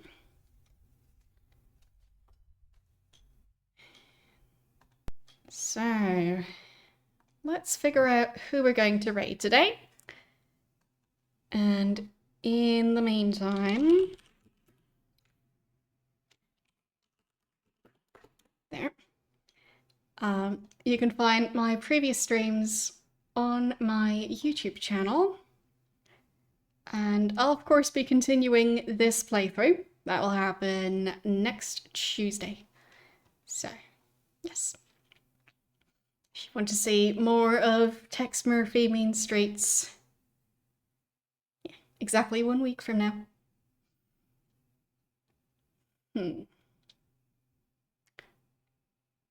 Who do we raid? A Zelda game. Link to the Past. Yeah, I think that is not the one that I partially played. Yes. I'll make sure to fax my schedule. It would be pretty funny if I could, though. But I guess I'd need everyone's fax numbers, and you'd all need fax machines. Sounds inconvenient. Also not sure how well international fax would work. So, yeah. Regardless. Yeah, we can head over to see Spider's playthrough of Link to the Past. But yes, like presumably fax would have additional fees if you do it internationally, but can't say I've ever needed to try that. I don't know. I just remember back when the only way to send pictures was to send them via actual text message. That being kind of expensive. But yes. Switch has Link to the Past. Alright, good to know. But yeah. Eventually I'll get to the Zelda games and stuff, but it'll be interesting when I have to figure out how to deal with Nintendo's copyright stuff. But yes. Yeah, presumably you'd be able to do international fax messages. I don't know. But yeah, I would expect them to be quite expensive. But maybe nowadays they'd be cheaper? I have no clue. Regardless, that is going to be it for today. Don't forget to follow the channel if you haven't already, because I'll be back here. So tomorrow we'll be continuing Ultima 8, and Thursday it'll be more Black and White, and the next Tuesday, more Tex Murphy. Anyways, so time for me to head out. Thanks for watching, and I will see you guys tomorrow. Bye!